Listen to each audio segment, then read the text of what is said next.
Oh, we do. Oh, sorry. I was waiting. I thought we had a minute. Okay. I text him just to check if he's good, but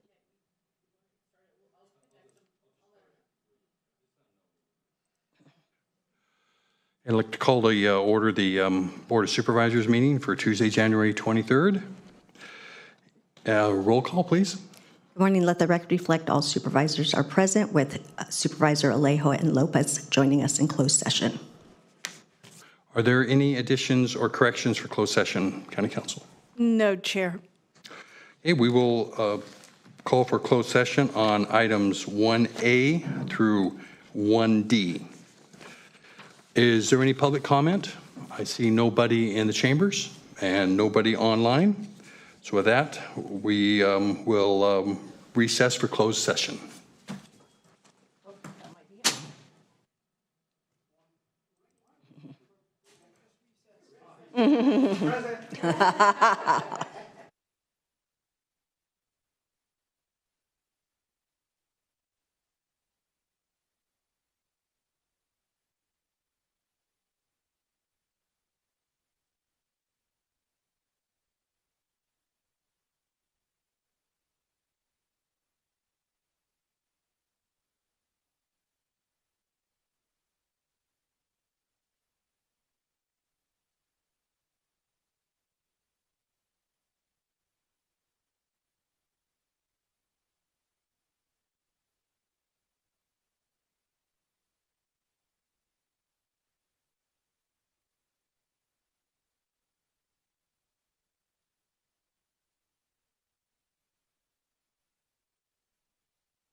Mic check, 1, 2, 3. Mic check, 1, 2, 3.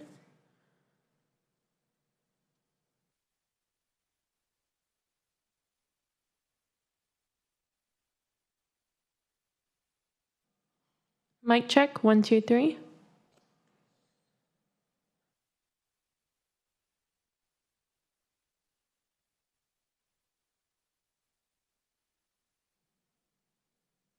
Mic check, 1, oh.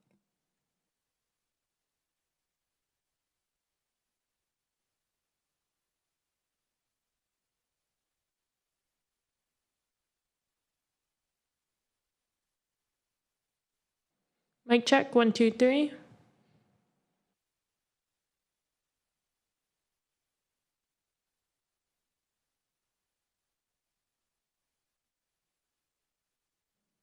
Mic check, 1, 2, 3.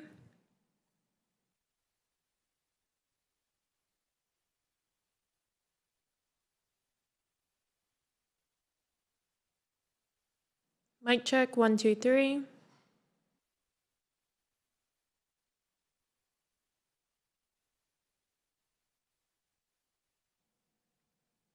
Mic check, 1, 2, 3.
Mic check. Mic check, 1, 2, 3. Mic check, 1, 2, 3.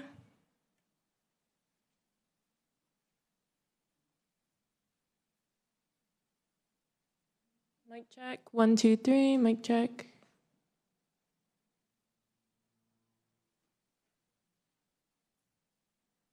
Mic check. Oh.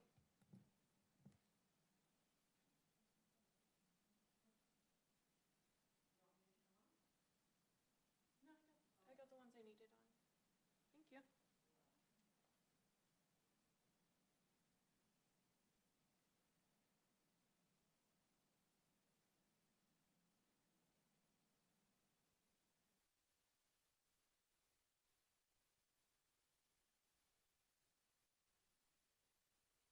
Trying to help you.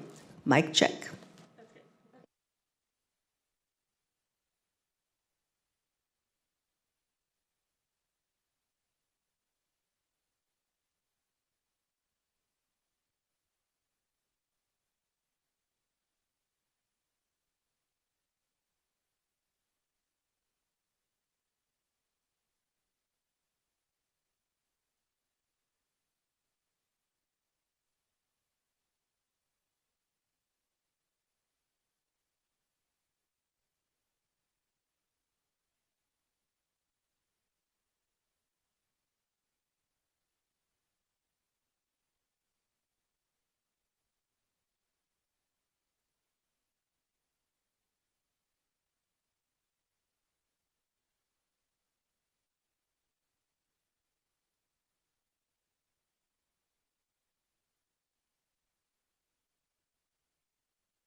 to reconvene the Board of Supervisors here, 10:30.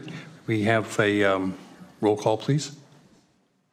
Good morning. Let the record reflect all supervisors are present, with Supervisor Adams joining us shortly. And ask for the announcement for the Spanish interpretation. Diego? Muy buenos días, mi nombre es Diego Celis, seré su intérprete de español-inglés, inglés-español para la reunión de hoy. Si usted está planeando hacer un comentario y necesita servicio de intérprete, favor hablar lenta y suficientemente fuerte para que yo lo escuche. Favor hacer una pausa al final de sus oraciones para asegurarse de que tengo la oportunidad de interpretarle. Muchas gracias. Thank you. And for the Pledge of Allegiance, I'm going to ask the past chair, Supervisor Alejo, if you'll lead us. Yes, everyone please rise for our nation's pledge. I pledge allegiance to the flag of the United States of America and to the republic for which it stands, one nation, under God, indivisible, with liberty and justice for all.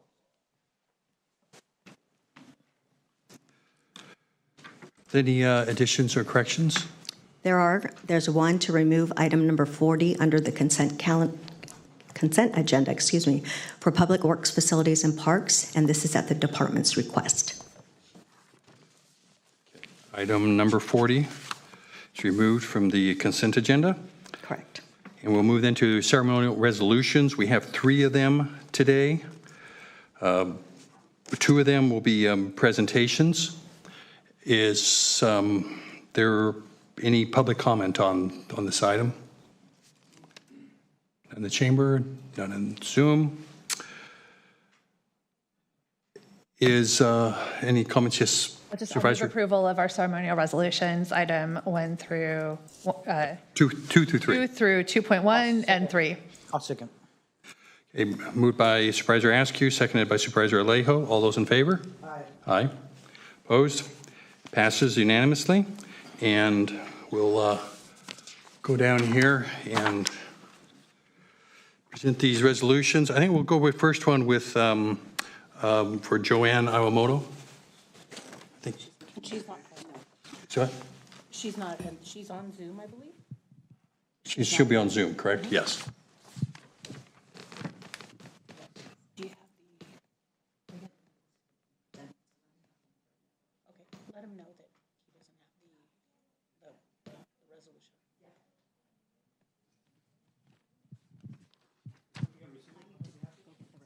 To take it, but we don't have it right.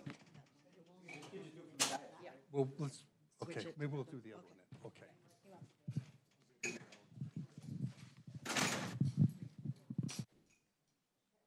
Okay. Oh, okay.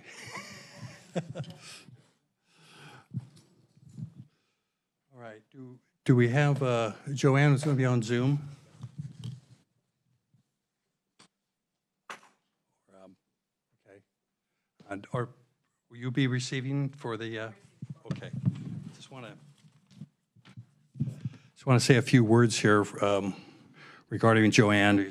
She started in 2006 with the probation department, and they went to the resource management agency in 2008. In 2012, she then joined the CAO's office and helped out in the development of the Board of Supervisors Strategic Initiatives, including facilitating the annual Board of Supervisors and Department Head strategic planning discussions. And then in 2016, she took on the very major task of developing the county's cannabis program from scratch, I should say, and became the cannabis program manager in 2018. This was no small feat. It had to be developed really from the ground up, so she was a real pioneer in this field, really weaving through the state regulations and conflicting laws. So with 17 years of service, I'm going to have our CAO stepping in since Joanne isn't on here, and have you accept this. And I don't know, is Joanne wanting to? She's unmuted? Yes, go right ahead, Joanne. Thank you very much. I am off today, but I just appreciate the resolution. And I wanted to thank all those that I've worked with, the program team especially, and to Nick. So thank you very much. Thank you.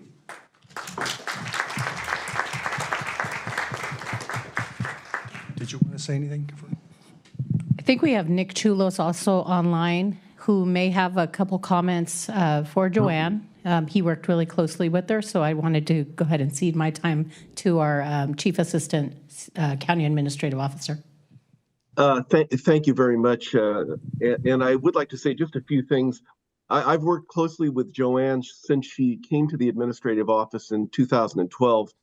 And as Chair Church indicated, the work on the cannabis program was really kind of the hallmark of Joanne's tenure, I think, with the county. She has devoted herself completely to the success of that program. You know, as the board knows, it's a complex, multi-departmental program in a new and kind of fledgling industry, and she's knowledgeable and respected by, I think, everyone that has worked with her in terms of the industry and the regulatory agencies. And I just want to thank Joanne. She's been so committed and hardworking. She has a tremendous work ethic, and her attention to detail is truly amazing. And she's starting a new phase in her life, and there's part of the reason I think she's starting the new phase in her life. You can see her little grandson there in her lap. And she is going to help us transition as we bring on a new cannabis program manager. And there's an item later on the board's agenda today that's going to facilitate doing that. And I just want to thank Joanne for her willingness to help us in this transition, but really for her amazing partnership in the last many years. And I wish her the very best. And I'm sure the board and all of us wish Joanne the very best. So thank you, Mr. Chairman. Appreciate that. Thank you. And Mr. Chair, if I could, before we move on to the next presentation, I've been a supervisor 8 years, and ever since I joined the county, I wanted to really thank Joanne Iwamoto for being a true professional, a really dedicated worker, and somebody who took on such a difficult challenge creating our cannabis program at the county.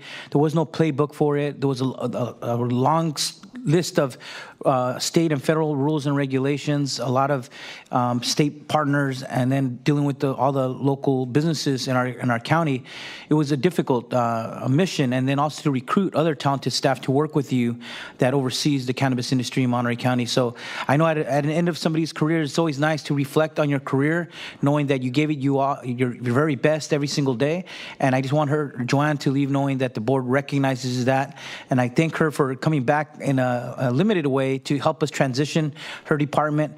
But I did want to just say thank you, Joanne, and for always giving your best to the people of Monterey County. And your work is truly commendable. And thank you for being a dedicated public servant. Gracias. Supervisor Lopez, did you have something? Yes, I know I've been saying goodbye to Joanne for a couple months now, and this is not easy because Joanne has played such a pivotal role for us here at Monterey County in so many different departments and capacities, but especially in the last few years as the head of our cannabis department. We've seen her play the role that she needs to as that industry changed. We went from promises of streets paved with gold and all the money was going to flow into week by week dropping prices and challenges. And to see her understand the role she needed to be in and advocate for the industry when needed, be the tough person when needed, hold up the rules, and sometimes be that mediator between departments and the county. It was just so impressive to see. And she really has created the department that we need here on the ground today. And so for me, watching Joanne's commitment to our county family, watching her commitment to this industry locally in its young state and getting it to the point that we're at today where it is more stable than it has been in a long time. There's not enough words to say thank you to Joanne, in my opinion. And so, Joanne, I wanted to take this opportunity in front of the full board to just repeat what I've said to you in front of the Cannabis Committee the last 2 meetings, which is the only email I didn't respond to that you sent me was the one where you told me that you were looking to retire. I still refuse to acknowledge that email. It sits in my inbox to this day. We're going to miss you, and I know that you're going to stick with us just a little longer to help us get through a transition period. I want to acknowledge that because, once again, you're stepping up as we need you here at Monterey County to play the role we need you to in that moment. So thank you for all that you've given to us as a county and as a government agency. You've been a symbol of what county employees should do. So thank you, Joanne. Supervisor Adams? Thank you. Joanne, obviously I concur with all of the comments that my colleagues have made. There's no question about what you have done for the entire county and particularly for the cannabis industry in our area. But what I really want to focus in on is the way that you've gotten the work done. You bring a graciousness, a can-do attitude. No matter what they throw at me, I'm going to be able to just take the bat and hit the ball right back. And I had admired that so much about you. I know you were taken out of a bit of a comfort zone to step into this unknown realm in the world of cannabis. And I know that you don't favor being at the front of the, in the headlights, I guess I could say. But you have put everything in your personal life and your professional life forward as far as being able to just say yes. Every time you were asked to do something, you always said yes. And what I admire more than anything in employees is that when you have someone who's so good, you know you can task them with a very, very complex and difficult job, and they will be able to do it without your having to turn around and, you know, keep your hands on it the whole time. And that's exactly what you've done in all of the positions that you've held here in the county. So from my perspective, as you know, on my 8th year and my final year on the board, it's been a real pleasure to be able to work with you in a variety of capacities. And I just have always enjoyed you and, you know, love your cute outfits, which we comment on, and the shoes. You bring a personal, you allow people into your heart, and I feel like I have definitely put you in mind. So thank you so much for your many years here at Monterey County. You've made a big difference. Thank you. Thank you. And I can't see you, Joanne, but I can picture you standing here with us as you have for so many years. And I echo everything my colleagues have said. I mean, their experience of working with you is spot on. And I think that as I reflect on having spent, you know, years going back to the time with Supervisor Parker, the thing that I've always watched you do is lead in a way that, and from a place that didn't always have structural or organizational power, but whether it was working on the performance metrics project, which was one of Supervisor Parker's initiatives and priorities, you know, going around to all of the different departments to get folks to do what we were asking and needed them to do. But you had a way of working with people and meeting them where they were at. And I took so much value in watching how you engaged and how you did that work. I'm always on the lookout for women and for women who are and have raised families and how they operate in leadership positions. And I've just learned so much from watching how you operate. As Supervisor Adams said, there are, you know, special people who you can trust to get things done, and you were consistently that person in the CAO's office who we could rely on when we had special projects that were significant and needed someone who was smart, who was organized, and who had the ability to work with these sort of diverse stakeholder groups, whether internal and external to the county, to move things forward. I will miss having you here in the county, wherever you are, Joanne. And you've definitely left your mark on who we are and the culture of how we hold each other accountable and how we work together. Thank you for everything you've given to our community. Again, thank you, Joanne, for your 17 years of service, and especially for the last 8 years where you really built the cannabis program from the ground up. You'll be missed. Thank you.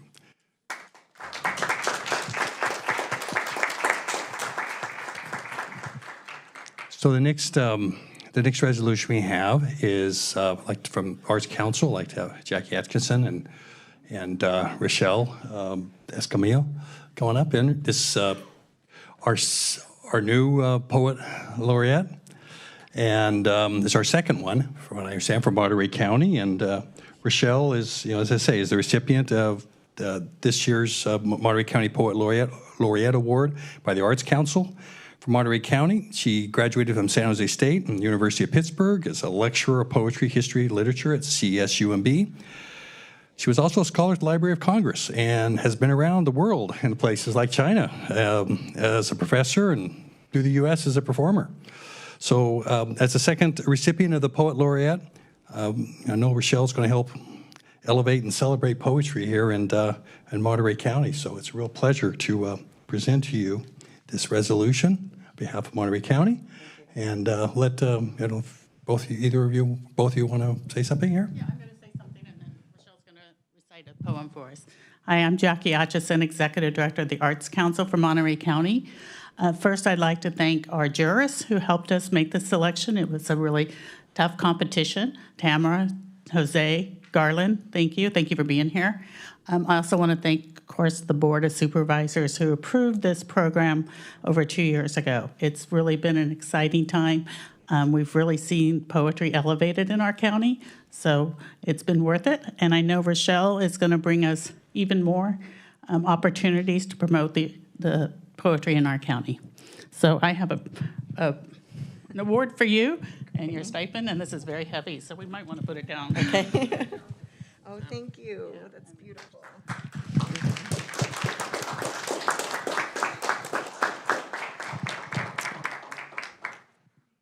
Okay, my turn. Hold on. No, I can hold it. It's Okay. fine. I want to thank all of you for doing the work that it takes to make someone like me, to give someone like me an opportunity like this. And also, I want to thank my ancestors and my grandfather who worked in the agricultural fields and fought for migrant rights in San Benito County. This poem is called "It's Not My Light That Burns." It's not my light that burns, it's the non-light they ever had. It's traveling through land that changed hands with babies, and who knows if they even wanted those babies. It's not me who wakes with the morning stars and jumps to work to expel this endless stream of bodies, of all the bodies, of all the bodies, like mine and not like mine, but mostly the ones whose world is rotten with obligation. I cannot empty myself fast enough for all of their desires to run through me. I don't drive in the wind and follow the mountain paths and look for the center of the universe. For me, it's not for me, not for me. I escape because they need escape, because they called me to a life that they could not live, the lives lost crossing the desert or the river, or the stagnant lives of a detention center holding cell. How does a brown body exist in this world? So, morning stars, coastal granite, poison oak, I come to you as a vessel of multitudes, as absolutely nothing. Thank you.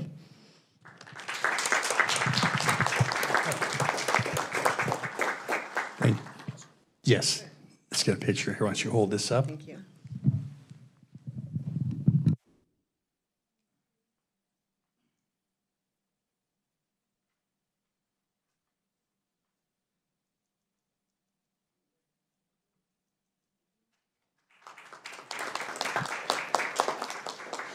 Mr. Chair, if I could just acknowledge, it's great to hear the poetry and the great work of our second county poet laureate.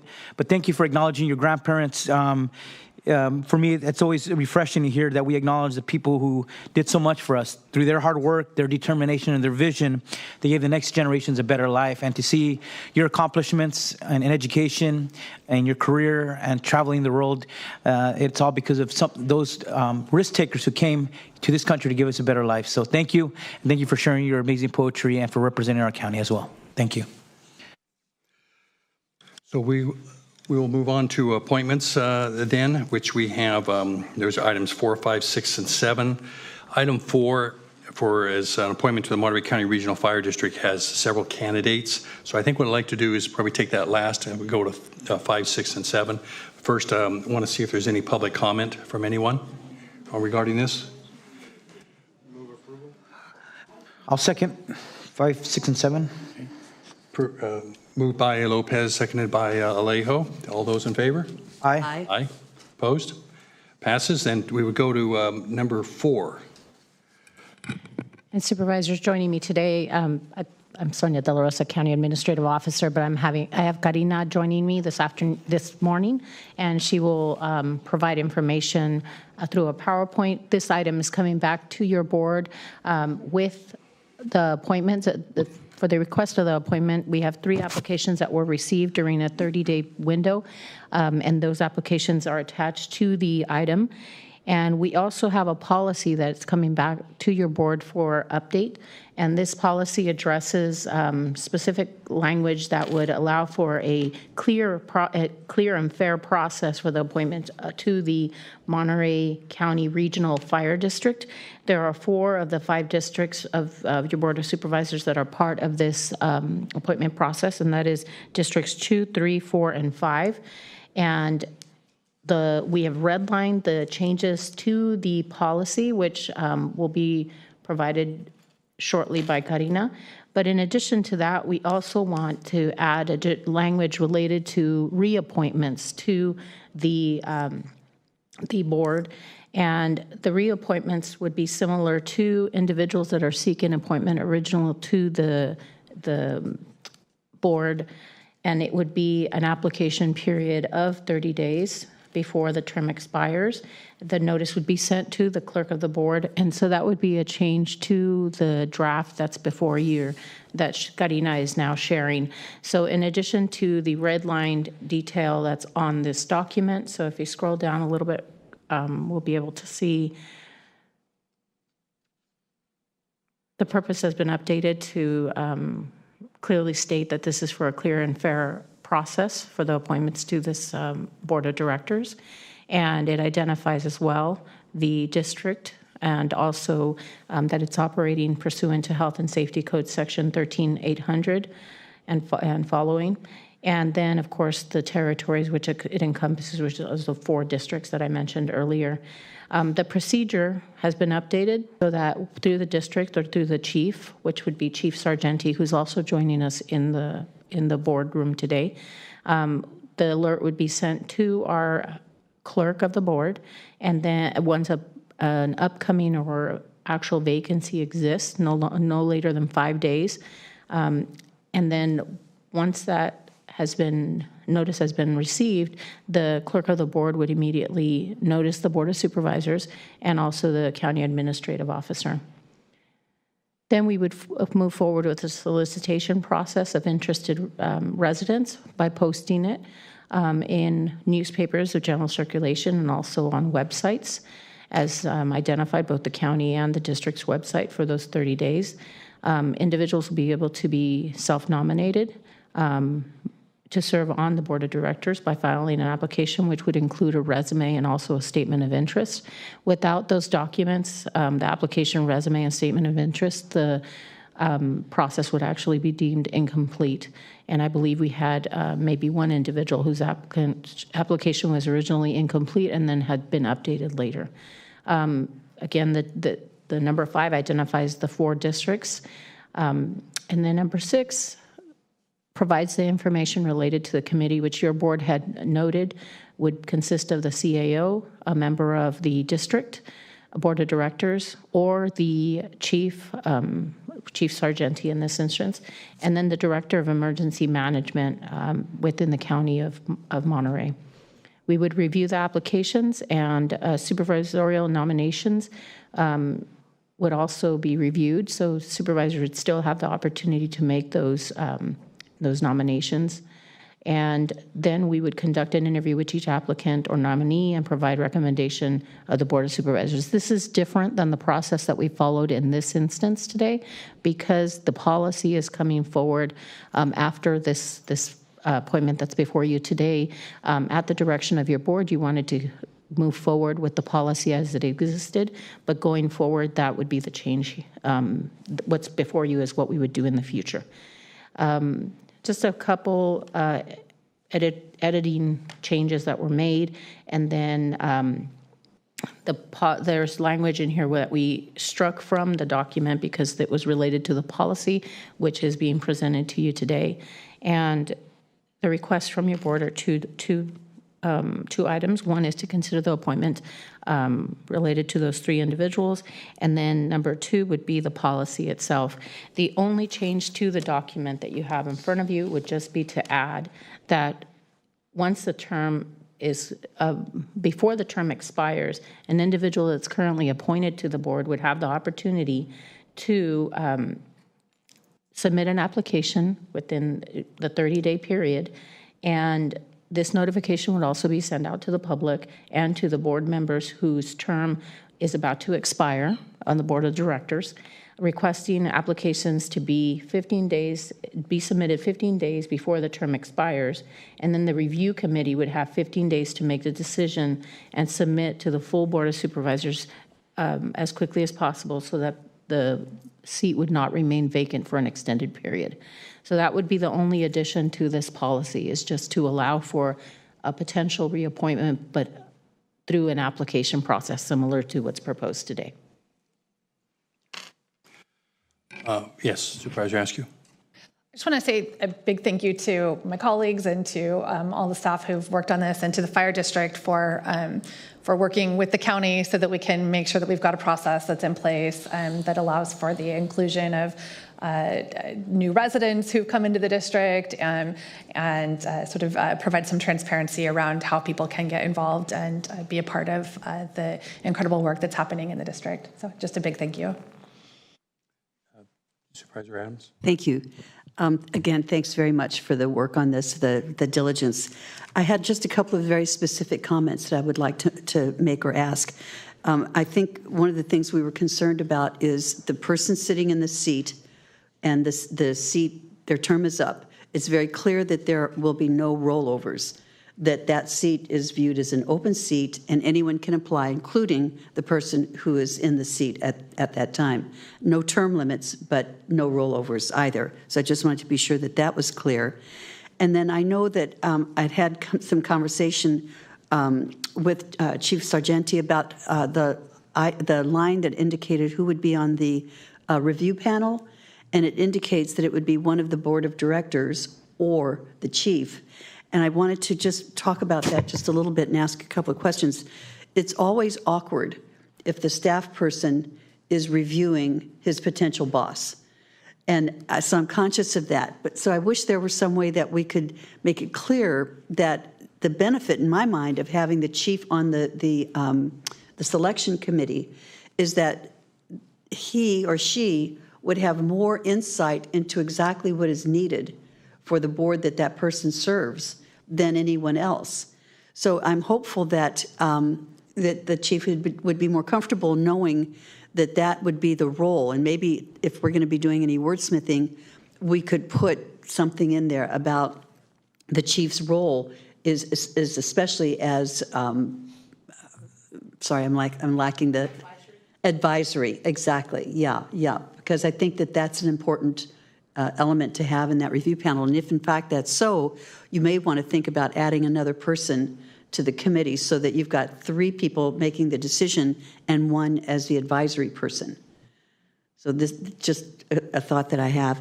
And then finally, I'm so pleased with all of this work, and I just wonder if this is the kind of thing that we might want to look at as a template for all the special district appointments that we make, so that we can start to have policies that go throughout the entire county, so that all of the different entities that we serve on which we serve or that we are appointing people to will have the same process to go through. I think it would make it beneficial and easier on the staff that we have working with it.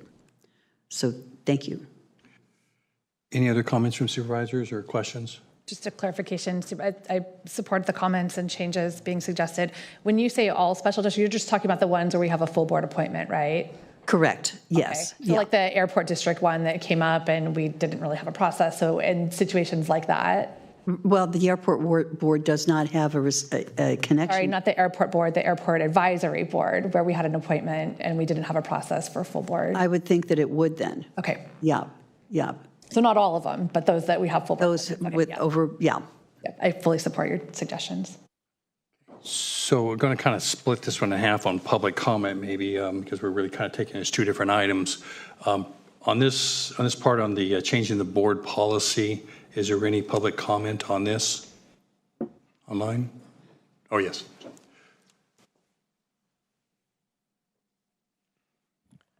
Chair Church and fellow board members, appreciate the ability to comment today. David Sargenti, Fire Chief of the Monterey County Regional Fire District. I appreciate the Administrative Officer De La Rosa and the Chief Assistant Administrative Officer Chulos and their work with us, along with County Council. One of the things that was a bit of a surprise to me is the incumbent seat and the discussion that happened today. I wasn't aware that this was also going to apply to incumbents, as was mentioned by the former County Council back in October, that wasn't going to be part of this process. So it's a bit of a change, something that I have not vetted through our board. And I guess the only caution I have is consistency, right? If we're going to have and you know, again, as we've talked about in the past, this is a single purpose organization. We provide fire and life safety to 45,000 residents and 400 square miles of the Monterey County. It's our sole purpose. So consistency is great to have, particularly when we talk about union contracts and policy and procedures of the board. So if there is someone that is interested, I would just kind of show some concern that we're not going to support that person in their continued role with the organization. Other than that, thank you for your time. And I would just comment, I don't like making things overly bureaucratic. Government is always bad at doing that. It's very simple. Like, we got their resumes. There's very minimal information on there. It's not that complex to see somebody's credentials, experience, desires, why they want to serve on it. We don't need a whole committee to have us do what we read literally in 2 minutes or less. So I just wanted to urge that. I like keeping things simple, and let's focus on doing the work, not on adding extra bureaucracy where it's not needed. That's my take on this. Okay, are there any other public comments inside the chambers? And online, there is none. So this portion we can bring back now. Supervisor Adams, were you wanting to make a motion on this with your language? I think Supervisor Askew had another comment to make or a question to ask before we go to the motion. No. I will, though I must say that it's troubling me if Chief Sargenti was under a different impression from our previous county council that rollovers would continue, and want to know whether or not we should take a look at that again, or if there's some way that we could make that more agreeable, because as he indicated, he's not even mentioned that to his board, who may or may not be listening to this process. Yes. I mean, I would assume that an incumbent would apply and just put their, I mean, I guess when I read it the first time, that was clear to me, but the change in language wasn't. So I guess anytime that there's an appointment, the board is making an appointment. So either we follow the same process with the committee. I'd be fine eliminating a committee as well. I think, I support that because that was your suggestion, Supervisor Adams. But if there's disagreement, I'm a fan of keeping it simple. Also, I think we can look at resumes. But I would assume that any incumbent they would have to go through the same appointment process. They'd put their resume forward. We'd say, oh, it's an incumbent. Oh, they have the experience. Oh, they fit with the districts where we're needed. I'm fine with that. I think it was how I read it originally. County Council. Right. I'd be curious from the chief. My understanding is that people are appointed to the board for a term of whatever it is, 3 years, and there is not an automatic rollover. I'm not aware what Les Gerard said to that, but my impression is that they're appointed for certain terms, and then at the end of that term, they would reapply if they wanted to stay. And just as coming forth here, I think as Supervisor Askew sort of addressed here is anybody who applies as an incumbent is going to have an advantage unless there's some real significant opposition of some action or for some policy decision. So, I'm not sure if there's a concern here where it's because somebody's term is up, we're going to replace them. I think that's unlikely unless there's some real reason. But yes, please go ahead. No, and I agree. This is your process, not ours. We're just allowed to provide input, and that's what we're providing. That was one of the things I did ask in October was what are we doing with incumbents, and that was received back. So this is just a bit of a change. I'm just daylighting to the board, and obviously this is your decision. This is your process, not mine. Chair. Mr. Chair? Yeah, I just wanted to add and recognize your concerns too, Chief, because obviously you're having conversations with your board. If you're being told one thing that you're saying, okay, it's going to apply to when there's new vacancies opening up versus rules not being retroactive and being applied to incumbents that are now, their terms might come up in the future. So I want to make sure we have better lines of communication with you so that when you're having conversations with your board, they're not surprised at the next meeting where you told them, hey, the board actually did something different than what we were being told prior to that. And I want to avoid putting you in that position as well. Appreciate that. Thank you. Yes. If agreeable, I'd like the opportunity to bring the policy back because this is truly a draft that we reviewed and brought to your board for comment and information. And then if that is, this is the first time your board is seeing it as a board, but also that we're sharing it with the community. In addition to that, there was a request from your board to see who was currently appointed and what district they resided in, and then of course their terms. So that's what's on the screen now. So you have an idea of who's there. There's a couple changes that we have to make to add the language as to the advisory capacity for the chief and remove perhaps the or, so that it's stricken from the language. So that does leave 3 individuals, 1 from the district and then the CAO and the Department of Emergency Management to be able to review the applications. All of the applications are before your board today, the 3 that were received, but that would be something going forward as well. The vetting process is being done behind the scenes, but if your board's agreeable, we would like to bring that item back to be able to update it and again share it with the chief so that he could provide input as well. It probably is good because it lets the board and the chief have some time to discuss things. I mean, I would be in favor of that, although the suggestions that have been presented by Supervisor Adams, Supervisor Alejo, I think on some tweaking of this, we don't need a motion onto it, but to me, they sound like good ideas, and I don't hear any real opposition from anybody else on the board for consideration. Yes.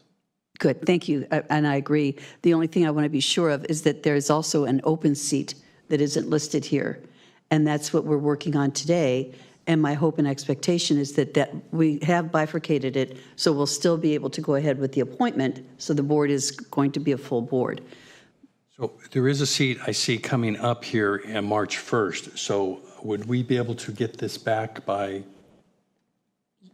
Yes, we will make sure that we bring that back. Today, you do have an appointment that you need to make, so that could be addressed today, but then we could turn around and bring it back, if possible, at the next meeting so that you'll be able to look at the updated language. And then really next meeting's actually next week, so that might be too fast. So it might be the beginning of February, just to make sure Chief has an opportunity also to review. And maybe we don't have to update the language significantly. It really is just an opportunity to, again, receive the information from a potential rollover candidate so that it's in front of your board for review as you're considering that reappointment potentially. We won't take action on Part B of the item today, but going back here to the candidates then, we have 3 candidates. That is Terry Short, Nicole Hollingsworth, and Molly McGee. Are any of them in the chambers or online that would like to make a comment?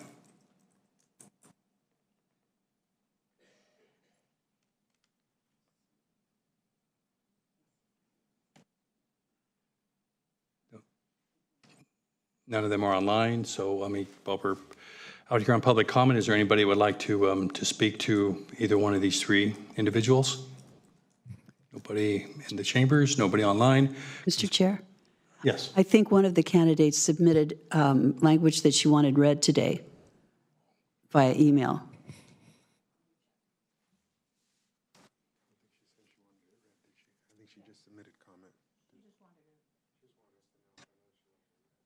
Oh, I thought she wanted it read. Yes, the candidate just wanted to let us know she wasn't going to be able to join us today due to a prior commitment, but did want to convey her interest in the position, and I believe it was Hollingsworth. Okay. So in that case, then, we have 3 highly qualified candidates, frankly, for one position. And does anybody here on the board want to make a comment first? Yes, Supervisor Adams. Yeah, I'd like to make a comment. I would like to take the opportunity to nominate Nicole Hollingsworth for the position. Nicole lives in Toro Park, and I know that she can be a representative of the Highway 68 corridor, which is an important aspect to the work that the fire district does. She has a wealth of experience. She served on a number of boards.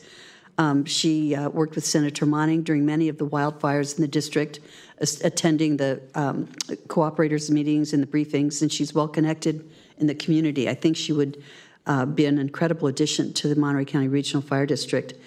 When the term of my hope is that we will be able to make a decision today, and I would move forward and nominate Nicole Hollingsworth for the position. Is there a second on that? I can second that. Okay, so Supervisor Askew seconds. Supervisor Lopez, you have a comment? I guess, we just went through this whole thing about a policy for equity, and now we're putting another 5 on a board that's 5 and 3. So I'm just a little, we've been working on that as the purpose to get district representation specifically to East Garrison. I don't really know any of the candidates, but I read them all. They all seem willing and have backgrounds. I'm just confused on, we're sitting here today kind of going against all the work we just did. I'm not the only one. Thank you. I seconded the motion so we could continue on.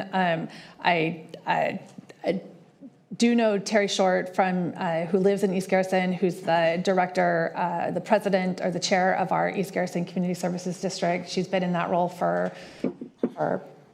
since we started, or on the commission at least. I'm not sure if she's been the president the entire time, but she's been diligent and committed.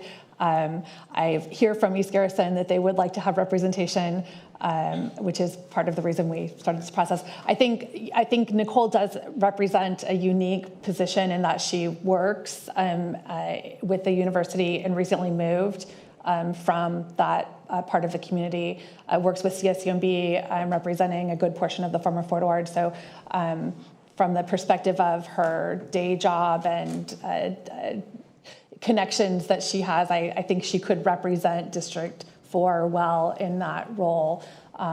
But thank you, Supervisor Lopez, for raising the question. If there's a substitute motion, I was hoping to hear from everyone. It was just sort of. Yeah. I did kind of jump fast with the motion. I'm sorry for that. But I did want to also point out that we have another position that's opening in March, and we will have the opportunity to accept nominations for that as well throughout the whole county. They're not district-oriented seats. But that is an incumbent, right? And we just had the whole conversation about incumbents. And again, it's kind of, we're contradicting almost all the conversations we just had. So we'll have an opportunity to see if it works.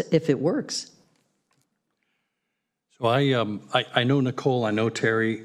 They're both highly qualified in my view. I don't want it to come down to me to making the vote on that, because I can't make a vote between either of them. Anybody else? Supervisor Alejo, do you have any comments on this? No, I think I want to thank all 3 of them, because all 3 of them are very impressive, and it's good. We got 3 women who stepped forward. There's only 1 woman on the board currently, so I'm glad we got 3 choices and 3 highly qualified candidates. So it is a difficult one for me as well. So, yeah, there's a motion and a second, but I did hear that you're making a substitute motion? I offered. Okay. No. Okay. I think it's important. I think we've had this on our agenda for weeks and weeks and weeks. We've punted on the policy for weeks and weeks and weeks. I think we owe it to the district to fill this position. That was my commitment all along, was we need a policy, but we also made a commitment to fill the position. And I think we need to do that today. So like I said, I'm happy to be a partner in moving this along. I think Nicole would be a great representative for District 4, although she lives in District 5. I just want to see us get this completed. So I think we're done with comments then here. So we'll put this to a vote. This would be, the motion is to appoint Nicole Hollingsworth. All those in favor say aye. Aye. Aye. Opposed? That passes unanimously. All right, we'll move on into the consent calendar. Is there any items from anyone of the board members that would like to pull or get more information on? Yeah, it's either 27 or 28. It's our library policy, and it's just for comment. Anyone else? Yes. I was under the impression that item 40 was going to be It has been pulled. It has been pulled. Okay, thank you. It was 28, Mr. Chair, for me. 28? 28. Just 28? Yeah, just for comment for me. Okay. Yeah. Anybody else on the board? We'll go out here for public comment. Good morning. Good morning and Happy New Year. I'm John McPherson, Executive Director of the Alliance on Aging. Great to see you all. I'm commenting on item number 26, and I just want to thank the county for the opportunity to implement a brain healthy program at the agency. We're very, very excited. We've lined up some great activities and some great partners, and we're really eager to get going. So thank you very much. Congratulations. Thank you. Anyone else in the audience? Anyone online? No. Okay, we will close public comment. And Supervisor Lopez, you had a comment on 28? Yeah, thank you, Mr. Chair. I just wanted to thank staff for bringing this forward. You know, when the crisis that we're living in continues, and I know a lot of folks don't want to talk about that space. I remember when I was chair last time, we held a training in this room. We turned a board meeting into a training for the administration of Narcan, seeing what was coming due to that work that we've been performing very closely with folks like the Prescribe Safe Initiative, as well as the folks at Natividad who have the Suboxone Clinic to help folks fight the demon which exists in our community in the form of opiates, especially synthetic opiates. And so this policy for the administration of Narcan at our facilities, it was just an opportunity to talk about that continued challenge. In 48 hours last week, we had 6 overdoses in Greenfield. One of those led to a death. Two of those folks were operating vehicles at the time of the overdose. There is so much potential impact to our community, so being armed and informed and having Narcan on our person when possible is critically important. So I just wanted to take this opportunity to thank staff for bringing the policy forward, for being prepared and being a partner as we continue to bring solutions in these trying times to our communities who deal with so little. So thank you to Hillary Thayer and her staff for bringing this forward. Thank you, Mr. Chair. Thank you. Do we have a motion here for the consent calendar? Move consent. And I just wanted to add, thank you, Chris. I know there's been some tragedies in your district recently. We have them all over our county.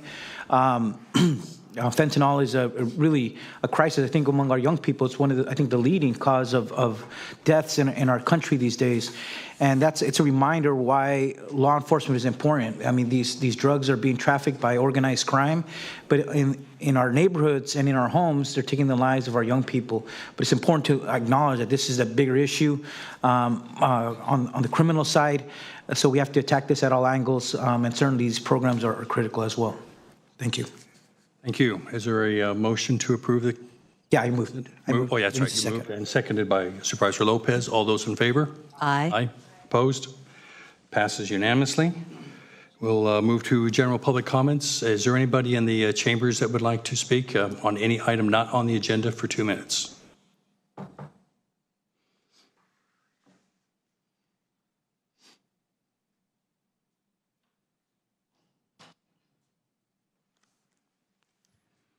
Good morning, board. My name's Eloise Shim. I wanted to comment about in the cities of Seaside and Santa Cruz, they have asked for a resolution for a ceasefire in Gaza. And Monterey County seems not to be on the path of a resolution for ceasefire in Gaza. At least the flag for Israel is not flying in the Board of Supervisors chambers. But not following cities like Oakland and San Francisco who have proclaimed a resolution would be good to show that our county is dedicated to global peace, like so many countries, South Africa, Ireland, Indonesia, and many other countries who are outraged at the blatant genocide taking place in Gaza. We here in Monterey County are concerned, as we should be, that people have a roof over their heads, they have food on the table, they have broadband on their tablets.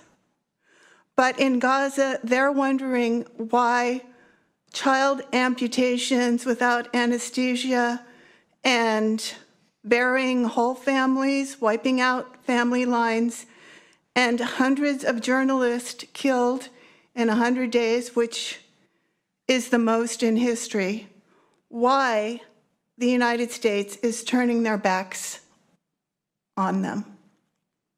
Thank you. Okay, thank you. Is there anybody else in the chambers?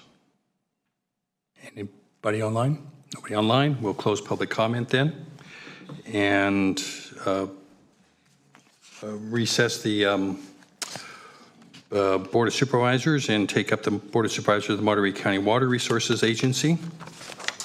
The roll call, please. Good morning. Let the record reflect all supervisors are present. Any additions or corrections? There are none.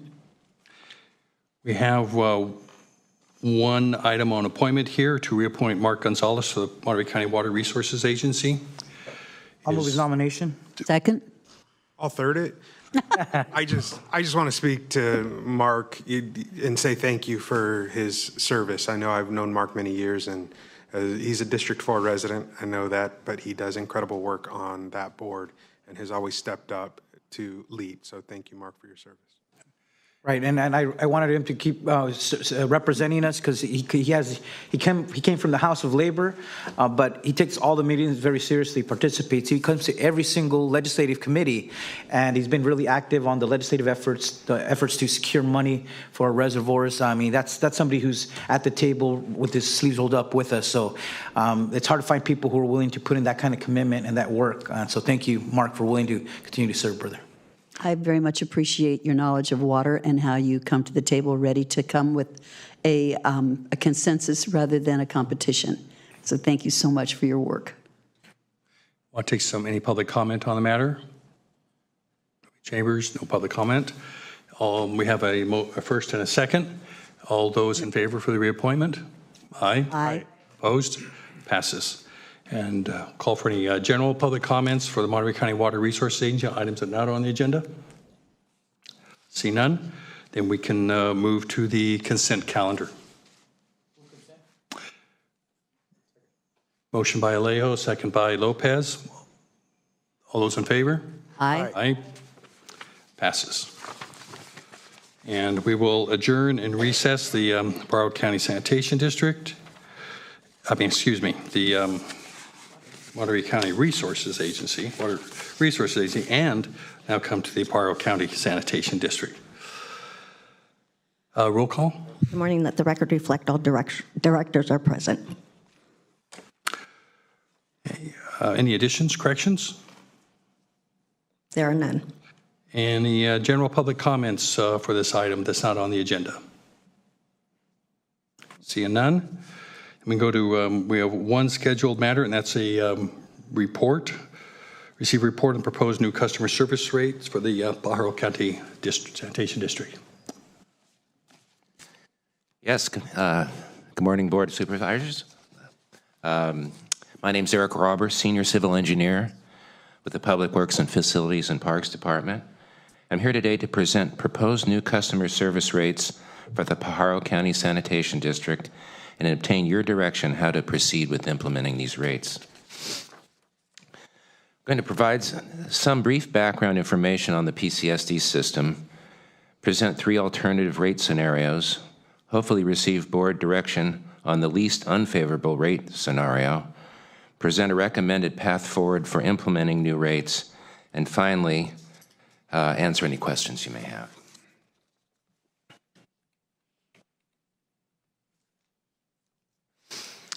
By way of background, the PCSD is a county-owned wastewater collection system located in northern Monterey County. There are approximately 1,047 sewer connections and 1,768 billing units. PCSD is a collection system only. Under an agreement with the City of Watsonville, its wastewater treatment plant accepts and treats PCSD sewage. The PCSD is charged a fraction of the plant's capital costs and also a fraction of its operations and maintenance costs, which are based on the quantity of wastewater received and by the plant and the strength of the wastewater received. PCSD rates have not changed since 2007, and the current rates are insufficient to cover costs. We are thus pursuing rate increases via the Prop 218 process.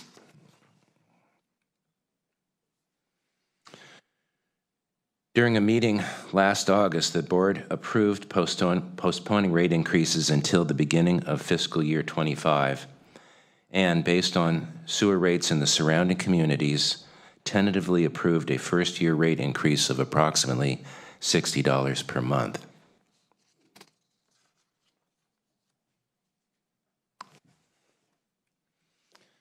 This slide presents residential sewer rates for the surrounding community. As shown, rates for those districts proximal to the PCSD range from approximately $50 to $68 per month. Okay. This table presents potential new sewer rate scenarios for the next 5 fiscal years and associated county subsidies necessary for the PCSD to remain solvent. Scenario 1 starts with a first-year rate increase of $60 per month with an annual cost of living increase only, which we've assumed to be 4% for this evaluation. Scenario 2 also starts with a first-year rate of $60 per month, but with an annual rate increase of $10 per month per year. So in year 2, it would be $70. In year 3, it would be $80 per month. Again, these are for average residential rates. Scenario 3, the only no subsidy scenario, starts at a first-year rate of $129.46 per month with annual rate increases based on cost projections. As you can see, the rates for scenario 3 from the slide shows a $129.46 increases to $131, and actually back to $125, $128, and ending with $149.39 rates in year 5.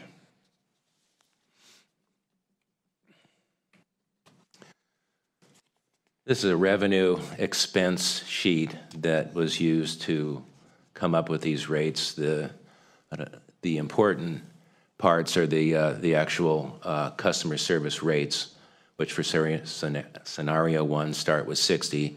Then you see the 4% increase there. Under operating transfers in, that's basically the county subsidy along that line. At the bottom on the utilities, under treatment and O&M expense and capital, those are the contributions we have to make to the City of Watsonville under our agreement with them to accept our waste. The same for rate study number 2. Rates start at 60 and then go up $10 per year out to 5 years. At the end of 5 years, there's likely to be, or should be, another Prop 218 evaluation of rates at that time. So the assumption is this would carry us through the next 5 years.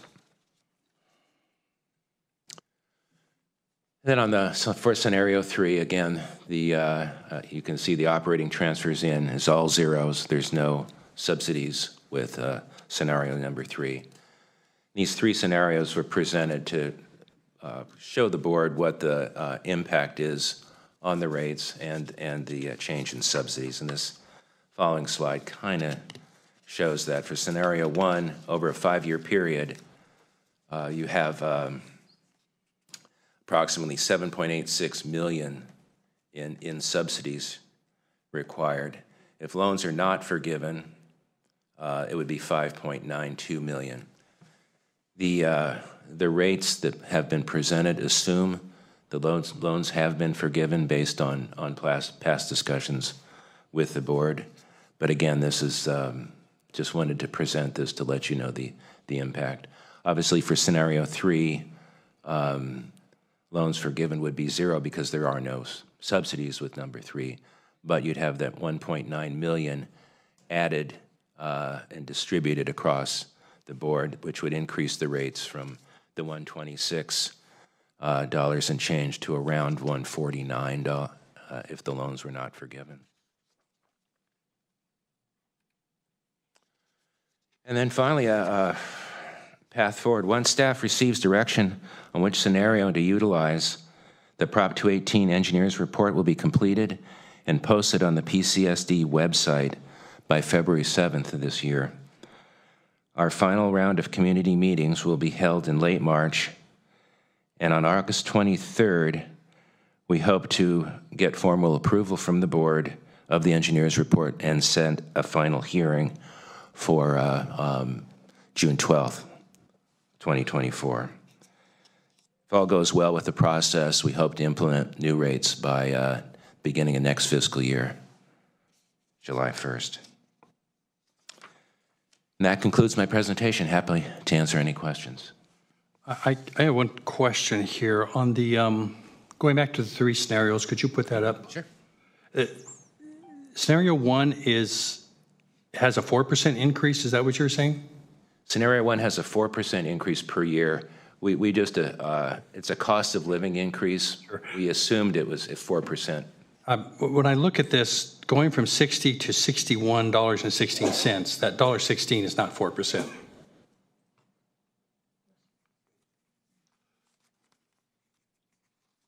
That's less than 2%.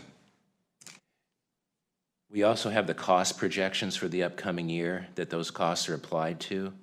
So you can see if you take out the percent increase and look, say, at scenario number 3, how the rates jump around, that's based on projected costs. So we're assuming there'll be a 4% or a cost of living increase or decrease, as the case may be, on top of those projected costs. I'm not sure I'm following. I'm just looking at. I'll look into that. As we're going from 60 to 61, that's not 4%. It's not 4%. Right. So anyway, just pointing that point out there, Okay. On the cost there. It is 4%. Huh? It is 4%. 4% would be $2.40. $2.40, okay. Thanks. As you know, as I look at this, the big problem is we haven't raised these rates since 2007.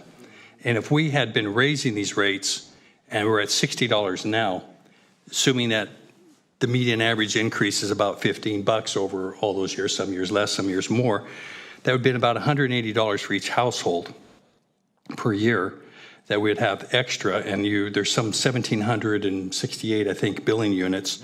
That means there'd be $318,000 more coming in a year. You add that to 17 years, and that means we'd have about 5.4 million more, which would be just about what is owed on this the whole thing. So taking that in consideration, it's really the negligence of Monterey County that is creating this mess with these large amount of loans. And with that in consideration, there's no way I can support scenario 3 to go and throw these, what would be the highest rates in the county on some of the poorest people in the county. And I'm not real crazy about 2 either because it has a quick escalation. So it kind of brings us back to 1, and whether we want to start at 60 or maybe bring it up in par with some of the neighborhood ones there, like 65. I mean, that might be something for discussion. And then have an increase from that point. I realize that doesn't take care of the problem with the debt, but I just don't see how we can throw it on these people when they're not responsible because we didn't bill people in 10 years ago or 12 years ago who are not even living there. Supervisor Lejo. Yeah, and I would agree with you, Supervisor, that I think, especially in light of we're just a year, not even a year after the aftermath of the flooding, I think that scenario 2 or 3 are for me, I think they're not the practical way to go at this point in time. At any time in the future, we could readjust these, right? 2-3 years down the road, this is giving us a schedule, but doesn't mean we can't make adjustments down the road. But I like what you were saying. I think if there's an in-between scenario 1 and 2, rather than only increasing it in 25, 26, $1.16, there could be a little bit greater increase, but it's not as great as the scenario 2 provides in terms of the impact on the residents. So I think there's a way to find a middle ground in between these that give us a little bit more, but I think it would not be seen as too unduly hard on the families in light of what they're still going through. I want to be cognizant of that as well, but also trying to see how we could not continue to do what we've done in the past, is not raise enough to pay these costs that are there, and it will continue to grow if we do not take some more action on this. And maybe we could have done more if there had not been a flooding, but obviously we're in the context of still in the aftermath of the Pajaro floods, and that's why I think we need to be sensitive to the community needs at this time. Thank you.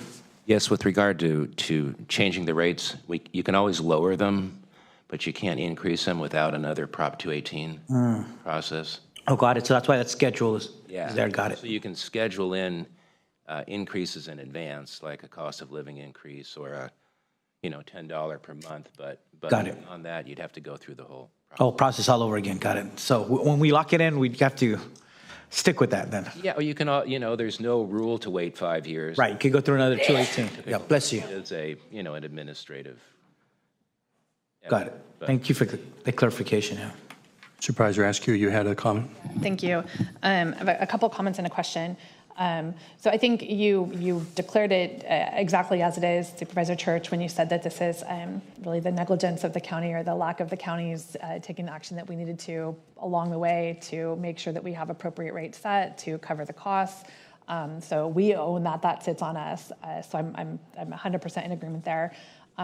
I also am of the reality that we can't continue to kick the can down the road. We have an obligation and a duty to ensure that we're collecting at an amount that is appropriate to cover the cost so that we don't continue to find ourselves in the same situation 5, 10, 15, 20 years down the road.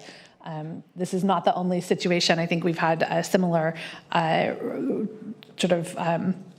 having to look in the mirror and see how do we make sure that we're providing appropriate leadership.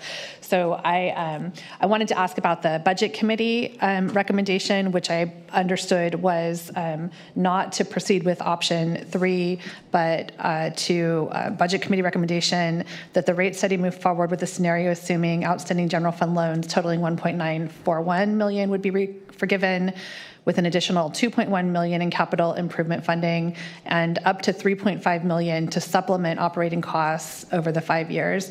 Could the budget, so I'm guessing that would be closer to option 2. Could the Budget Committee speak on that recommendation? And then the second question that I have is for our budget and CAO staff. I didn't see highlighted in here a recommendation for where we would source the discretionary revenue for either scenario 2 or scenario 1. So I would be not taking a fiduciary responsible decision if we made a decision to pursue a lower scenario where we provided a subsidy, but we aren't identifying funding for where that subsidy comes from. So those would be the two questions: the Budget Committee and then county budget staff. What was the question of the Budget Committee? Just the recommendation was, so just my reading of this is that you would be, the Budget Committee came out with a recommendation somewhere around scenario 2. Okay. And was there funding?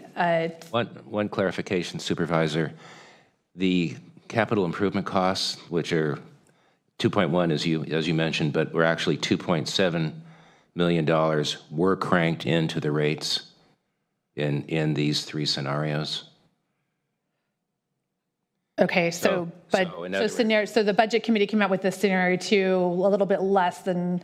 Well, I think if, I know, correct me if I'm wrong, because Supervisor Lopez and I are on the Budget Committee, I know we were pretty strongly against scenario 3, and I don't know if we were, it was 1 or 2, I think, was either, we were leaving it to the board. Right, we're leaving it to the board to have that question, because I think we had the same question about source of funding, but as we came here, the question was what was possible, doable, and perhaps a different structure. So in my mind, I don't remember if I pitched it this day or it came to me the following day, but I was kind of at a scene of going $2.50 to $5 to $7.50 to $10.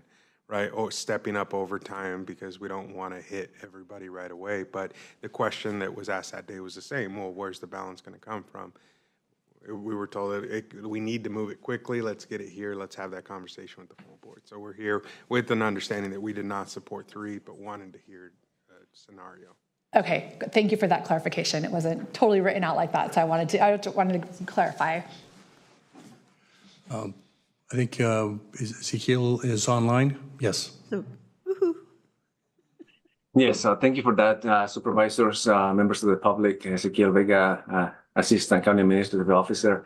And there are a couple of items that are pending here. One of them is that if the county is going to provide a subsidy for any of these scenarios, the funding source has to be identified.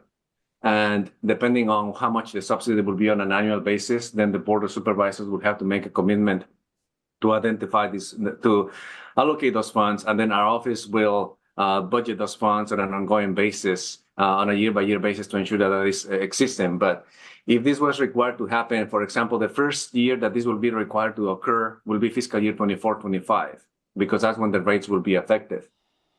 So then what I would recommend is that if the board were to approve this action today, we will program those funds to be budgeted for fiscal year 24-25. A couple of options that we could look at will be looking at the cannabis assignment for the 1-year cost for fiscal year 24-25. Another option is that we could also look at the current contingency assignment as well, that we have approximately $1 million left there.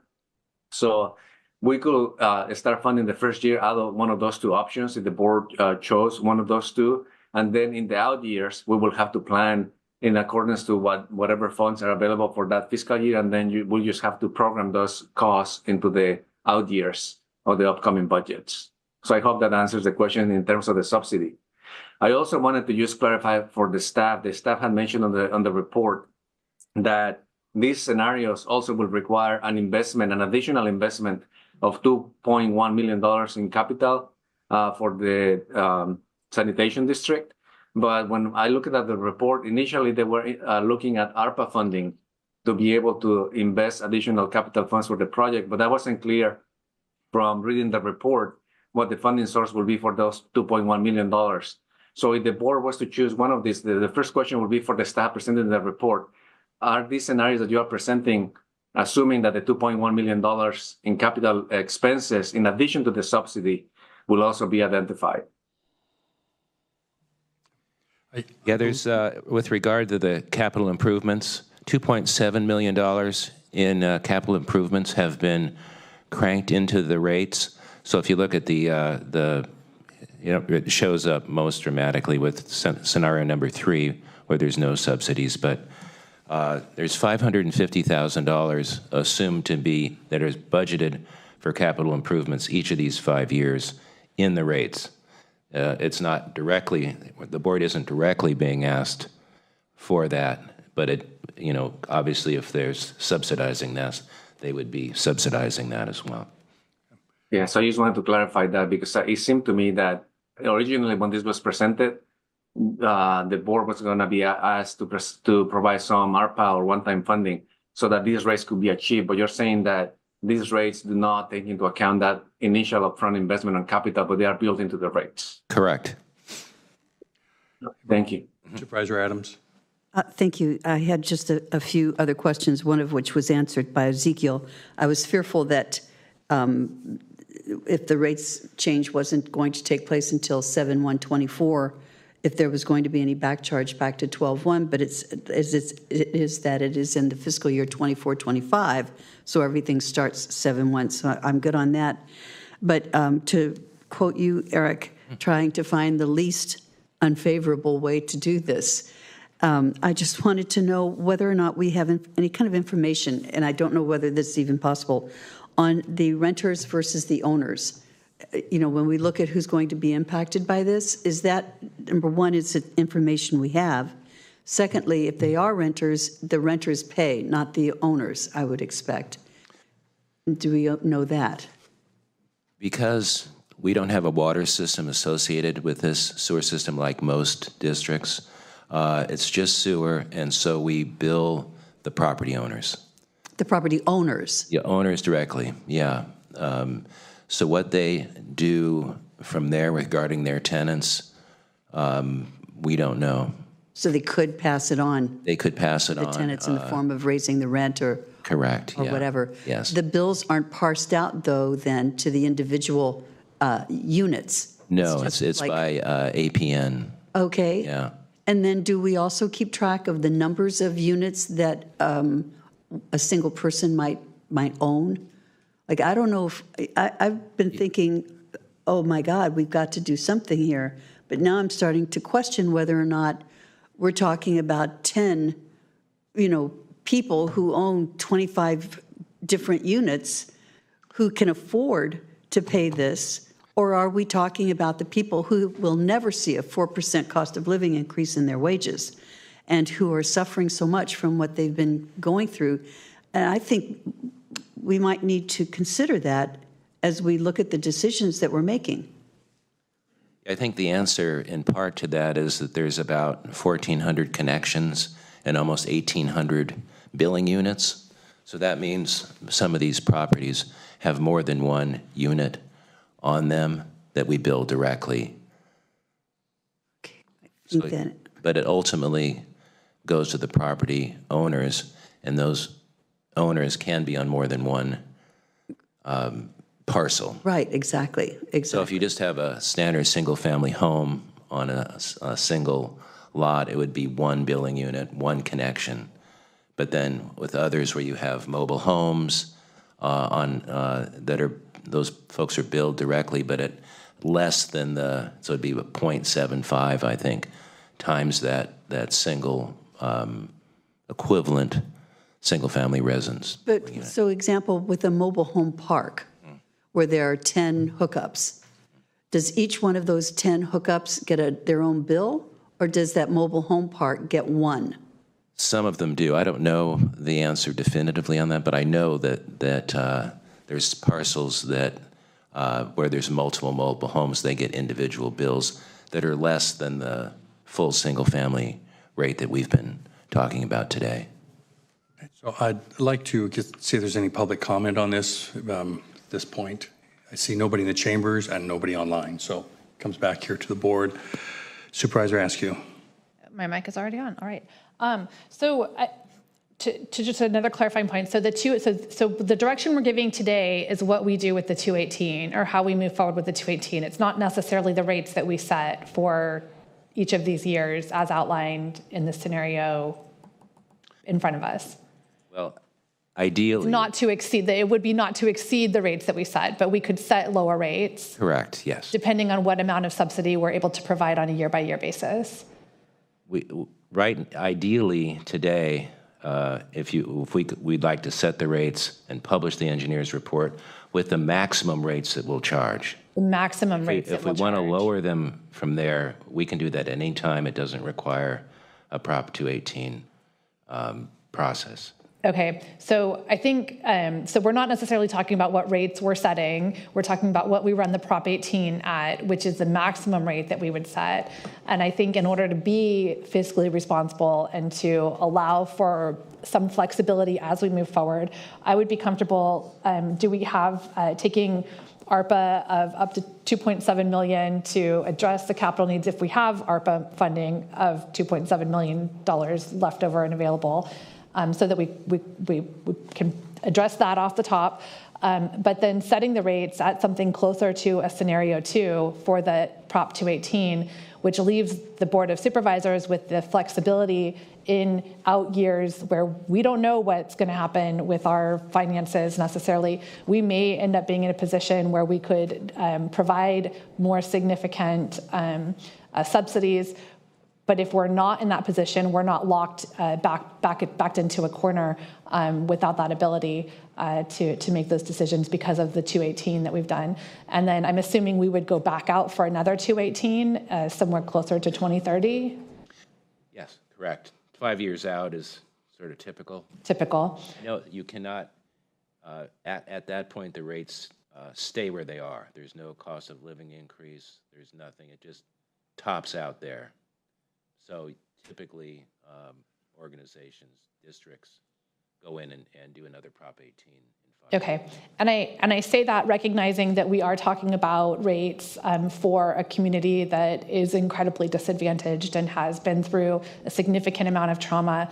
I'm also recognizing that, you know, Monterey County has a significant number of residents who live in deep poverty with significant needs. And when we talk about subsidizing, you know, this group, which is appropriate and necessary, I think, I want to make sure that as we move forward, we're keeping some flexibility so that we can continue to be responsive to the needs of other communities who also are deserving and have long overdue infrastructure and support that's necessary. One, I just mentioned we do have 2 other items still to come up, and I know this is really an important one, but I do want one clarification. So we can only go 5 years on a cost of living increase. We can't go past that?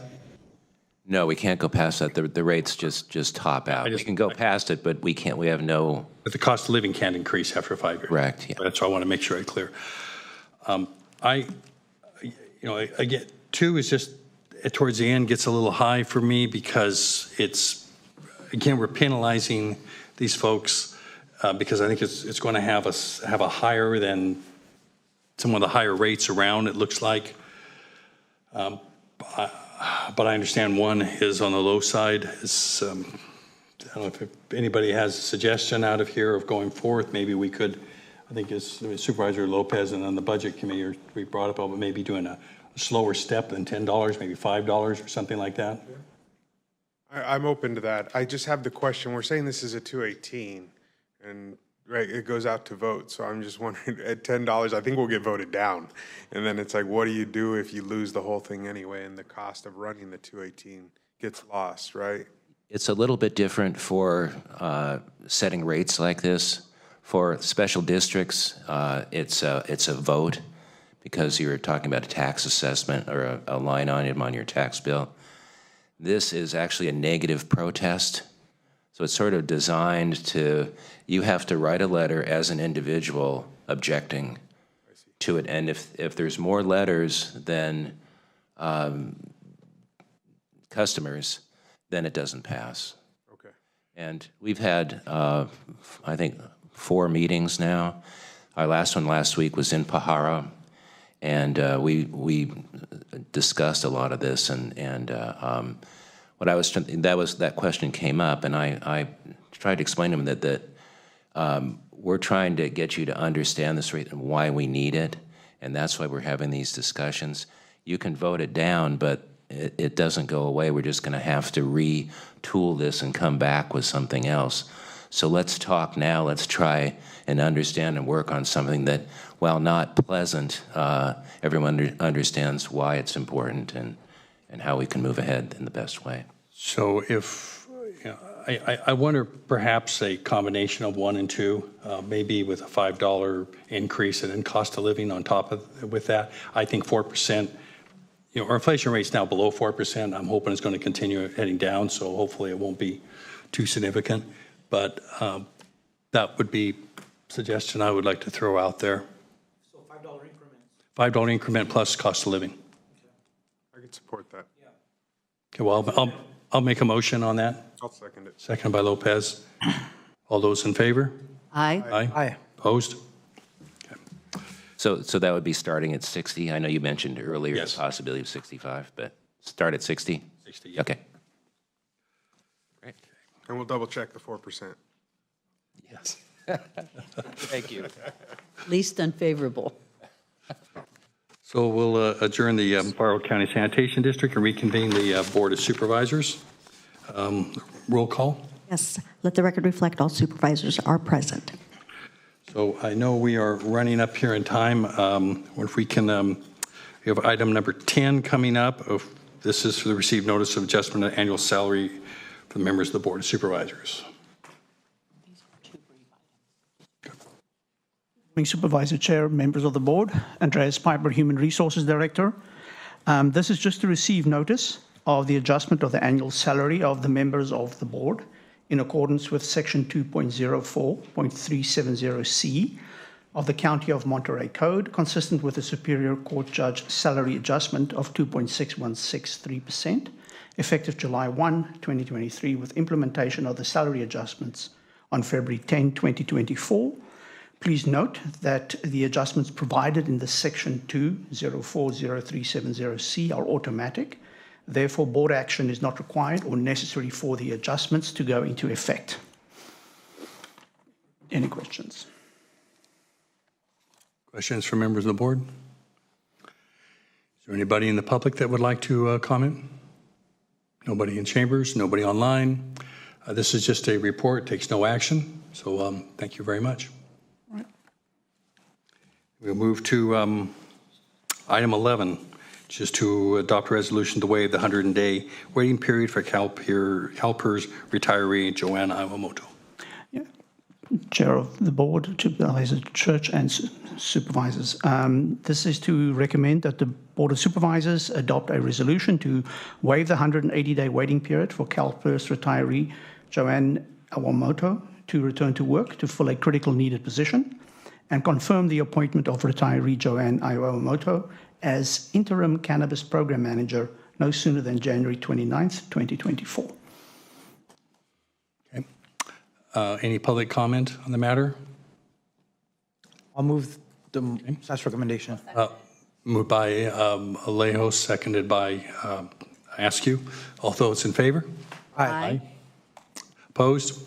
Motion carries, and we will recess until 1:30. 3 minutes to spare before 12. Yeah, look at that. Pretty good.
I'd like to reconvene the Monterey County Board of Supervisors here.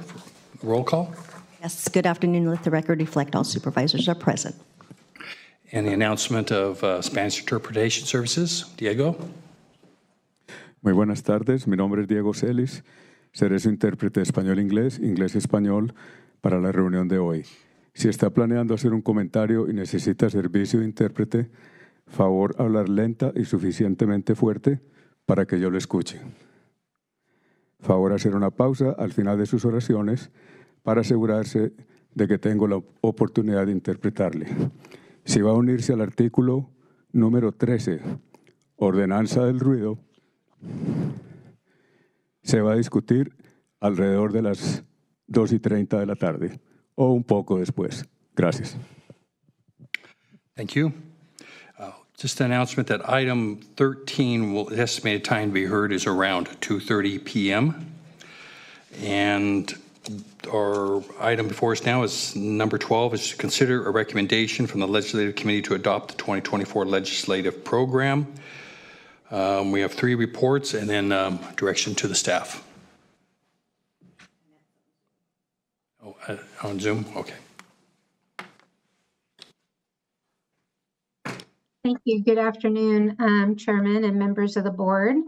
Annette Diadamo with the County Administrative Office. I'd like to ask the clerk of the board to promote Maria Triplar. She'll also be one of the presenters. She's as an attendee on the Zoom. Already done. Okay, thank you. And I'd like to share a PowerPoint if that's okay.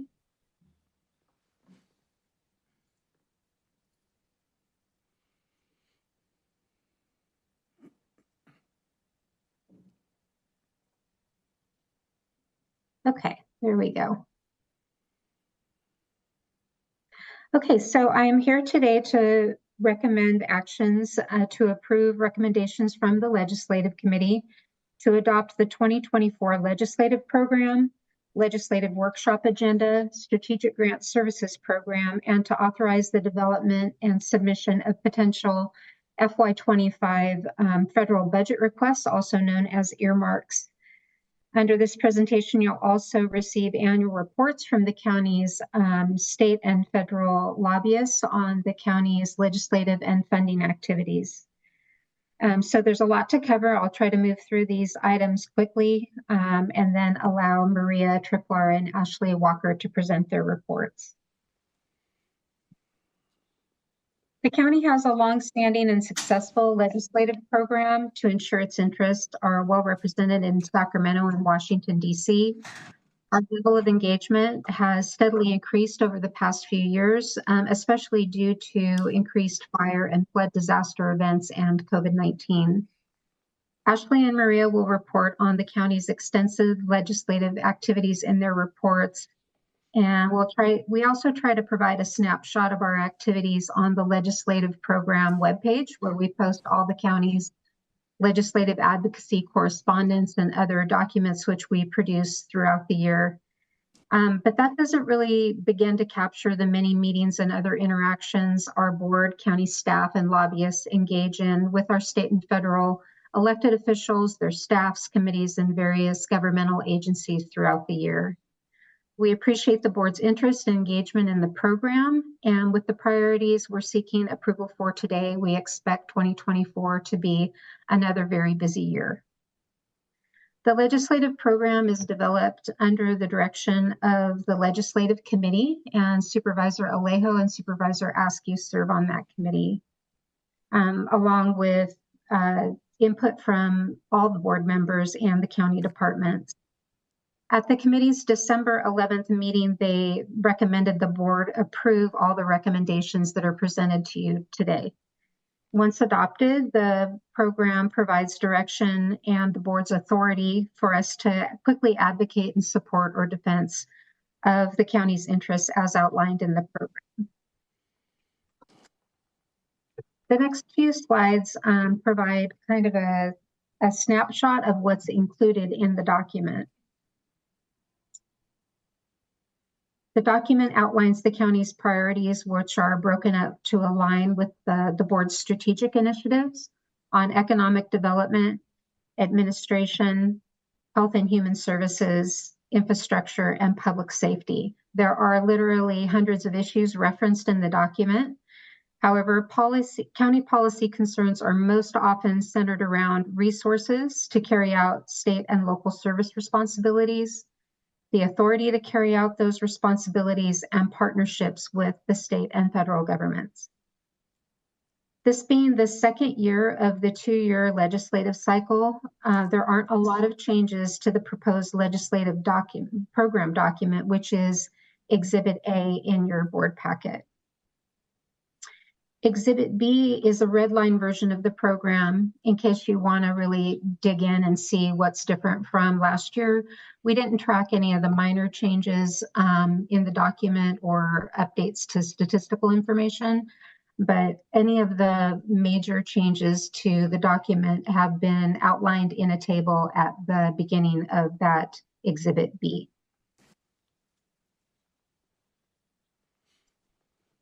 The legislative program document, the Exhibit A in your packet, includes a list of proposed priorities for 2024. This list is the same list of projects that will be included in the legislative workshop agenda, which I'll speak about in a moment. There are 9 recommended priorities, most of which are carryovers from last year. The first is on the San Lucas Clean Drinking Water Project. Here, we're recommending support for legislation and budget proposals to create new or expand existing sources of funding for a long-term project to provide a reliable source of clean drinking water to this small disadvantaged community. Next, we have the Nacimiento and San Antonio dams and reservoir safety projects. The aim here is to support legislative and budget proposals that, again, protect existing or create new sources of funding for this set of projects for these facilities to help them meet state and federal regulatory requirements and provide flood protection and a sustainable water supply. The third is related to FEMA reimbursements, where we would support efforts to improve FEMA's public assistance program, including written guidance to clarify expenses that are eligible for reimbursement and to expedite the grant award process to ensure the county is reimbursed for eligible costs as quickly as possible. This next one is a new priority for the Community Services Center in Seaside. We're looking to secure funding for the center, which is envisioned to house the social services part of the social services functions, a family justice center, a library, and to serve as a one-stop location to secure public benefits, employment services, and adult services using an integrative community-based approach to service delivery. On homeless funding formulas, we support advocacy efforts to establish performance-based funding for countywide plans that meet metrics in achieving aggressive goals to reduce homelessness. We'd like to see funded entities like Monterey County be rewarded instead of having funding reduced when we are successful in reducing the number of homeless individuals in our community. For the Monterey County Veterans Home, we continue to support efforts to establish a CalVet Veterans Home in the county to serve the needs of our growing veterans population. On the federal side, we recommend support for the reauthorization of the Farm Bill, which includes reforms that will improve health, protect the environment, strengthen federal nutrition programs, improve access to healthy food, promote environmental stewardship and conservation, protect our food supply, and fund rural development initiatives. We also support efforts to update the definition of rural in the new Farm Bill and to protect and expand funding for the watershed protection and flood prevention program. Additionally, we recommend support for the Farm Workforce Modernization Act, which would establish a program for agricultural workers to earn legal status, among other immigration reform measures.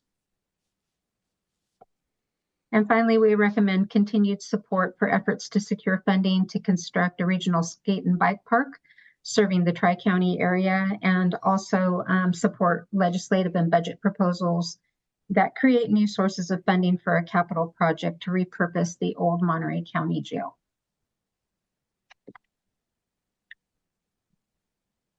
I just wanted to point out that in recent years, the county has definitely strengthened our collaborative efforts working with CSAC, RCRC, and NACO. And we've included in the their legislative policy priorities within our legislative program document. These priorities provide a good snapshot of issues that are likely to arise this year, and I'm sure Ashley and Maria will touch on many of these in their presentations. Moving on to the next item, your board will host its annual legislative workshop with the county's state and federal legislators next Friday, February 2nd, from 10 a.m. to noon. The purpose of the workshop is to introduce the county's priorities to our legislators, have an opportunity to hear from them about their priorities, specifically as they relate to the county, and to seek ways that we can collaborate throughout the year. On the agenda, we have welcome and introductions, a review of the agenda and objectives, a short state of the county report, brief presentations on each of the county priorities that I just mentioned, remarks from each member of the county, state, and federal delegation, and each member of your board, and then hopefully a lot of time to engage in some roundtable discussion on the topics that come up in the meeting. The agenda and information on the priorities is included in your packet in Exhibit C. And just to give you a rundown of who we expect at the meeting, Congressman Panetta has indicated he'll be attending in person. Congresswoman Lofgren will attend via Zoom. From Senator Padilla's office, his district director, Margaret Archega, will be attending in person in the board chambers. We haven't yet heard back from Senator Butler's office. Senator Laird and Assemblymember Addis will be participating via Zoom, and Assembly Speaker Rivas will send his district director, Dominic Dursa, and Senator Caballero's district director, Ana Velasquez, will also be present.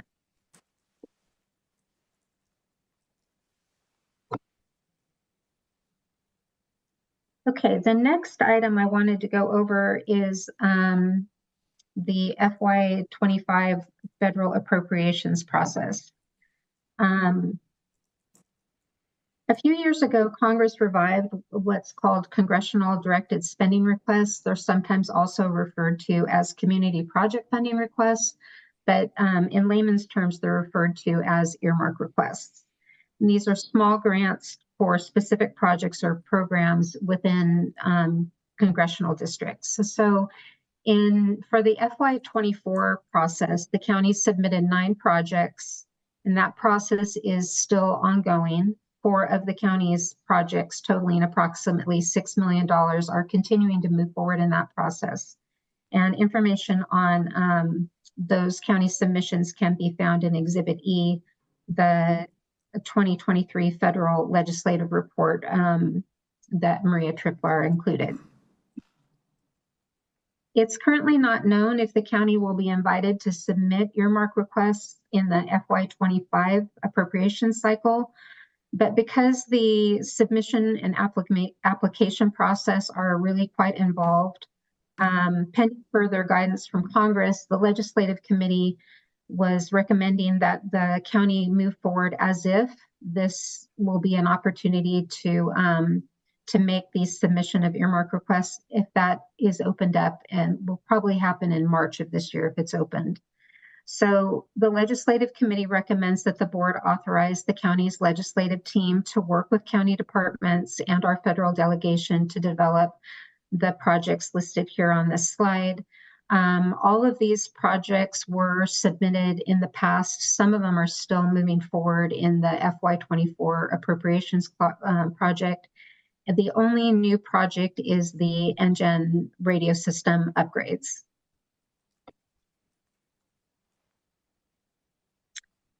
Then moving on to the Strategic Grant Services Program, this program works with county departments to identify grant opportunities and provides strategic expertise to craft competitive grant applications. The program operates under the direction of the Legislative Committee and works closely with the legislative program to try to develop future funding sources, grant funding sources for some of these projects that currently don't really have any source of grant funds. The program focuses on priority funding needs that align with the board's strategic initiatives and legislative priorities that have an available funding source, that are able to meet the requirements of the grant and are able to put forward a competitive grant application. The program is resourced to work on a limited number of grants each year, about 10 to 15, depending upon their complexity, and it does not represent the county's overall grant funding efforts, priorities, or needs, as there are several county departments with staff that have extensive grant experience and therefore do not request assistance from the program. So that being said, the program consists of a work plan and a grants needs inventory that can be found in Exhibit D. The work plan for 2024 includes projects including the Carmel Lagoon Adaptive Management Projects, the San Lucas Drinking Water Project, CR Free, drought-related projects, habitat management in county parks, road, bike, and pedestrian infrastructure improvements, county park facility improvements, Nacimiento and San Antonio dams and reservoir safety projects, and the Salinas River Operations Habitat Conservation Program. In the grants program annual report, Ashley will provide additional information on these projects and additional potential grant opportunities that the county may be able to apply for this year. And then the second part of the grants program document is a grants needs inventory, which is basically a list of county projects that require a source of grant funding. It's updated each year in consultation with the board and county departments. And we use this list in addition to the county's 5-year capital improvement plan to help guide our research efforts so that we can inform departments of upcoming funding opportunities.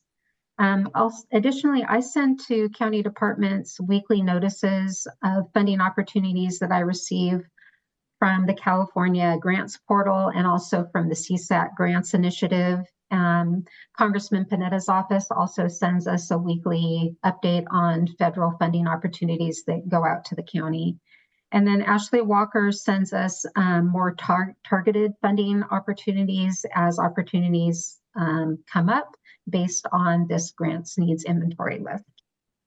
So we try to be as flexible as possible to provide support to the county's departments, whether or not their project is on this list. If we get contacted, we try to provide them with the support and resources that we can to try to connect them with funding.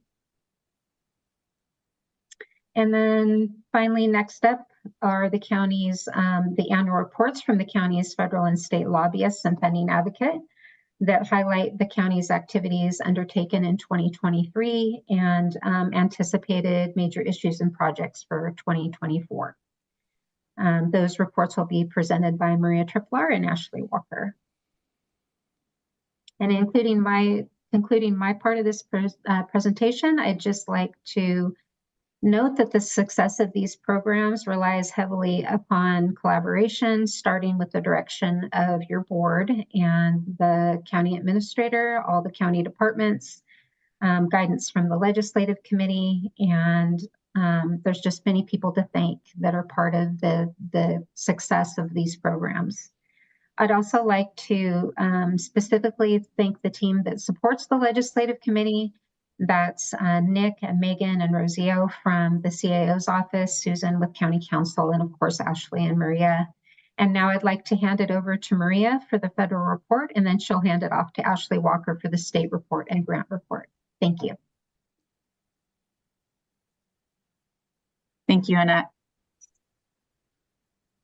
So I'd like to start briefly discussing the political climate within the federal government that we were working with in 2023. And anyone who has been reading the newspaper is well aware of the unfortunate level of dysfunction that currently exists in Washington. You know, through unprecedented rounds of voting for a new speaker as we kicked off the legislative cycle, to the challenges we faced with ensuring that the United States did not default on its loan obligations, to the challenges we still face with engaging in regular appropriations. The government is operating on one of many continuing resolution stopgap fundings currently. Hopeful that this coming March, we will finally wind down the FY24 budget cycle, which should have been passed in September. But it's truly been a challenging year for many of us here in Washington. And what that meant for the county, which was the biggest concern, of course, is that what that unpredictability meant. So the fact that we don't have the appropriations bills enacted at this stage means, as Annette pointed out, we still don't know where the county's requests for federal funding stand on 4 projects in particular: the Family Justice Center, CR Free, San Lucas, and the Pajaro Sanitation Project. And those are 4 very important projects for the county, with funding that the committees of jurisdiction have approved, but that Congress has not yet enacted. We are hopeful that the funds will ultimately be approved by both chambers, and that we will have those monies in hand for those important projects to the county, but it is currently uncertain. As is the challenges we've faced just overall, and we've seen that with some of the FEMA reimbursement projects we've been working on, among others. And it is, the uncertainty and the instability is a challenge. I am monitoring that very closely with Annette, and the legislative committee is well informed of that, but that has been just an element that I don't know that we've seen at this level in the past. That being said, we have been very, very busy working for the county and engaging on a regular basis with the federal delegation.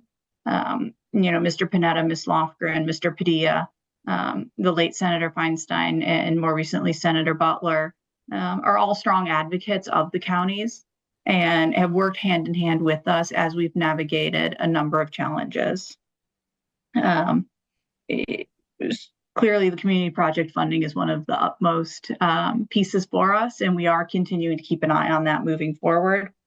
I'd also like to share that the legislative committee has supported 15 pieces of legislation, all that would improve life and operations for Monterey County residents. The committee also took a position of opposition on one bill that would have been detrimental to the infrastructure of the county were it to be enacted. I have attached the federal bill track for you, so you have that for reference. In the event there's any further questions on any of those pieces of legislation, at the conclusion of the presentations, I'm happy to answer those questions.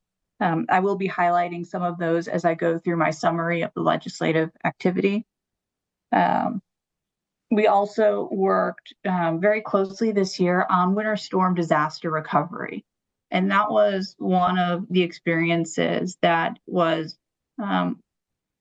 quite pronounced, how much our federal delegation is truly supportive of the county. There were regular phone calls and conversations and virtual meetings with the delegation as we worked through ensuring that we received that declaration of emergency so that FEMA aid could be activated and so that we could work through the challenges that displaced residents were facing, along with other elements in that disaster recovery. Excuse me. We have also been working on the FEMA reimbursements activity. One of the challenges that the county has faced is some lack of clarity from the federal agencies about what qualifies for FEMA reimbursement for non-congregate shelters. As the disaster recovery process landed longer than some others in the past have, and the county went from congregate sheltering to non-congregate sheltering, there arose some question based on the information that we were receiving from Cal OES along with FEMA as to what would qualify for those reimbursements. Kelsey Scanlon was extremely engaged in that, and several conversations again with the federal delegation and Cal OES to help us clarify what the county's best resources in the scenario are. We do continue to actively work through that one, and we will continue to do so into 2024. The one bill that I mentioned that the legislative committee took a position of opposition on had to do with heavier trucks and raising the weight limits on certain vehicles. And in coordinating with the Department of Public Works, it became clear early on that that would be a challenge for the county, that the additional wear and tear on the infrastructure and the costs associated with it would truly be detrimental. And the legislative committee joined in a coalition, the number of other local governments that were in opposition to that legislation. That legislation has not seen additional movement since that time. And I am hopeful that with adding our voice and the coalition that developed, that legislation will not move forward. The county continues to take a strong position in supporting legislation that would impose tougher gun control rules and active legislation. The county also continues to advocate for safe banking legislation that would allow any monies relating to cannabis, either the growth or sale, to have that option. And also the county has been involved and taken positions of support on two pieces of legislation that would provide additional federal health care options for justice-involved individuals. Looking to 2024, as I mentioned previously, I do expect that FEMA reimbursements will continue to be an area of focus. We also expect a number of other issues to remain prominent for us, to include additional sources of federal funding, whether that is the federal delegation supporting grant applications for the county, one of which we are currently working on now for a road improvement, or whether it's the levee breaches that we had and the need for federal government assistance there. We are still working through that as well. We will continue to do so. We will also be looking very closely at the Farm Bill. The Farm Bill is a piece of legislation that is typically authorized every 5 years. It was supposed to be reauthorized last year. It was not. It was extended until next year. And that particular piece of legislation is critical for the county, given the agricultural industry we have, as well as Annette indicated, the immigration implications when it comes to certain farm workers. What is most interesting about the current conversation surrounding the Farm Bill reauthorization are the provisions relating to adjusted gross income. And one of the challenges in the past for Monterey County and other counties through the state of California is how that calculation is handled. In California, the costs are much higher than in other areas of the country, and particularly in Monterey County. Unfortunately, that calculation is based on gross and not on net. So when you do have a higher cost to begin with, many farmers and agricultural workers in Monterey County aren't able to access all the benefits of the Farm Bill. So we will be working on that quite a bit, and we will be addressing it with the federal delegation next week. Those are my highlights. I apologize. In the interest of time, I am going to pause and turn to Ashley. I do remain available to answer any additional questions you may have. Thank you. Thanks, Maria, and thank you, Annette. And hello, supervisors. It's nice to be with you this afternoon. I have provided a pretty extensive legislative annual report. I'd like to highlight some of our work this past year. I was reflecting at all of the different issues and items that we worked on, and it's quite impressive. Sometimes I forget all of the issues that we worked on by the end of the year. So it's good that we do this and revisit the things that we've accomplished in the last year. I do want to start by thanking Annette. Annette has been such a wonderful leader for advocacy on behalf of the county. She really helps us drive the process forward. And thank you to the legislative committee of the board as well in helping frame our strategy with advocacy efforts throughout the year. Looking forward to another interesting year to come. We had a really busy year in terms of positions that we took. The reason being is that there were a lot more bills introduced in 2023 than we had seen in the previous years. Just over 3,000 bills were introduced in 2023. So we did draft nearly 100 position letters last year. We supported 32 pieces of legislation. We opposed 4 bills. And then we advocated on several different state budget proposals or other policy issues that were outside of legislation that I'm going to touch on. One of the focuses last year was on state budget funding requests in particular.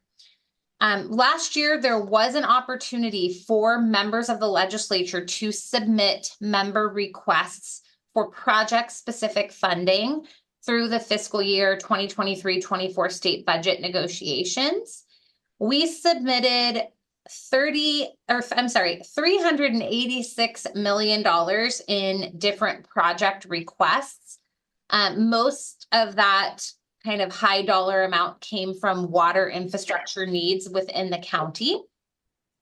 We were successful in securing $18.5 million for budget requests that were through the member request process that we actively worked on. However, there was an additional just over $21 million for other projects that are outlined in your memo. The funding that we received was $17 million in reverted funds for Nacimiento and San Antonio dams. That funding was originally secured in a previous budget for the Interlake Tunnel project. That grant agreement had expired and the funds had been reverted into the state general fund. We did successfully work with our representatives in Sacramento to advocate that that funding get put back into the state budget and further than that, repurposed to be able to use it for Nacimiento and San Antonio projects that are going to be required to be accomplished before the Interlake Tunnel project can move forward. Additionally, we did receive $1.5 million for the Marina Health Clinic.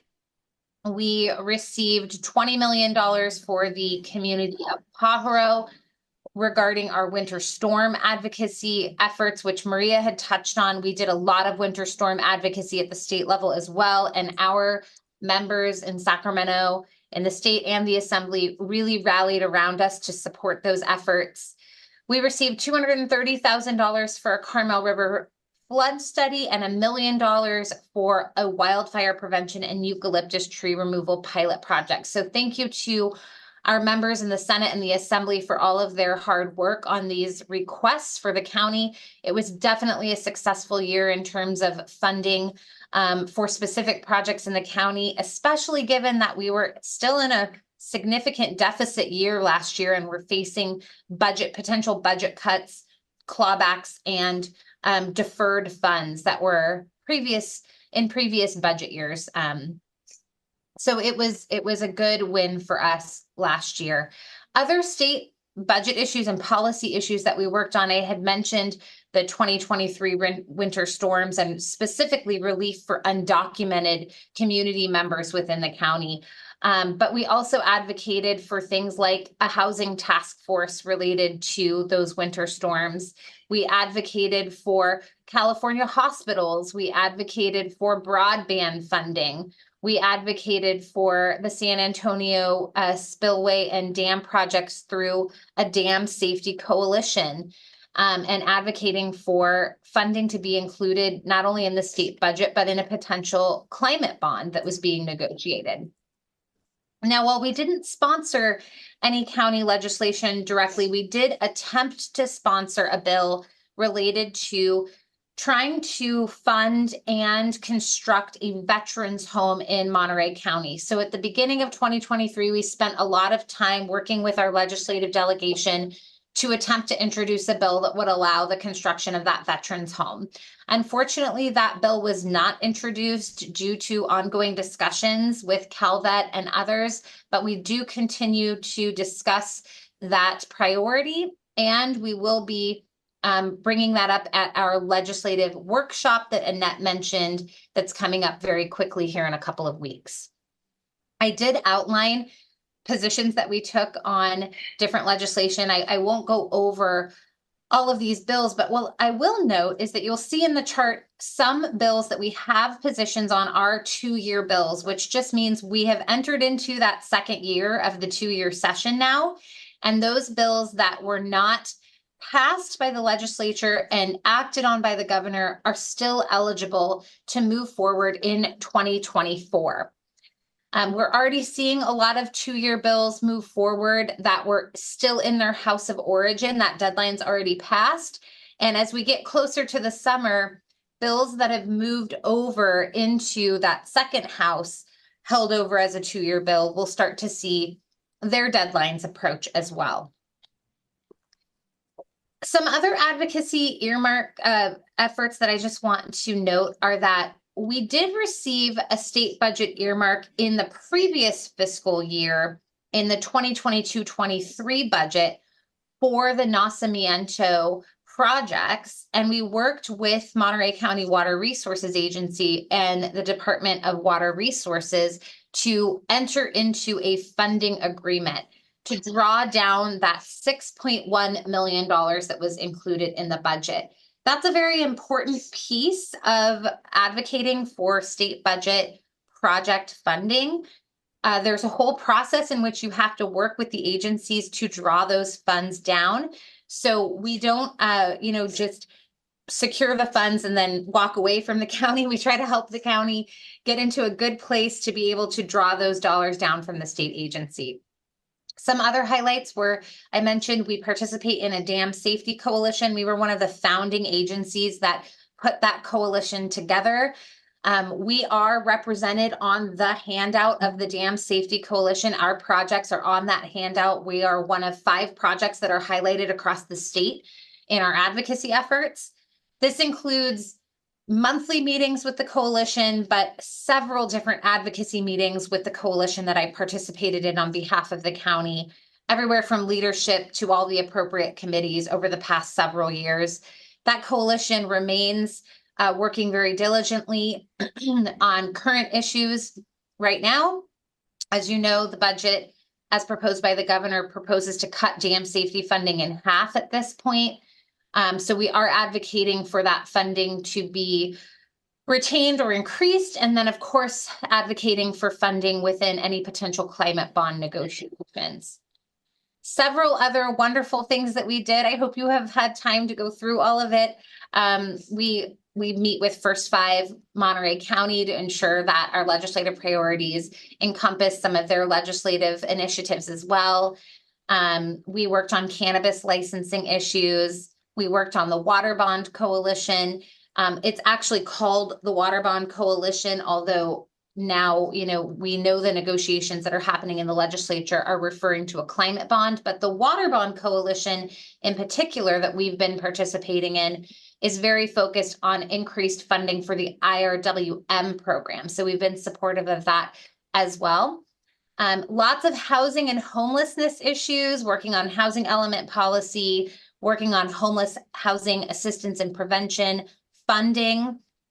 And then, of course, my favorite part, engagement with all of you, engaging with our Board of Supervisors, ensuring that we're doing what you need us to do, working with CSAC and RCRC, and then ongoing all the time communicating with your legislative delegation and staff. It's been a real wonderful year, and I'm looking forward to closing the loop on several items moving forward. One in particular will be the community of San Lucas. I do want to note all of our advocacy efforts there because we have spent a lot of time and effort advocating for a clean drinking water solution for that community, that disadvantaged community.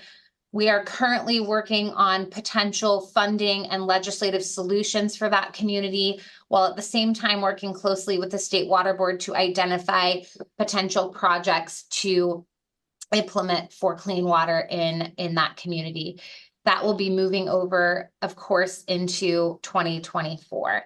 Some anticipated policy issues. Obviously, the budget deficit is going to be a topic of hot discussion. We want to make sure that our programs that we receive funding from or we want to receive funding from, that they're being retained, or at least the cuts are not so impactful that we're not able to continue to run some of our very successful programs. It's an election year, so that's always interesting. There's going to be propositions and whatnot that we take positions on.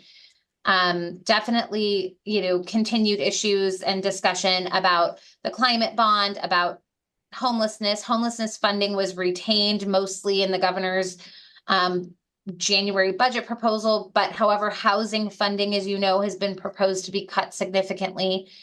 And then implementation of the California water strategy that was just updated recently as well. So we will be working very closely with the legislative committee this coming year to take appropriate positions and advocate on all of our priority projects. And with that, I will wrap up my annual state legislative report for 2023. And I'd like to move over to a brief summary of our 2023 strategic grants program. Our accomplishments have been very significant working together on grant funding programs and projects. To date, since we began working with the county, which this year will be 10 years, that's incredible, is just over $70 million that we've secured for high priority projects. In 2023, we secured just under $1 million specifically for the Farm Worker Resources Grant Center, our center grant. But we have worked with various county departments on, we had 5 different grant applications that we specifically worked on. We passed along many tailored grant programs that we felt the county could potentially apply for, 22 in total. As Annette mentioned, I do focus my time on really tailored grant programs that I know there's a project, or I know you can have a project, and try not to waste our time on grant programs that really are not a good fit for the county. In addition to just working on grant applications, we also have secured several different grant application support letters for various projects that are either the county was applying for or that would benefit the county. And then we met with all of the department heads and many supervisors, all of you, to discuss and collect information about unfunded projects within the county. And we do research on those and provide departments with information about potential grant sources. I have a list of all of the different projects that we worked on in the past year, but I do want to give time for any questions or comments for all of the presentations. So I will stop there, but I have listed many projects that we worked on that didn't result necessarily in a grant application, but did lay the groundwork perhaps for a future potential funding stream. And I also included upcoming grant opportunities in 2024 that I believe would benefit the county, including items on housing, sustainable communities, wildfire prevention, forest health, broadband, dam safety and enhancement program, the new grant funding program. The solicitation is going to be out next month. We're watching that closely and do plan to apply. Several different outdoor and parks funding programs as well. With that, I'll conclude my annual report for the Strategic Grant Services Program, but again, happy to answer any questions, and I'm honored to represent the county. I love working on your issues, and I feel very lucky to be a part of the team, so thank you. Thank you, Annette and Maria and Ashley. Are there any questions board members, before we go to the public? Anything? Nope. I'll go out to the public. Anybody in the public that has any comments? Nobody in chambers? Nobody online? Back to us. Supervisor Alejo. Yeah, just as by way of comment, I first of all wanted to thank Annette, especially, but also Maria and Ashley. I think we have formulated a very effective legislative team here in Monterey County, and so I just wanted to acknowledge their work. I think since we started our legislative program, it's only gotten better, and we're able to deliver more results. And I know we're able to do things that other smaller counties don't have the resources to do, but the reason we do this is to give a voice to our residents who can't afford lobbyists. We are able to provide that on a wide range of legislative issues, budgetary issues, regulatory issues, both on the state and federal level. And I think it's critical to have that voice. But I also wanted to say that we're able to respond very quickly by establishing working relationships with our state and federal legislators when issues, moments of crisis do come up, or when there is inaction sometimes by our state and federal agencies, as we saw recently with the Army Corps and getting these last repairs done to the Pajaro levee. Having this team helps us resolve these issues and get action taken on behalf of our residents. But I did want to just frame this year's legislative program. It's going to be different than the last several previous years because we're facing a potential very devastating budget deficit at the state level, which basically means that when the budget is approved in our next fiscal year, we could see significant cuts to a wide range of services. The governor released his budget a couple weeks ago, and his was a very optimistic budget with only a deficit of $38 billion. The Legislative Analyst Office has a deficit number of $20 billion more. The problem that lies with that is that if we had clearer numbers, we're able to analyze what the impacts will be to county services and to see whether the governor is going to propose cuts for K through 12 schools and community colleges. And if not, then that means there's going to be more pain inflicted on the other side of the budget, outside of Prop 98, to local governments and to the services that we provide. And this basically means that without an accurate budget today means that we might get a surprise during the May revise, during the second week of May, which gives us only about a month before the legislature is required to vote on the budget. And we'll have less time to advocate and less time to analyze what those impacts will be to our county services. So that's why I'm worried. Yes, I think we always have to advocate for things that we need, and because we know that the squeaky wheel gets the grease. But another big component of this year's advocacy is going to be to try to work with other counties to try to maintain core county services and not to try to have our legislature offset some of the cuts that we know are going to be real for the next fiscal year. And the governor did keep the money intact for HAP homelessness funding round 5, but that's what money that we were expecting to get these next few months in this fiscal year.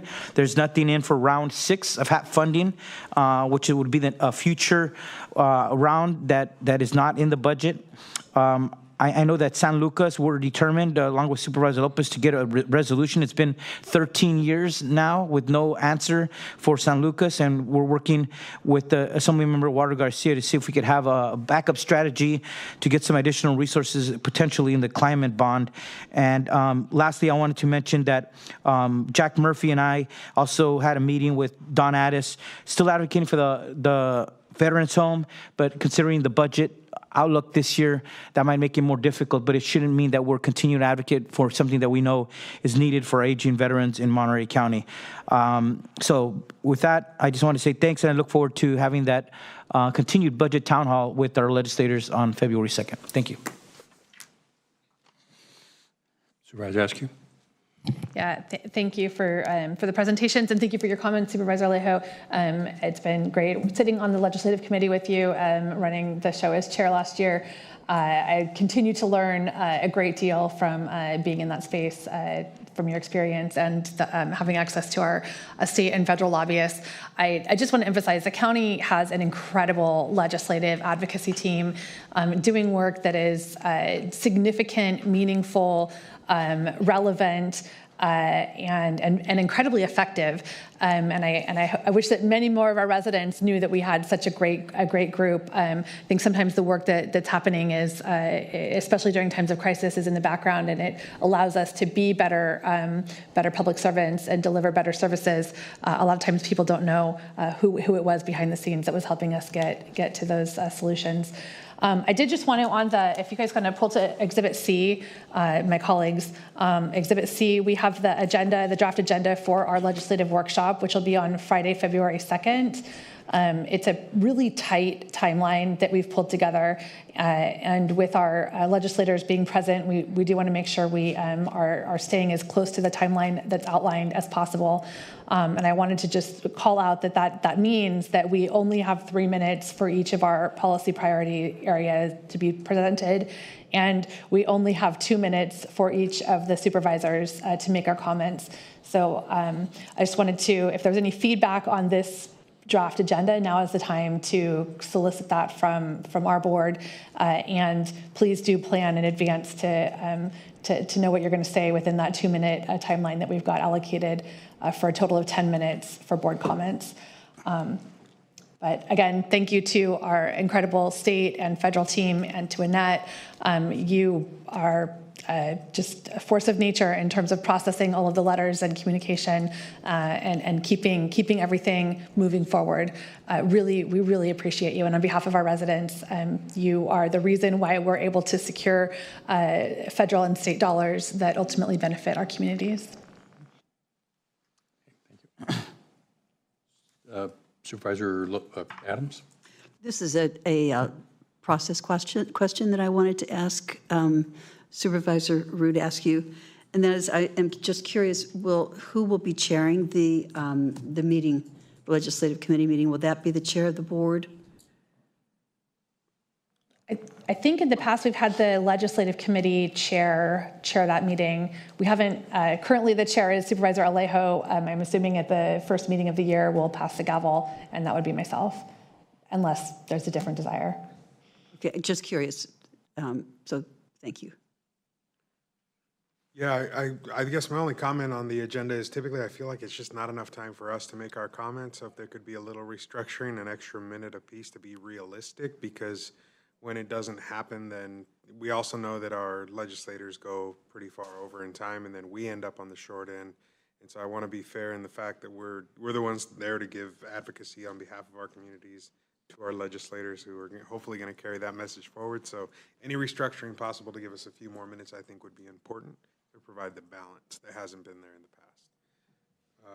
In terms of the layout and sort of some of the highlights, I think there was just 2 pieces. I appreciate all the work. Want to say I'm really thankful for the team that we've built and all the things that we've been able to accomplish. And I think this is going to be a good year for us, given some of the early signs that we're seeing already, especially in Sacramento, around some of our priorities. But there was 2 that I'm just hoping we can make sure to highlight in process, and they're both sort of in the same vein. It's the infrastructure piece. I know we've talked about it, and it's on the overall list, which is Halone Road, only because of the interface with the federal government on that, specifically the military base. So as we proceed forward, I just want to make sure that stays on the list. The other is the south of Salinas, priority for TAMC. I just want to make sure we lift that up. We did lose a life yesterday at the interchange there with Spence. It was a very tragic instance. We've been talking about it for years, and we're almost done with design, I think, that's going to go out to community, and we're going to get final feedback. But we've been told that when you're done with that critical juncture, then it comes down to fighting for the dollars to build the interchange. Again, it's too late for one person who lost their life yesterday at that interchange, and that's more state focused on the infrastructure side. So just asking that those 2 pieces be included in the appropriate spots as we continue to move forward, but wanted to use this venue today to give them a highlight as well. Thank you. Supervisor Adams? Thank you. I also want to just give thanks to Annette and the entire team. Having had the opportunity to work with you in the past, it's always a blast and very, very effective. And I had a question on the presentation from Annette, and it was during the federal earmark presentation. You had a slide up of a variety of different things that we were looking for as far as the earmarks go. And I was just wondering if that was in any specific priority order, or if it just happened to be the way that the items were listed. on the slide. Yes, thank you, Supervisor Adams. That list is not in any priority order. We would ask, let's see, depending on how this process unfolds, what we've found in the past is that we're notified pretty late in the game, and we maybe have 6 weeks to be working on projects and getting things submitted to meet the various congressional and Senate office deadlines. They each have different requirements. Some of them are really involved. And so what our goal this year is to, we have these projects on our radar. We wanted to bring them before the board so that you're aware that these are projects that we're continuing to work on. As I had mentioned in my report, all but one of these projects are things that we have submitted for funding in the past. So as the process moves forward, if we have the opportunity, we'll bring them back to the board and ask for you to prioritize the projects and go through that process. But if we are given a really short timeline to respond, as we have in the past, we'll be working through the direction that Sonia provides to help us prioritize those projects as we submit them. Thank you for that information. And then I want to just shore up Supervisor Lopez's comment. I think we have just too much on the agenda to really make it work. There are so many legislators represented and so many items that we have to speak on. I think the only good news, quite frankly, is that it sounds like Congressman Panetta is the only person who's going to be there in person. So that makes a bit of a change. And only, 1, 2, 3, just probably 2 other legislative people who will be there in person on Zoom. So it makes it a little bit easier to kind of speed things along. But I'm just wondering if we should try to look at the priorities that we want to talk about and lump them into federal priorities and state priorities so that at least, we're kind of talking about, I don't know, similar. I'm trying to think of some way that we might be able to collapse the agenda, and through the policy position area is the only way that we're going to be able to do that. So I wish everybody luck, and I hope that we'll all be wearing some kind of a watch with, stoplight on it so that we all keep on track. It's going to be tough to try to get that done, but it's a great agenda and looking forward to the entire morning. So I just also want to just note this impressive legislative workload that has been worked on here over the years, and particularly by the legislative committee. I think you put together a good, solid list, and need to be commended for that. I agree. I mean, the legislative meeting, it's set for like speed legislation review, and that's an anomaly because legislation has nothing to do with speed as a general rule. So, I think when we do these, there's so much more in depth we could do by having the meeting maybe another hour longer. I mean, this is 2 minutes, 3 minutes. I just don't know what we accomplish with such weighty issues. Particularly. So, yes, Supervisor Askew? Yeah, I'll just say, I think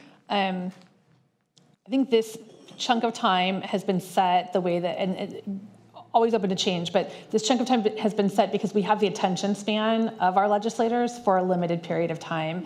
And so we are trying to pack as much in that, at least in that very initial priority policy punch, as possible, since we've got their attention, we've got their staff's attention, and if we go much longer, in the past when we've gone longer, they fall off of the call.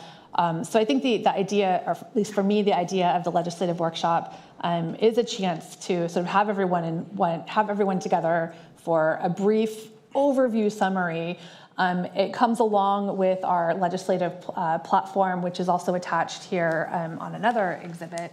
Where we go into much more detail, and we are able to provide that more complete document to the staffers, to the legislators, I know I print out a hard copy and have a one-on-one conversation highlighting the issues and areas that are specific that I think would be of most interest on a more personalized basis, as I know our lobbyists do.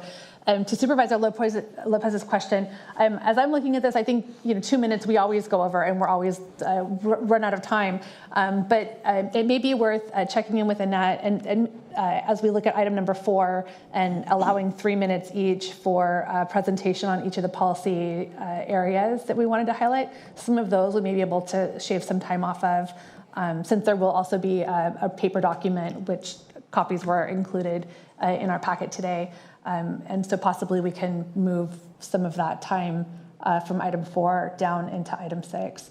But I just wanted to call that out and ask everyone to be prepared as much as possible so that we have a one chunk of time highlighting big picture, broad areas. I think it's also a chance for our residents who don't always have time to attend legislative committee meetings or spend hours and hours reading through all of our priorities to get this broad view of, hey, here's some of the biggest picture priorities that we're working on in summary. Okay. Yes, Supervisor Alejo. Yeah, and I wanted to respond to some of my colleagues' comments. I think, first of all, I think we're the only county in the Monterey Bay Area that holds a meeting of this kind. And only the second local government that holds a meeting with their legislators. I think City of Watson was the only other where I got the idea to do it when I came here to Monterey County. And the idea is not to go into in-depth into all the issues, because guess what? Most of the legislators know all these issues. We've talked about it at all the previous meetings. I think the goal when we started these was we usually had them in late in the year. We moved them to early in the year because it's the beginning of the new legislative session in Sacramento. Congress is a little bit different, but the idea was for it to serve as another way to reconnect with the legislators at the beginning of the session, refresh on the issues that are on the table still because they're ongoing. Some of these take several years to get through, and some are ongoing. You get a piece of money and then you try to advocate for the next piece, and so. Yes, what my colleague Wendy just said, there is a short span, and not all the legislators come. They send their staffers. When I was in the Assembly, I went to every single legislative meeting. And in fact, I went to every Board of Supervisors, which I had 4, and every city in my 4 counties to do a legislative presentation before the council and before the public in each of those communities every year for 6 years. But this is our limited time to refresh and prioritize on the most important goals for this coming year. And of course, each of us as individuals has opportunity, and we do reach out to all the legislators on the issues important to our respective districts. So the limited time is just because of the time constraints, but it's really a time to focus on the top 2-3 issues during your 2 minutes to talk about what's important in your district. But as Wendy said, they're not going to cut you off at 2 minutes. It's like at 2 minutes, that's where the time should kind of end. We wish we could have all the time, but then we start losing even staff and legislators that come when we drag it for so long, because it really should be a refresher of the issues and maybe some fine points that we're focusing on in the coming year. Thank you. Thank you for the explanation on that. As the junior member on the board, I don't have that historical knowledge that my more experienced colleagues do. I'll just echo, I completely agree and understand the point. I think it's just typically at the end, we're kind of the last, and then it goes to you, and folks are walking out of the room already. At that point, we've already lost legislators at times. It's kind of rough. So I was just wondering structurally if that had been considered and a way to frame it a little differently. I don't have the solution. I'm just throwing out maybe even opening with a minute apiece, right? Like to highlight, so I can say before we go through, obviously what some of my priorities are. I mean, just that opportunity before we start losing the attention, which we know happens as you get close to either lunch hour or end of day. Just a thought. So I believe we do need to make a recommendation, take action on the legislative program. Unless there's further discussion, anybody has? Or a motion? I'll move by Supervisor Alejo. And I'll second. Second by Supervisor Askew. It's just for item A. For the legislative program. Unless there's some other direction you want to give. Because the rest was just to receive a report, and then E was. So A through E. A. Got it. Okay. Basically A, unless there's, again, so. Yeah. Okay. Sorry, what's that? Okay. Yes, Annette? Thank you, Chairman Church. I just wanted to provide a little additional clarity on the legislative workshop agenda so that the board knew that we did rework this a bit. On the section of the state of the county by the county administrative officer, I think that took about 15 or 20 minutes last year because we were reporting both on the state of the county and we had a report on the winter storms. And that took up a big chunk of time at the beginning of the agenda. So we cut that down to 3 minutes. The staff is well aware that they need to stay within the 3 minutes for the county priority presentations, but I can touch base with them again. And if we can shave that down to 2 minutes on any of these, we can do that. And then, our biggest challenge on the agenda is just keeping the remarks by the legislators brief. I think that the only other thing you might want to consider doing is switching items 5 and 6 so that maybe the board gets to make their comments before we move into the comments by the legislators.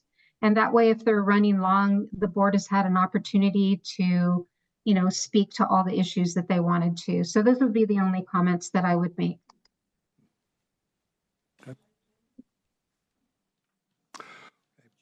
All right. Yes. I think that's a great suggestion, Annette. Let's try it. Yeah, and then the only other comment that I heard someone make, and I'm not remembering who, was around lifting up shared regional priorities. And I think that we can just find a way to include that in our comments. Okay. Just a point of comment. So that's how we do the Bismack meetings in Big Sur. We keep the legislators for the end because we know that the people in the audience will start to leave. So everybody sticks around to hear what the big shots have to say. Any other comments, or we do have a motion on the floor? Okay. Those in favor of 12A? Aye. Opposed? And motion passes. Now move to item 13, which is to consider introducing, waiving reading and setting February 6, 10:30 for the date and time to adoption of an ordinance amending Chapter 1060 of the Monterey County Code to modify regulations for the control of noise and enforcement mechanisms of the chapter. Mr. Spencer.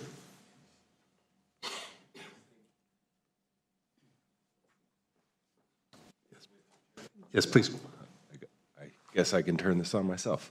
Thank you, Mr. Chair, and good afternoon, Supervisors. I'm Craig Spencer with Housing and Community Development. I am presenting for your consideration a draft ordinance updating our noise regulations. I'm going to just go over what's in our current noise regulations that was amended as of 2022, so that we're all operating with the same understanding of what's there currently, and that'll help us better understand what's proposed to change. Right now, the noise ordinance and noise regulations prohibit noise in excess of 85 decibels any time of the day. At night, between 9 p.m. and 7 a.m., any loud and unreasonable noise that is plainly audible, including noises in excess of 65 decibels, is prohibited. And that both those decibel levels are measured at 50 feet from the source of the noise. There are some exceptions to the noise regulations for religious institutions, permitted events and concerts, and agricultural operations. HCD, working with the Sheriff's Office, enforces the noise regulations. We have 2 dedicated code enforcement staff that are on call weeknights and weekends until 10 or 11 p.m., excuse me. Right now, when we get a complaint, a code enforcement officer visits the site and provides a warning. If they have to return because the noise is not turned down after 9 p.m., they can then issue a violation, and that is a $500 fine after that warning has been issued. Once a violation, the first violation has been issued, the second and third violations of the noise ordinance within the same year progressively get more expensive to $1,000 and $2,000 for each violation. And each hour that the noise continues to occur is a separate violation. There's been quite a bit of work done on the noise regulations for the past couple of years. It started in response to referral and a request to strengthen what was the noise regulations prior to what I just went over. And after a number of meetings, the board did refine and adopt some regulation changes to the ordinance. That is what I just went over. Then the civil grand jury produced a report about the noise regulations and some issues that were ongoing with noise in the county, and there were some recommendations coming out of that. HCD staff came to the board in response to the civil grand jury and provided some responses. And then there was a follow-up on how has our experience been in implementing the noise regulations, in addition to folding in the comments from the civil grand jury, so that we could learn from our 1 year or slightly more of enforcement efforts on the noise ordinance as they had been refined in 2022. So that was the latest was some direction on August 29th at the Board of Supervisors. At that meeting, the board had some consensus and some direction on pursuing some updates to the noise ordinance. There was consensus around the idea that the warning provided to a property owner or the person creating the noise should be extended from a 24-hour warning period to a longer period of time. Meaning that if code enforcement had to come back within that longer time period, they could issue a fine, having already issued a warning sometime prior to that. There was consensus about reducing the daytime noise levels from 85 decibels to 70 decibels. That was a result of some studies of a number of different jurisdictions and what the acceptable levels of noise would be. There was consensus about considering the opportunity to measure noise from different locations because of the way noise travels, and some consensus on focusing on music or amplified music and repeat offenders, including events. There wasn't consensus on how long the warning period should be extended. One suggestion was 72 hours, another was 120. There was a suggestion that we consider reducing the nighttime noise levels as well from 65 decibels to something less, but I did not hear a consensus on that. And then there was some other direction to provide some data and some alternatives when we returned for this discussion. So I'll try and get into those here briefly. I do have the HCD data. I don't have the sheriff's data, but in 2023, the calendar year, HCD received 405 noise complaints on the noise hotline. We responded and issued warnings to 383. That means we were not able to get to 22 of them, mostly because the officers were responding to other calls in other locations of the county at the same time and couldn't get to those 22 cases. From those 383 warnings, we opened only 43 cases. We collected $5,500 in fines for violation of the noise ordinance. That amounts to 11 cases, with that first fine being at $500, where we had to return after the warning within a 24-hour period. There were 32 other cases that were opened that were not specific to the noise violation. Either they turned it down or we fined them for other things that were happening on the property around events or unpermitted construction when we responded to the noise complaint. Again, our hotline was open till 10. It is now open till 11.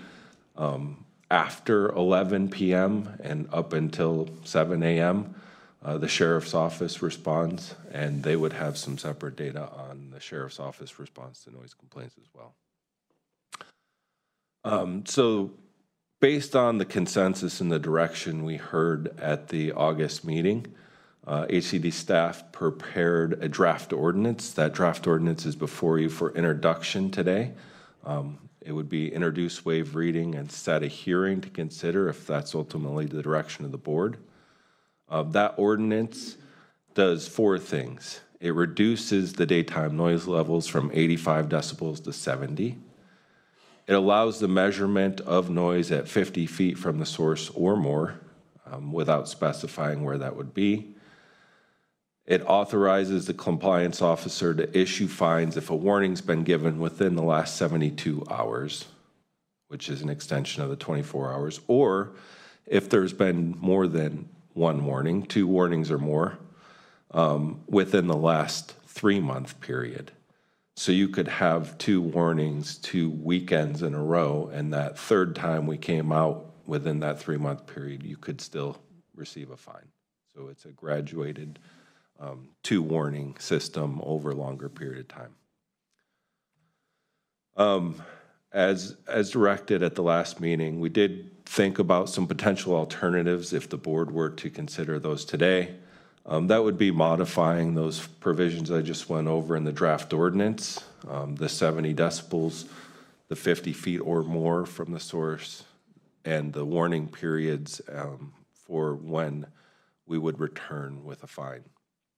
Some other ideas would be, again, to reduce the nighttime noise decibels from 65 to, I think, 55 was mentioned at the last meeting.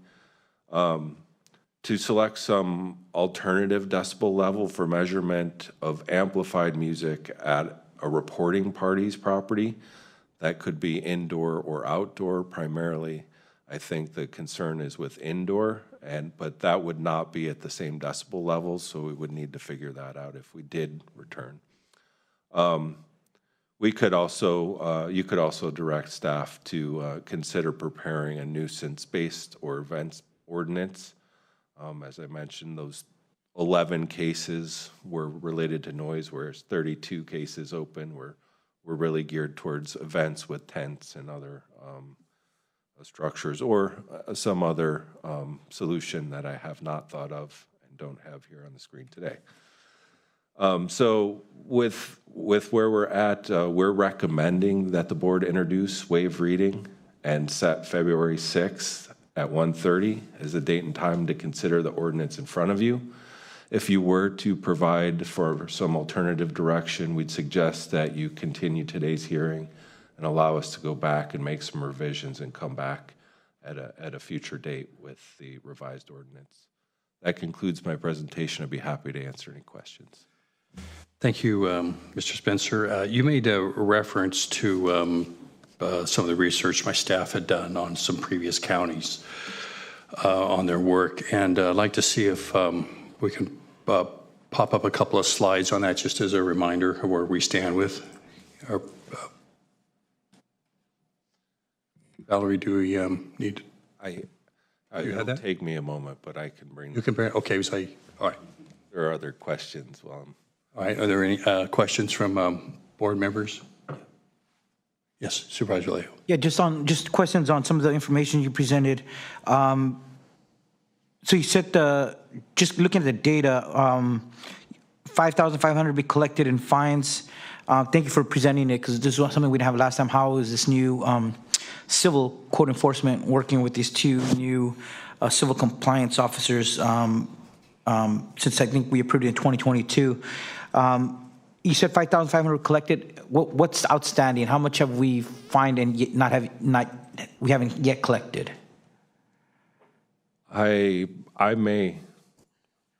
I'm not sure if it's the total amount collected or the total amount fined and yet to be collected. I think Josh Bowling's on the line. He may be able to help me clarify on that point. I'm not sure if Josh is a panelist. And meanwhile, the other question was just on the sheriff day. You said the sheriff, you guys, the civil compliance officers responded till 11 p.m.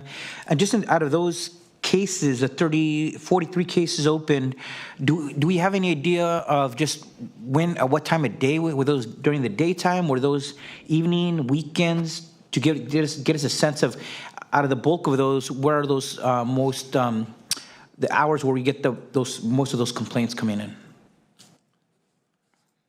I think we have some need to do some better data tracking. Okay. I don't have that data in front of me, but anecdotally, I'm hearing from our enforcement staff that a lot of the complaints come in before 9 p.m. That warnings are issued often before 9 p.m. And we're getting fairly high level of compliance with the warnings as 9 p.m. and on. Okay. But I don't have the exact number and the dates and times that those all. And I don't know if Josh Bowling on to answer that question. It's a quick one.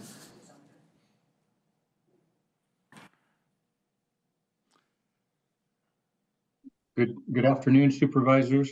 This is Joshua Bowling. I want to confirm you can hear me. We can hear you, Josh.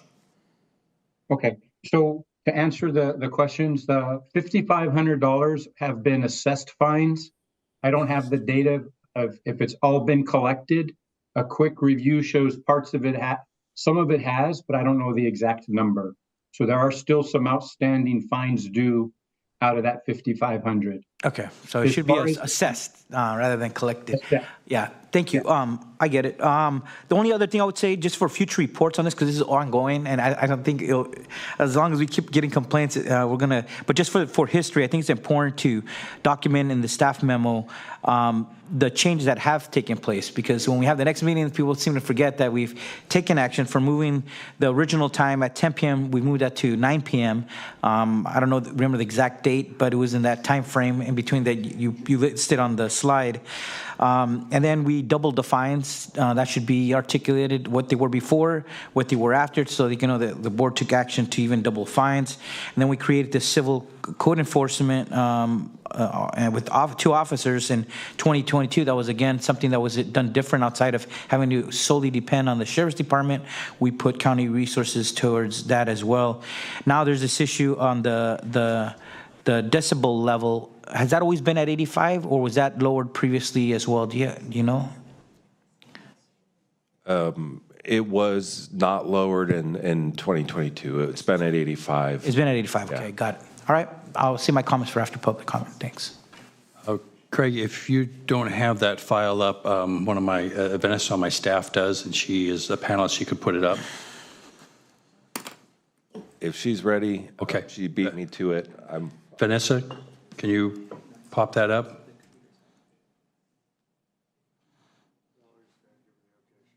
Yes, can everybody see it?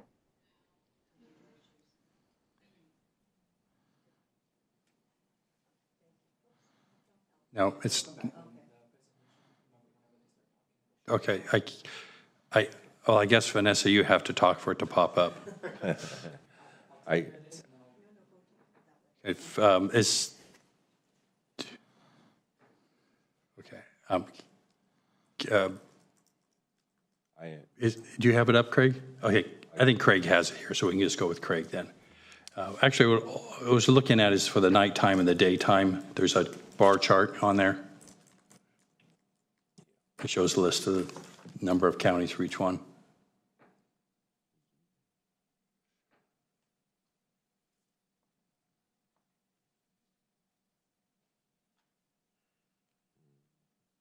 All right, well, are there some other questions at this point? Yes, Supervisor Lopez. Yeah, on that data, in terms of the visits, the 405 or so, do we know where they were regionally? Which districts? I don't. I think majority of them are in District 2, but Josh, do you have a sense of that? Yes, Supervisor Lopez, the majority of those are in North County. In terms of the time frame that we're using staffing, what was the decision on I think you said 7 to 11? In terms of that, the civil enforcement team that's out there, and after 11, it's the sheriff? Yes. Is there a reason we chose 7 to 11 versus 8 to midnight or 9 to 1?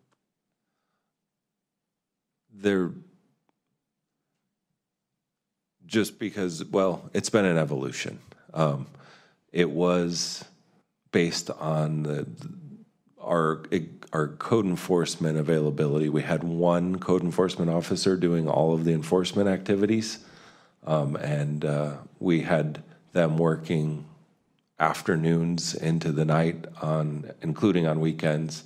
We have increased that and put a second person on enforcement in the weekends, and increased it in response to the civil grand jury report from 10 to 11. But it is something that we can work with as long as we have the staff who are available to do it at the hours that we need them to do it. And then my last question was regarding the other violations. I saw we put building as one of those, but the other was events.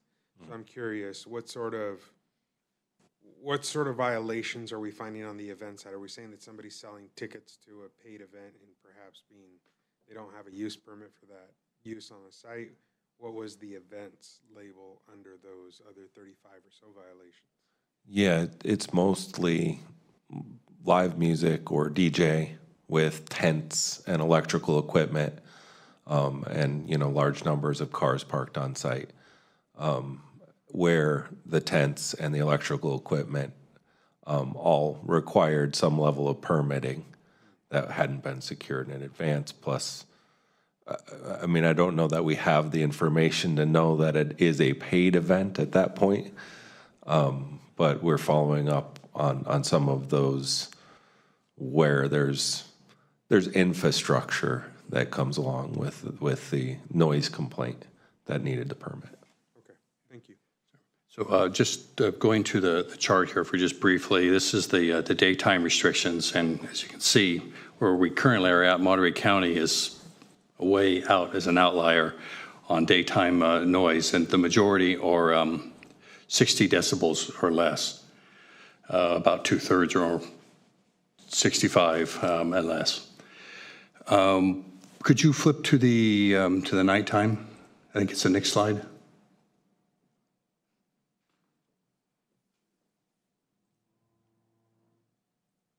There we go. And even here at this, again, Monterey County's on the upper end. The majority of these seem to be about 50, 55 or less. So I just kind of wanted to point out where we're at here onto this. Thank you, Craig. I would say that we are at 65 on this. We're at 65 currently, right now. Yeah, which is, again, on the upper end, not quite as much as the daytime where we're all by ourselves out there and in that range. Supervisor Adams, did you have something?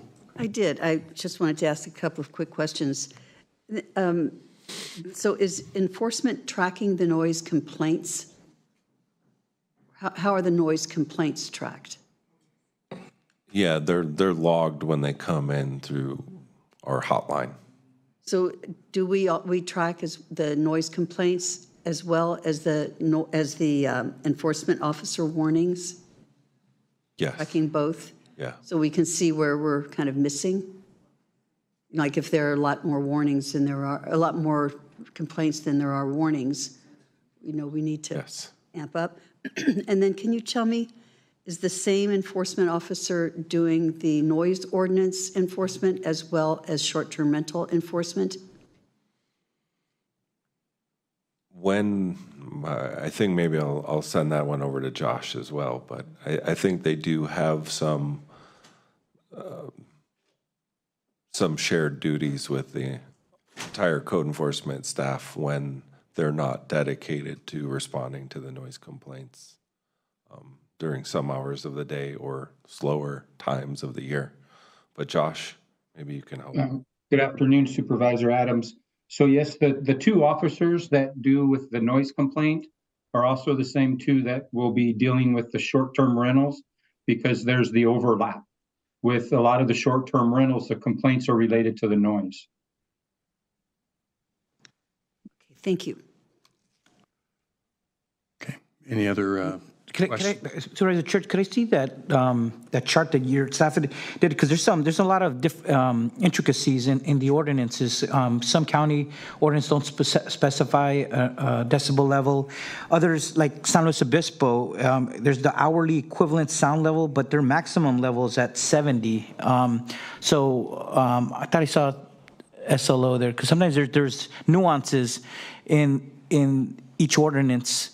And it may not be as clear when whoever pulled these numbers. Yeah, and we did go into more detail on our larger chart on that. That is correct. One of the other nuances on there is that a lot of counties don't measure the sound from the source, but from a receiving property. Because really, when you get down to it, somebody can make all the noise they want on their property. It's when it gets on somebody else's property is a problem. And so this is... But can I see the daytime one? The daytime, yeah, sure. Go right. Second. Do you know how many did from receiving? I can't remember right offhand, but there's quite a few. Some did receiving and at the source, both. Some, obviously the receiving is lower than the source. Onto there, there were quite a few. I wouldn't say it's 2 or 3. We're not anywhere like that. We're talking about... I'm just roughly thinking 30 or 40%, maybe half. I don't think maybe it's quite that high.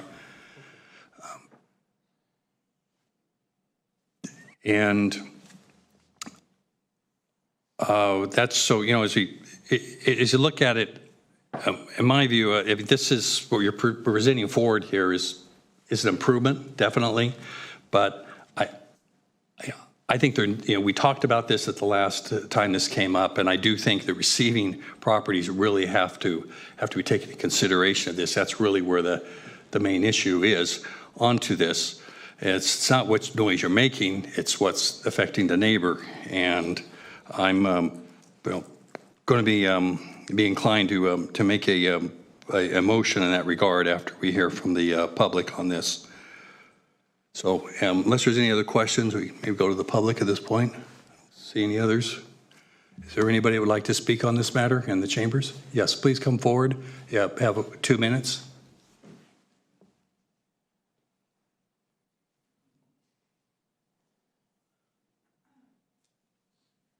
Okay, good afternoon. I'm Eloise Shem.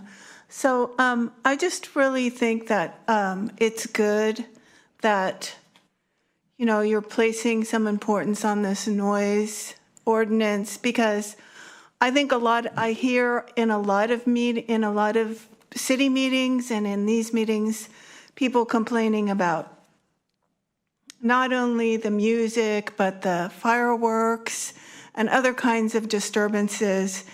And there have been studies done, where people are affected in terms of if they have too much exposure to noise, that it affects early onset dementia and Alzheimer's and things like that. And so there are some people who are just oblivious to the fact that, noise does affect your health. If you can't sleep, then it's going to be detrimental to your health. You're going to be more inclined to take drugs if you need to sleep because you're hearing noise. So I just think that it's a good idea to, really take this seriously and know that noise does affect people's quality of life, and that it should be enforced. Thank you. Yes, is there another comment? Please come forward.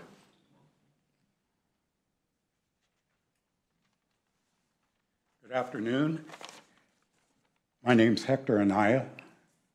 I have been a resident in District 2 since the fall of 2008. Over the years, things have become progressively worse and worse in my area. Extremely loud, often amplified music, which is clearly heard from blocks away. Dozens of vehicles, some parked carelessly and improperly.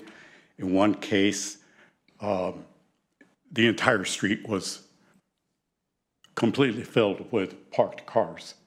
You could hardly get a bicycle through there, or an ambulance, or a fire truck. Once I hear this loud noise, it is impossible for me to unhear the noise and not become aggravated. Even with all the windows and doors closed, the loud noise penetrates the walls of my home, making it impossible to have any tranquility within my home. The loud noise continues late into the night and into the early morning hours. In the mornings, it is not unusual to find litter consisting of opened alcoholic containers strewn about. It seems in some cases that open-air nightclubs are in full operation with large tents, rows of tables and chairs, flashing lights, and porta potties. Loud noise at any time, in my opinion, is civilly disrespectful to the immediate community and is a prime example of disturbance of the peace. Thank you. Thank you. Is there anybody else in chambers? Then we'll go. Is there anybody online? Yes. Christina McGinnis. Yes, you will have 2 minutes, Ms. McGinnis. Thank you, Chair and Supervisors. I am testifying today representing Keep Big Sur Wild, a nonprofit organization dedicated to its protection. We enthusiastically support the reduction in decibel levels in the draft noise ordinance from 85 to 70, would like to see even more, but applaud the county for taking this step to protect residents from amplified noise throughout the county. We also support the need for reduced decibels in the evening hours, as was mentioned earlier. However, we believe that stronger enforcement is really needed, along with more stringent penalties, particularly in Big Sur. As a point of reference, I'd like to read a section of the Big Sur Land Use Plan that addresses the need to protect the soundscape. It's page 92 under commercial uses. It reads, the renewal of use permits for existing commercial uses or the establishment of new uses will require careful consideration of the impact of the use on surrounding land from a good neighbor point of view. Particularly where commercial activities are in proximity to residences, care must be taken to ensure that noise or visual modification do not affect the peace and tranquility of existing neighbors. This section also remains in the current draft that was released late last year of the land use plan. There are multiple references to peace and tranquility throughout the Big Sur land use plan. And I bring this up today because I wanted to alert the board to the expansion of amplified music, both in commercial areas and in many illegal and event wedding sites that have been popping up on various residentially zoned properties in Big Sur. Our organization reported several of the illegal sites with documentation over a year ago and have yet to see any enforcement from the county. With no enforcement, these types of event centers continue to proliferate. It's almost impossible for us to keep up with them, especially when we don't see results from our detailed documentation and reporting. Also, we request that existing permits for allowed concerts and events in commercial areas in Big Sur should be reviewed in light of the existing policy that requires consideration of neighbors and maintaining tranquility. Thank you. Your 2 minutes are up. Thank you very much. James Walters. Yes, Mr. Walters, you have 2 minutes. Hello, my name is Jim Walters. I'm also with Keep Big Sur Wild. And picking up where Christina left off, we do want to plant the seed that Big Sur is a unique, acceptable part of the county. And the board should consider adopting a special set of noise ordinances to apply in Big Sur and be reflected along with revision of the land use plan.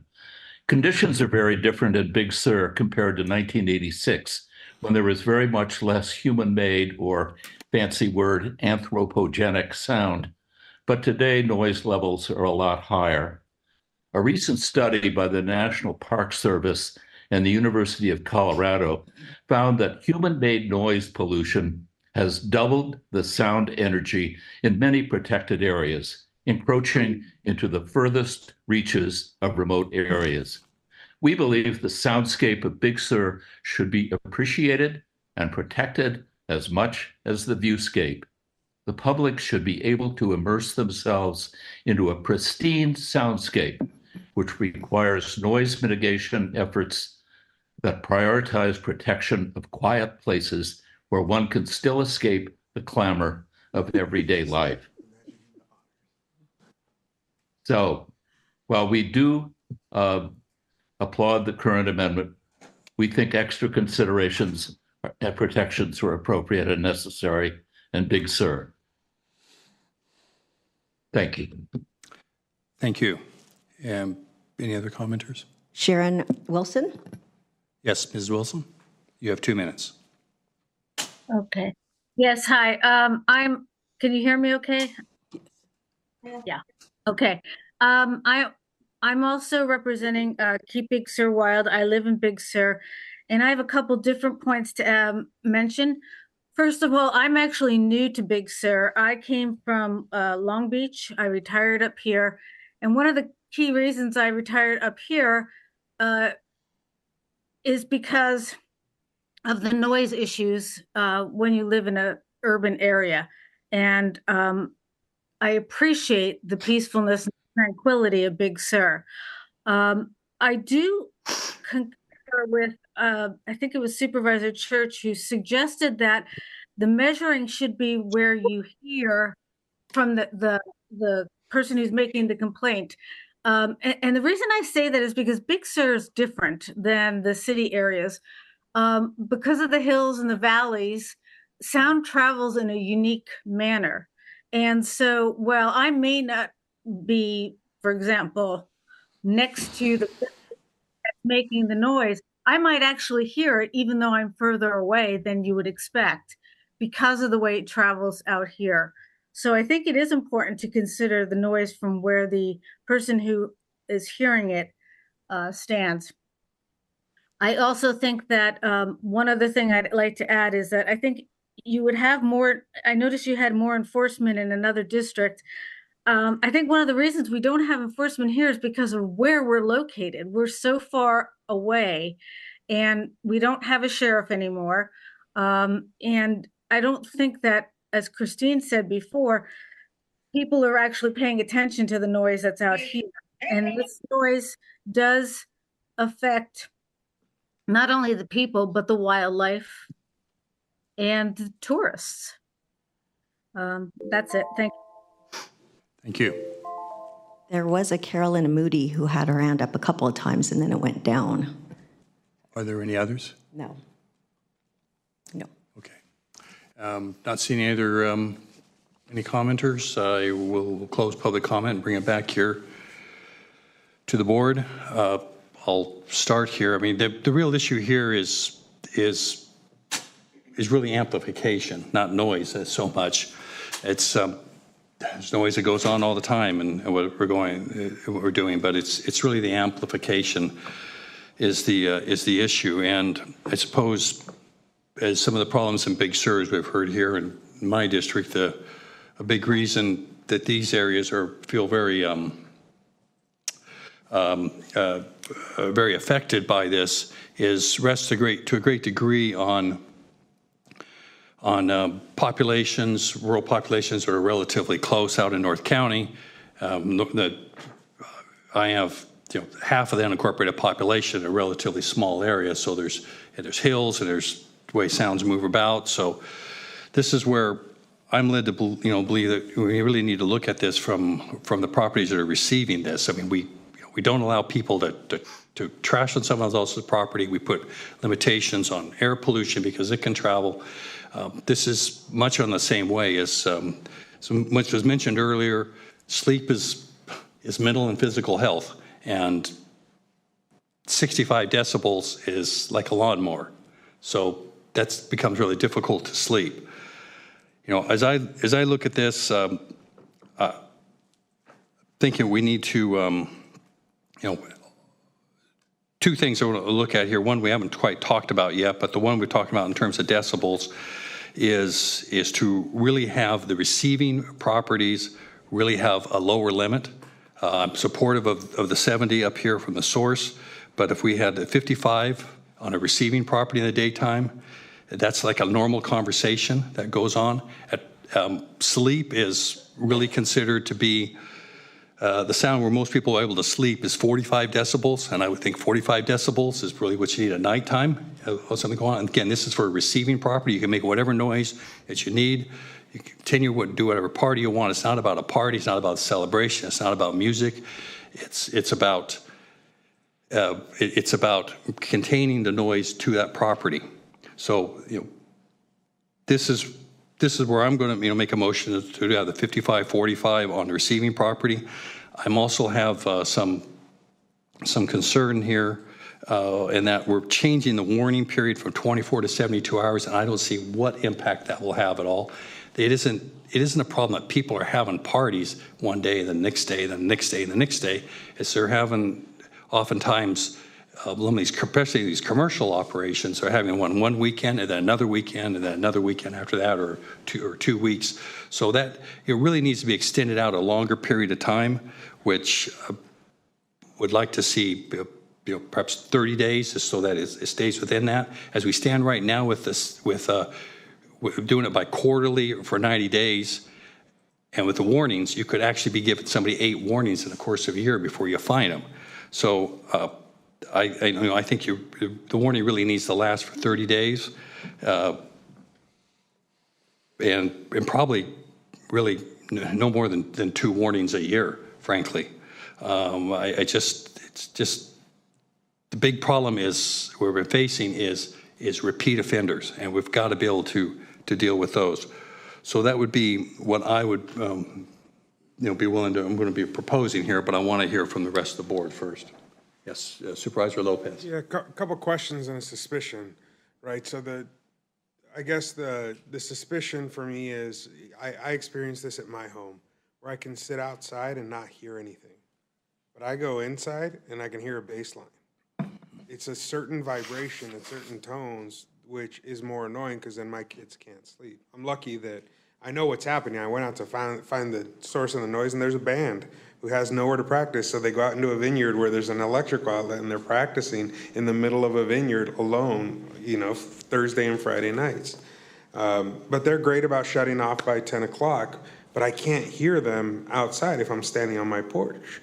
But inside, I can hear that vibration of the windows just rattling enough that it's annoying that it keeps the kids up. So I get the concern. So when we talk about noise level off property, are we talking about, and this is the question piece, off the reporting party or from any property off? Because I'm suspecting the neighbors aren't going to want to say, put me down as the location where I could hear it. Or are we saying like from the street or the nearest property? Yeah, from most of the counties do it from the property line if somebody is reporting it. From property line. Receiving the property line of that property. Okay. That's what's generally been utilized onto there. It's unfortunate the band just doesn't unplug their amplifier if they're just practicing. Mm-hmm. Yeah, it would solve the problem. Yeah, but it's also their right, in my view, like to practice until 10, so I'm okay with that. And that's, let them do their thing, right? That's fine, but they don't get an amplifier. But anyway, that's another point. And I do want to state that what I was suggesting here at 55-45 isn't that far off from what some other places are doing. Greenfield has a 55-50, and they're doing it from the source, not so this is actually even more lenient in that regard. Any Supervisor Adams. Just a comment as far as from where it's measured. I know, having been out at Laguna Seca, when you're down on the track, it's noisy, but it's not that bad. But when you go up on the hill, it's unbearable. It's just so loud, the way the wind shifts. And I think that's probably what happens. I know that's the complaints that I hear in Carmel Valley. A country club has got a band going, and it doesn't seem that loud when you're there, but it just goes across the valley and, really is loud. But what I'm conscious of is what you were talking about earlier, and that is the frequency with which we issue warnings. And I just feel like it's a lack of our ability to really enforce. And I don't know if it's because, you know, we can't get out to the noise areas in the amount of time that we need to do it, or if once we get there, I've heard that the situation is frightening and people don't do anything, the enforcement people don't do anything but leave, because it's, you know, there are people and they could be armed and, you know, it's a big crowd and nobody wants to turn on them. But, you know, at least that's what I have been told. But I feel like I understand what you were saying about expanding the time frame so that, you know, you've got a date, you know, and if you have X number of warnings, you know, you could just get warnings up the wazoo and still not have anything done about it. So whatever language you were trying to propose that would have fewer warnings and more actual fining, I think is going to be an important element to this. Yes. Yeah, just another question to staff. I know one other piece that Supervisor Church brought up in his comments, I'm just wondering, were we able to parse the data to see if there were repeat offenders? Like, did we identify problematic 12 properties who, I mean, I'm thinking about the time frame, right? That reporting time frame. If it had been different, do we know how many more people would have fallen into a fine versus an additional warning? Does that make sense? Maybe Josh can help me with that one. I think once we get into the fines, we tend to, most of the time the warnings are working. When they don't, we're fining people, and that tends to get some attention as well. The events probably are the ones that reoccur most often, but Josh maybe can help. Good afternoon, Supervisor Lopez. Yes, my staff has identified 4 to 5 repeat offenders that have multiple citations issued. Okay. So, yeah, I think big picture for me too, I wonder, like, if that's the case, should we not be focusing on these 4 or 5 properties versus continually coming back here? It's just sort of thematically, it's a big, you know, we spend a lot of time on this conversation. Thank you. Any other comments from board members? Yeah, I have concerns because I think every time this comes forward, we want to keep getting more and more punitive. And I get it. We got a few complaints and some issues, and I do agree with the repeat offenders, being able to address those, and also the commercial venues that are used for some of these events that happen on an ongoing basis. But what I mean by punitive is I'm getting concerned that we're trying to get to this point that all we're hearing is the people who want complete silence versus balancing that with the many other residents who want to have the use and enjoyment of their property to at least have a family gathering. Under this 70 decibel level, you would ban a mariachi, for example, playing at any family event, special event. And if you look at what the deficit, because most people don't understand what constitutes a decibel level, a hair dryer is at 78, television 75, alarm clock 73, the garbage disposal 80 decibels, blender 85.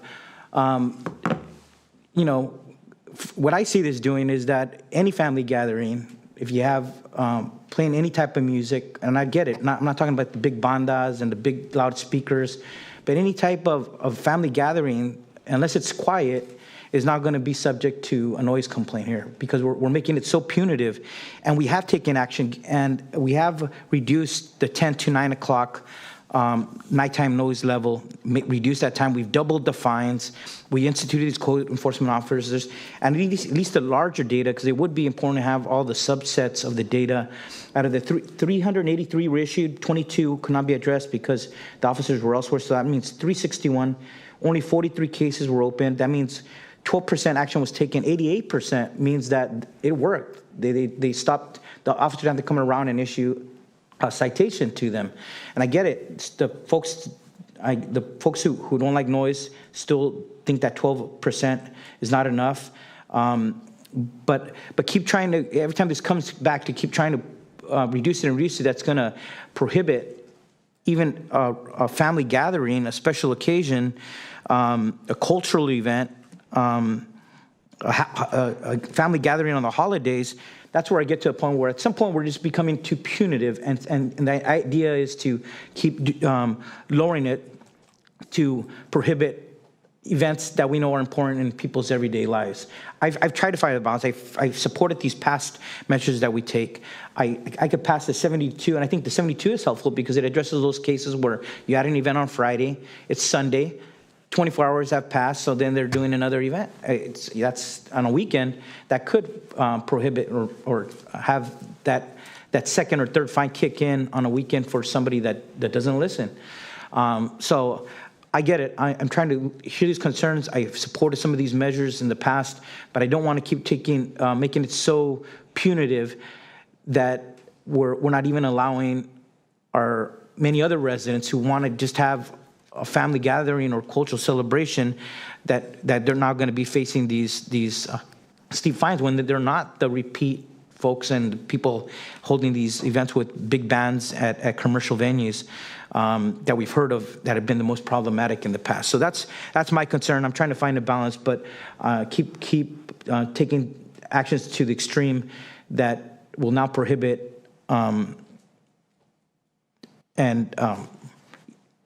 special celebrations like family gatherings. I think that's where I think I gotta find a balance there.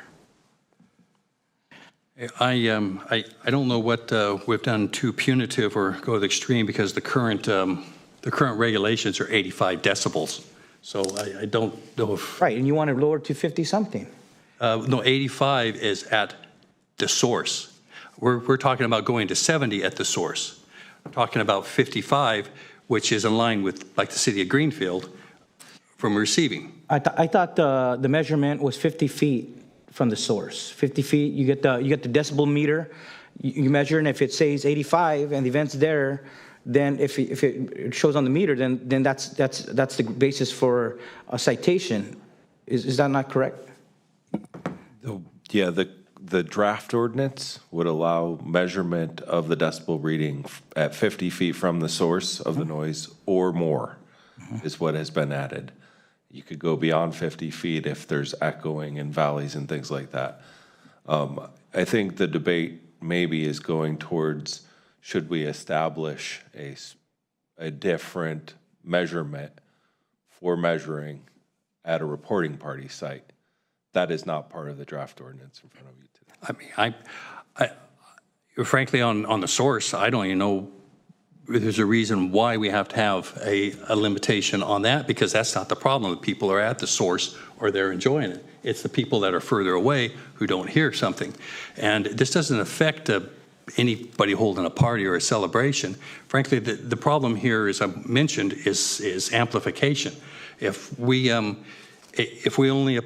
applied the noise ordinance to amplification during the day, and maybe all noise in the evening, just because any noise can prevent somebody from sleeping. But if we just limited it to amplification in the day, which is, I believe that's almost where all our complaints are coming from.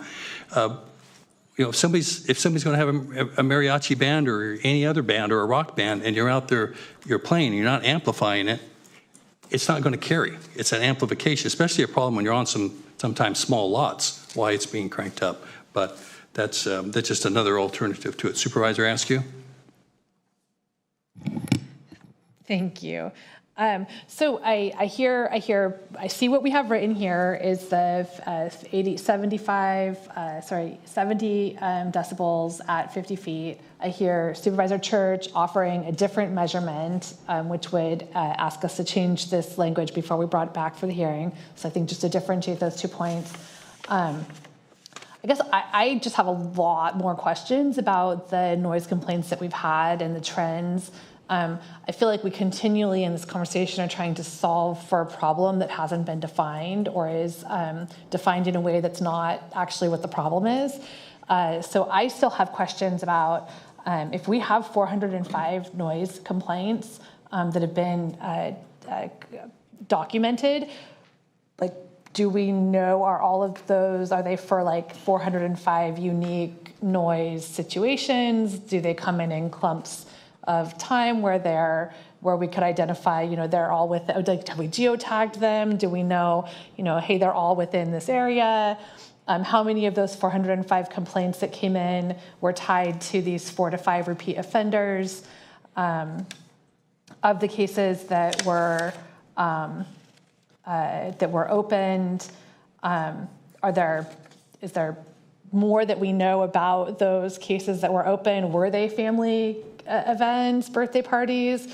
Were they, or, I mean, whoever was going out, like, do we have any more data to help us? I mean, and I'll just back up and say, I'm interested in addressing the issue. I'm interested in, like, taking action that's actually going to have a meaningful resolution to this problem for the residents who can't sleep, who are, constantly being assaulted.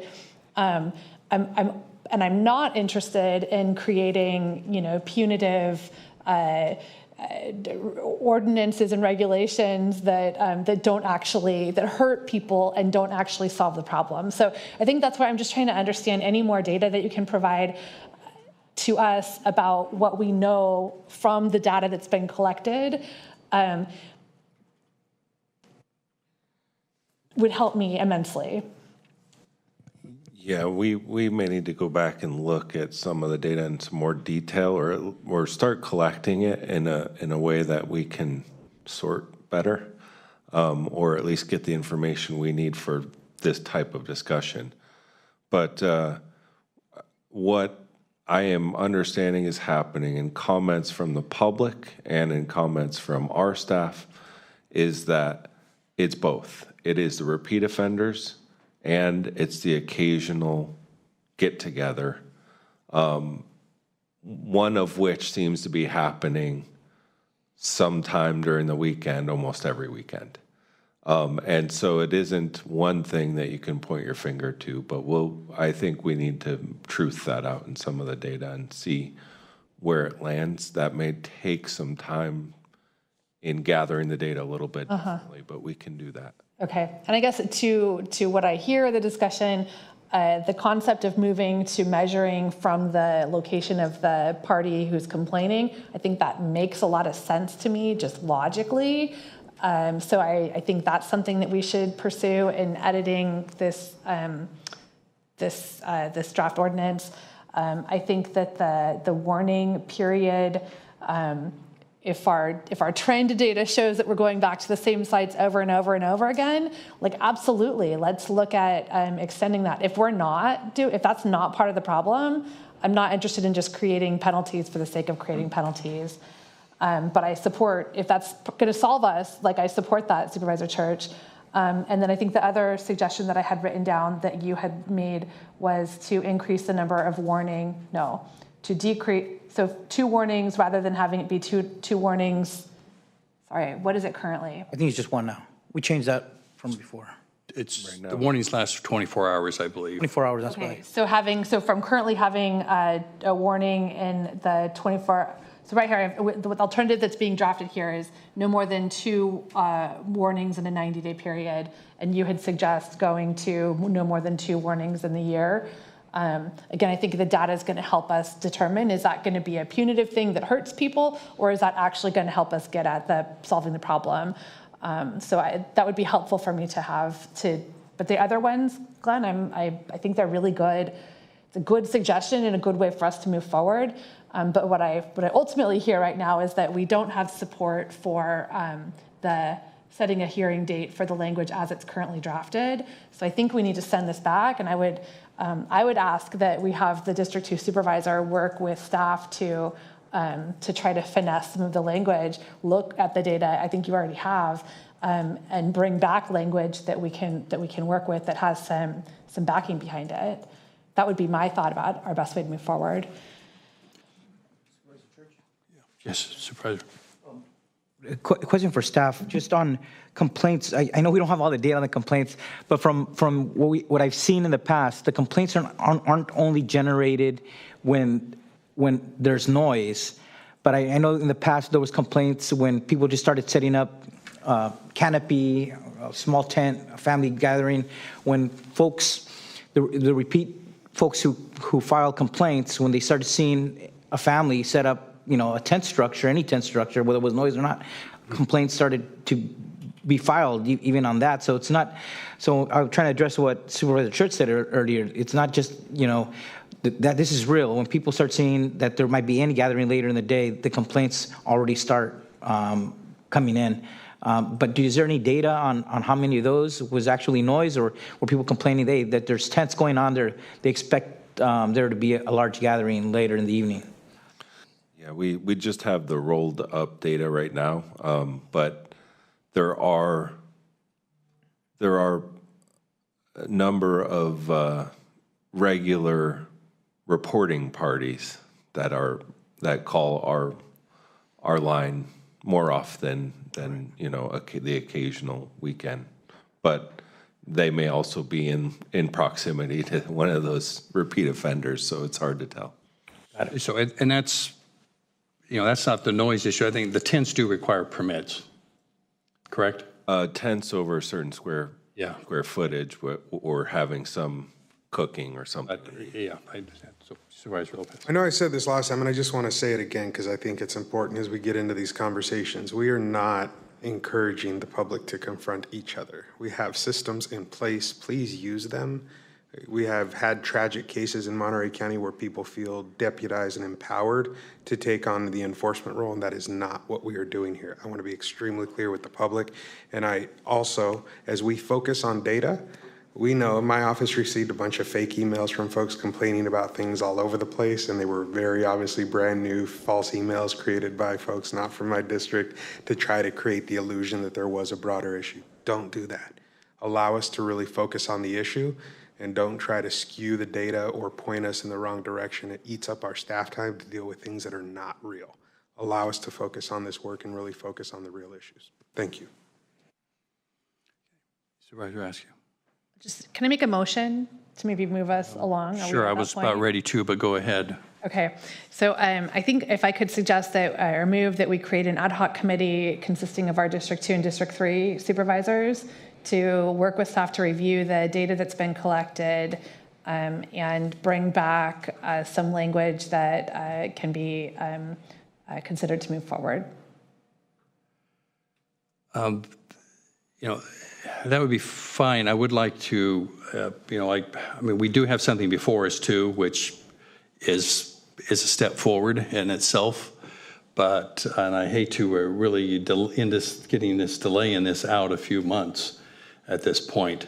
So I wonder if, we could maybe go to approve this at this point.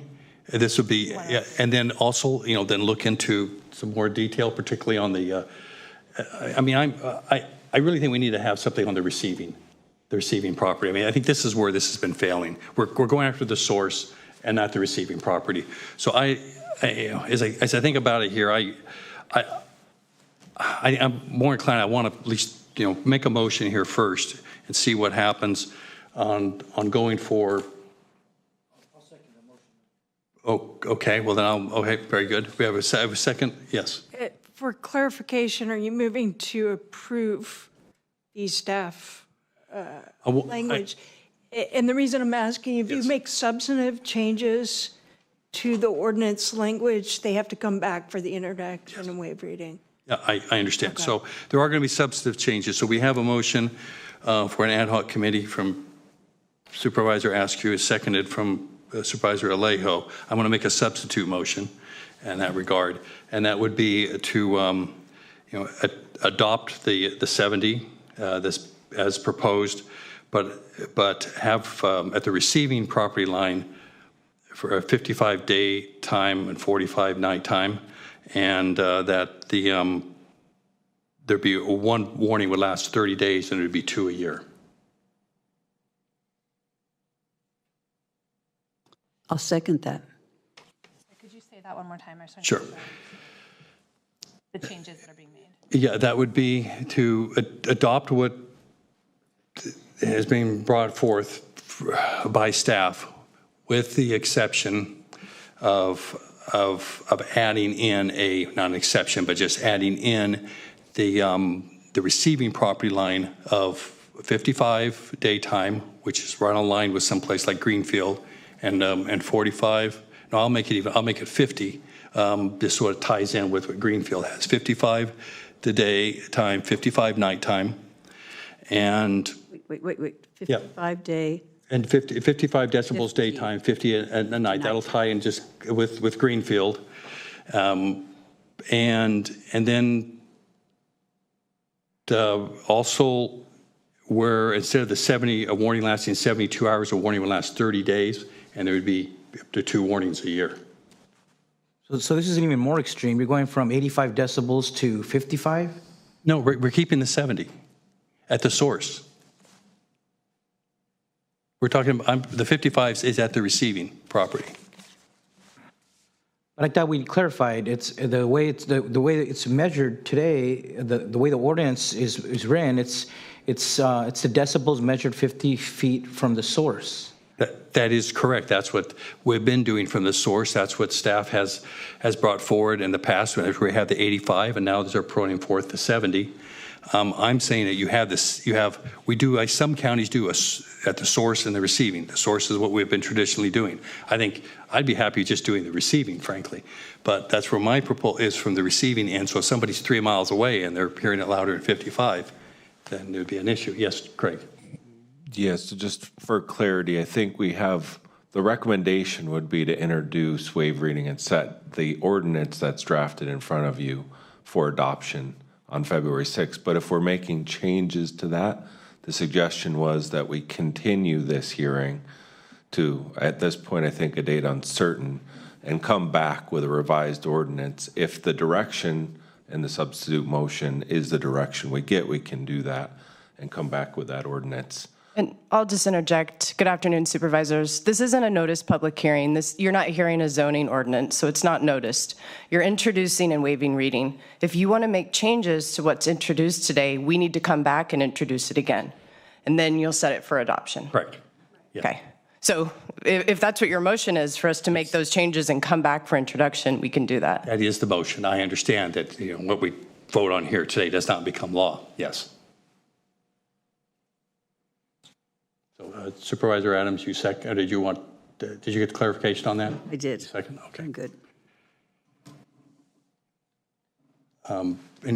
So we have a substitution motion that gets heard first, because we have a motion and a second. So we should vote on that. Any other comments on it, Supervisor Askew? And just so clarification about what we would be directing. We would be asking staff to amend the current ordinance to add language that includes, I guess I would prefer to see what we're moving forward before moving it forward to a hearing date. You're not moving it forward to a hearing date. So what would happen is staff would go back and incorporate the direction via the motion, and they would come back for an introduction and waive reading.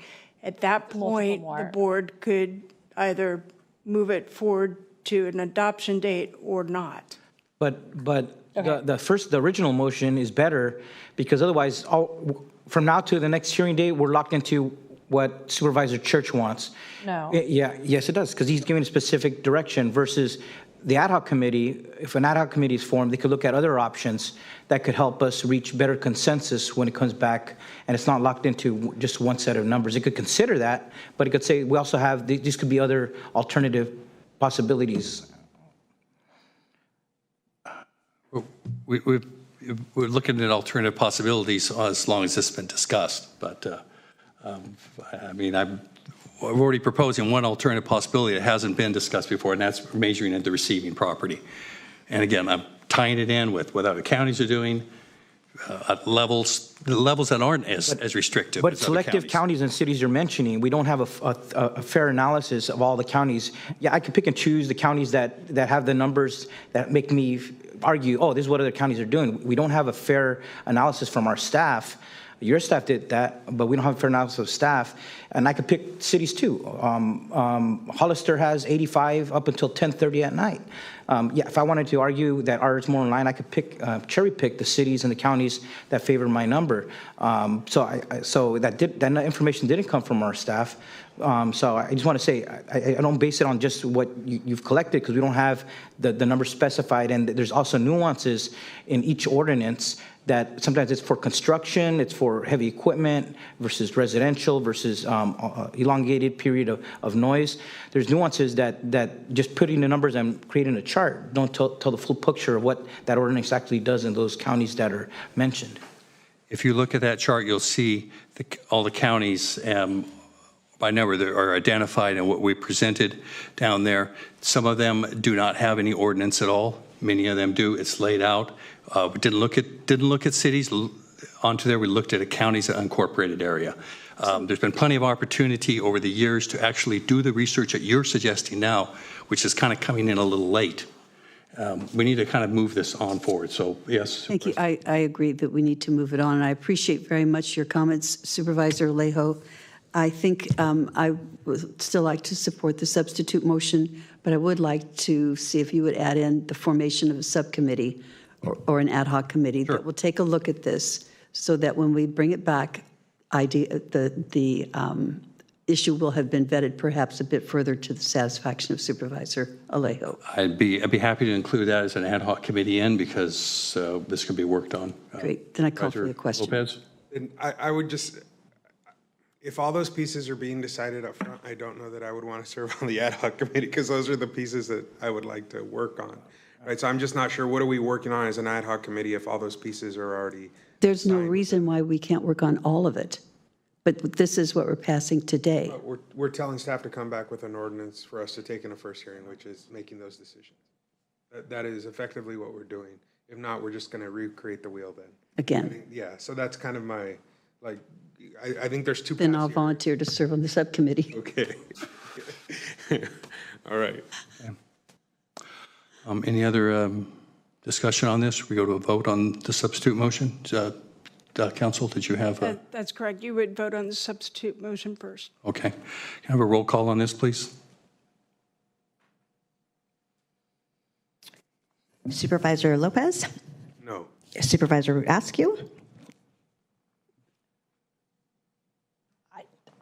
I have to be honest, I'm not exactly sure what all we were adding. I didn't get that question clarified. So I can't, can't vote yes, but I don't know what I'm voting on because we didn't get clarity. I would like to see it written out in front of me because I think that we owe it to the public to have policy that we're giving direction. I mean, I know this will come back to us. I'm happy to vote yes on it, but I can't say that I will support it when it comes to a hearing without having seen it drafted. It doesn't become an ordinance now anyway. There are no ordinances that or anything we voted on, I believe, that we voted on that's been written before us. But I understand it will be coming back it would be coming back to the board in a written form, if that's what you're asking for there, of course. Yeah, I think I'm going to vote no, just because I think we need to vet this. There's more here that needs to be vetted, and I'm happy to support the changes, but I need them to show up in a way that's vetted. Supervisor Adams? Yes. Supervisor Alejo? No, for the same reasons. I would love to have staff do the analysis on that in their memo next time, what that means, because this added language is different from what the staff is recommending. I just want to have a better understanding. What does it mean? How does that get measured in our ordinance? Because that was not clear to me. And Chair Supervisor Church. Yes, and staff is recommending this language because this is what we voted on previously and discussed. So now we would go back to the original motion for an ad hoc. And could you repeat the original motion, please? So yes, my original motion was that we have District 2 and District 3 form an ad hoc committee to take a look at the data currently that we have around the 405 existing noise complaints and vet the recommendations that Supervisor Church had suggested, which I have written down as changing to the receiving party location, looking at the days for a warning and the number of warnings per year, and bring back a draft ordinance that we can set for hearing date. Would you take the friendly amendment of, we can have that ad hoc committee and look at this, but then we approve what has been come forth by staff today?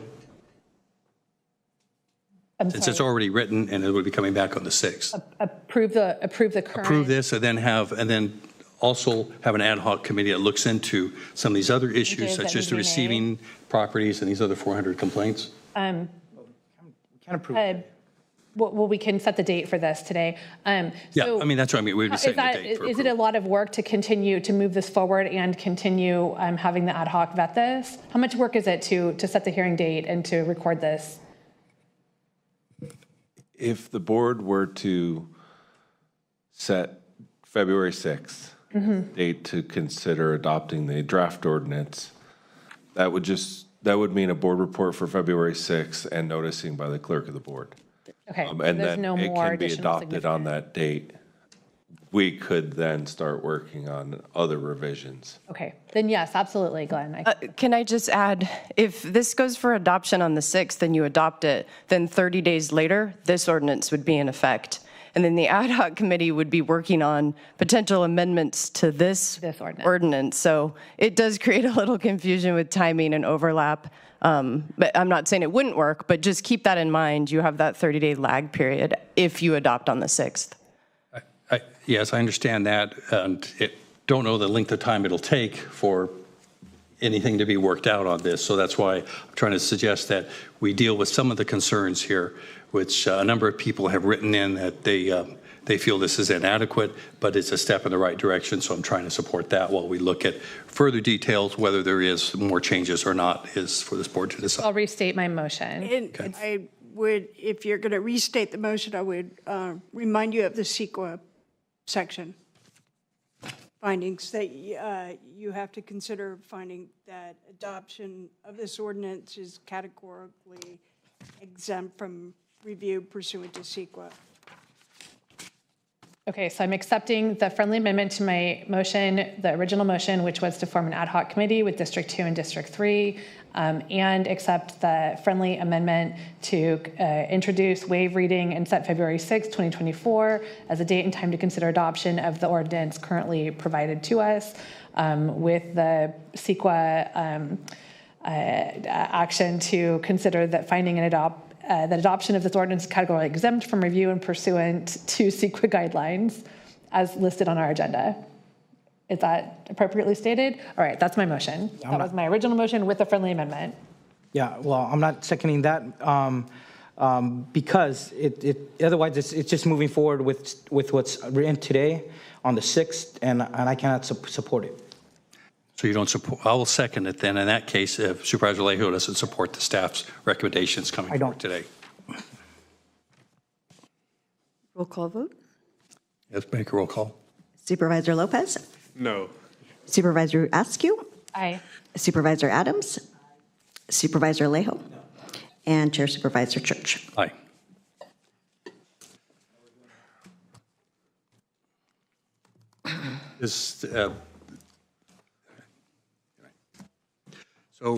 Motion, this item has been voted on, and we will go now to item 14, which is to receive a report from the Sheriff's Office related to ICE's access, and we have some Under Sheriff Boyd. Good afternoon.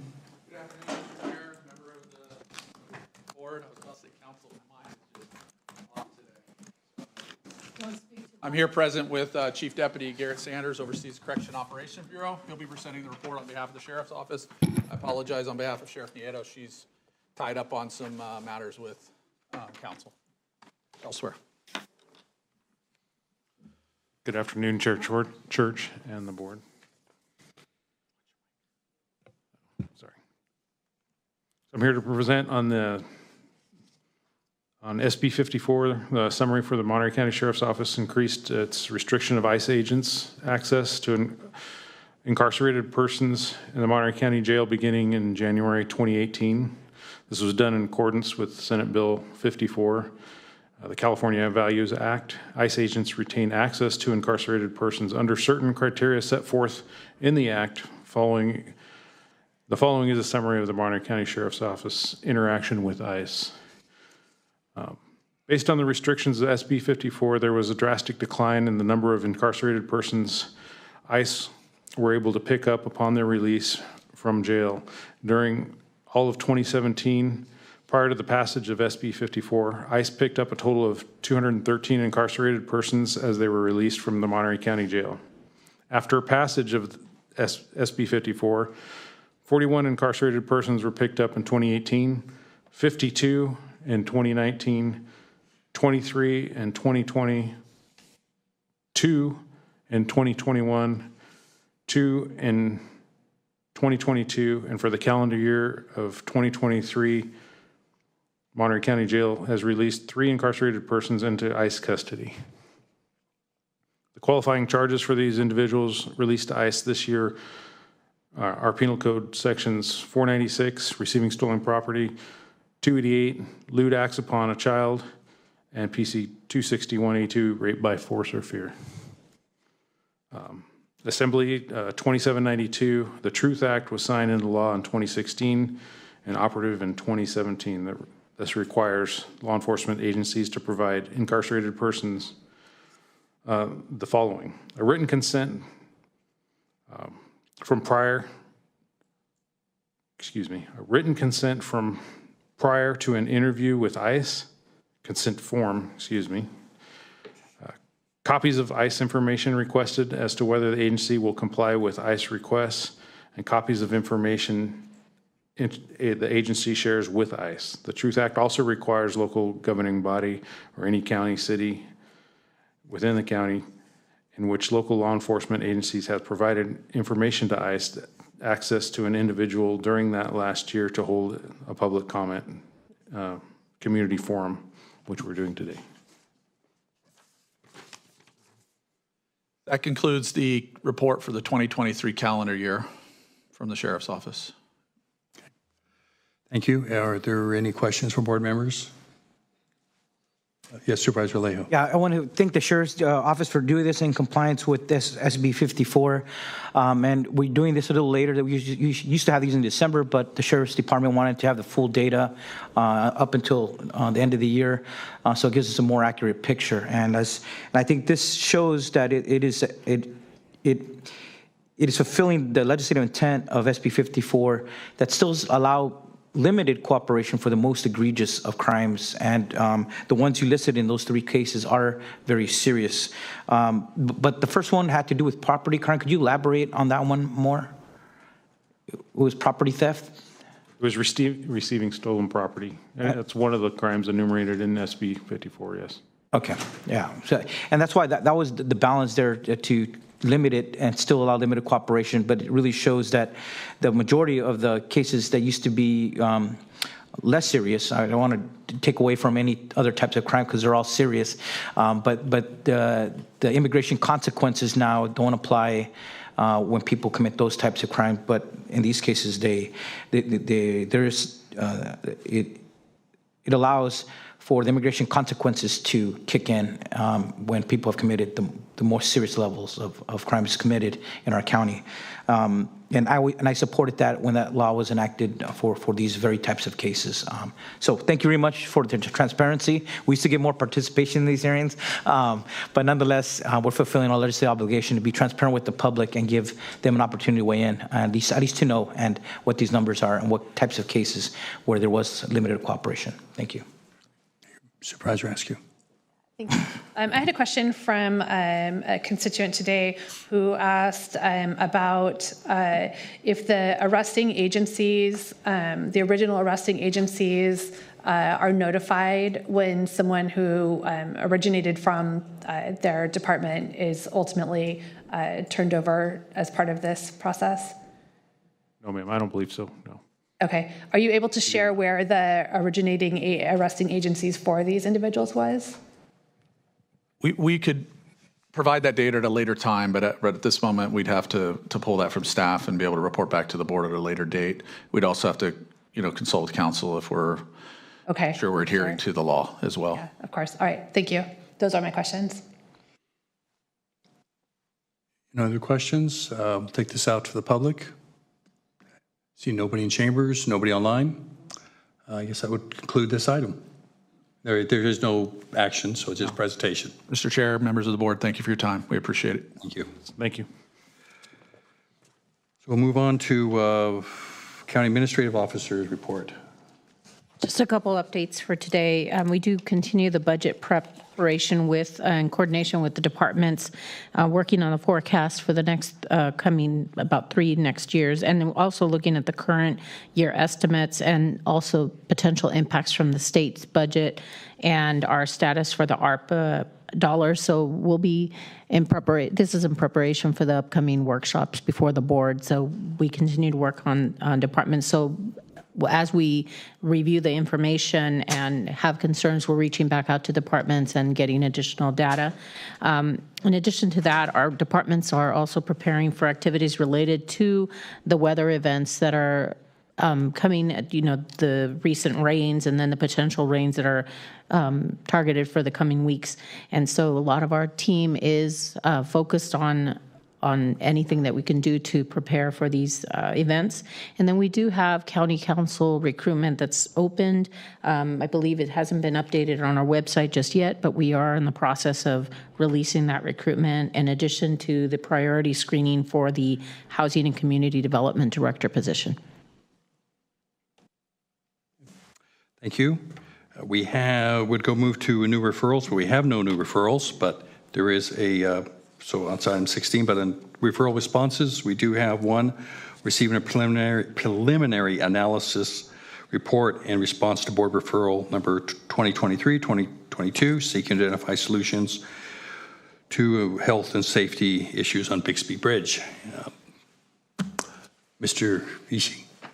Thank you very much, Chair and members of the board, CAO, and County Council. As introduced, I'm Randy Ishii, Director of Public Works, Facilities, and Parks. And with me via Zoom is Lisa Harris, my ASA assistant. And we have a brief PowerPoint presentation for you today to aid with the conversation on this preliminary analysis report regarding Bixby Bridge and traffic safety. So Lisa will be bringing the presentation online, and as we go to the next slide, which will talk about the overview of today's preliminary analysis report. And so our overview is going to be a brief discussion on the background, and then we'll talk about the process.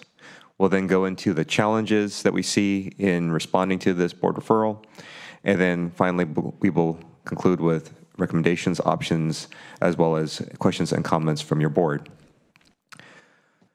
So as we move on from the overview and go to the next slide, by way of background, this item came to us as board referral number 2023.22.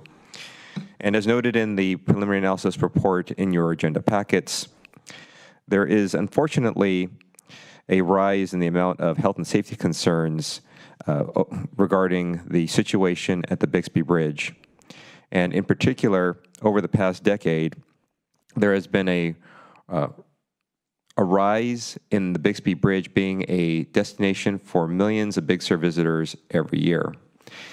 And with that, we unfortunately have a lack of proper infrastructure, a lack of parking ordinances, a lack of enforcement personnel, a lack of geographic space, all of which are resulting in the area becoming an unsafe bottleneck with visitors stopping and parking directly on Caltrans's State Route 1, also known as Highway 1, which barricades access points. And there's also opportunity that's existed where people are illegally crossing the highway in order to take photos of this iconic bridge. Moreover, particularly regarding the county, there is a county road that is maintained by County Public Works and is in our road network and asset inventory, known as Coast Road. In some ways, in some cases, it's known as Old Coast Road. And that road is one of the few connector roads that provides a residential access point as well as an emergency alternative to State Route 1. And that road itself has become severely impacted by this increased level of visitation and errant parking and driving behavior by motorists. And thus, as we look over the referral, staff has gleaned that the purpose is to identify solutions to respond to this immediate health and safety emergency concern at the Bixby Bridge and Bixby Bridge area, aka Coast Road, in Big Sur. And also, as noted in the preliminary analysis report, this item did go before the Big Sur Byway Organization as well as the Big Sur Multi-Agency Council, where it was recognized that this is a sincere and definite issue, which those entities also advocate for something to be done. So we move on to the next slide after staff has had opportunity to review it, and just by way of reference for the board and for the public, this location map with Google Earth as its base map shows the area that we are referring to, the red dot representing the Bixby Bridge there on the Big Sur coastline. So as we move on to the process of which staff has endeavored on and looking over the referral and the process itself in more detail in your board report in the packet, the process will involve continuing to meet and cogitate ideas with the partner agencies in addressing this multi-agency, multiple-pronged effort, and multiple-pronged solutions will be necessary for responding to this referral and abating these traffic safety concerns. There's already been a couple of meetings that have been quite fruitful and quite successful involving these multiple partners. Listing a few of them, we have Caltrans, we have the California Coastal Commission, we have the Big Sur Byway Organization representatives, California State Parks, C Monterey, formerly known as the Monterey County Convention and Visitors Bureau, and the United States Forest Service, among others. And so, as a first step, we will continue to meet and cogitate ideas, which some of those have been captured at this juncture and included as your attachment B in your packet. And those are the list of some of the ideas that have been brought forward at this point in time. Some of these actions will require a more rigorous level of CEQA, or California Environmental Quality Act review. So the next step would be to prepare the necessary project-specific CEQA documentation to comply with local, state, and federal requirements. And some of them may require board approvals. So for the items that do get brought forward that need a board approval, and some of those which may include ordinances, there'll be separate CEQA actions and individual specific ordinances for those for that potential solution and project. We would then apply for approvals from the requisite permitting entities. We would then implement the proposal. And then after a trial period for many of these, of which will be a pilot, we will look at the data and assess the outcomes based on that particular pilot. As we move on to the next slide, to look further into what would be involved in this process, we note that resources will be required. One of the primary ones is going to involve staffing, and the staffing of which will include staff members from this department, Public Works, Facilities, and Parks. It will involve staff time from Housing and Community Development. It would also involve time from County Council, the Sheriff's Office, Caltrans, CHP, Coastal Commission, State Parks, and United States Forest Service. Now, there's a cost range associated with these different resources that are being looked at for this referral. The cost range is dependent on the level of complexity of the particular quote-unquote project or potential option to solution that is brought forward. The ones on the leaner side, to the tune of the approximate $10,000 range, would be primarily staff time and temporary measures. The higher end of the spectrum of estimated at over $100,000 would be for more permanent solutions or ones that involve a greater level of complexity, particularly as it relates to regulatory approvals. In terms of a schedule, we would like to bring back to the board a status update and maybe some more options by July of what should have said 2024, but there's a typo on there saying 2023. So by July of this year, we anticipate to have more solutions for the referral. And as a note, this is a complex situation, but it is not without potential solutions. As noted in the picture on this slide, there are some low-cost temporary solutions that do have a level of support from various regulatory partners. And this particular one that you see on the screen was generously created for the county by C. Monterey, again formerly known as the Monterey County Convention and Visitors Bureau, as well as Supervisor Adams' District 5 staff, who have placed this temporary sign onto the county road of Coast Road to help abate the issue and monitor it for its levels of success.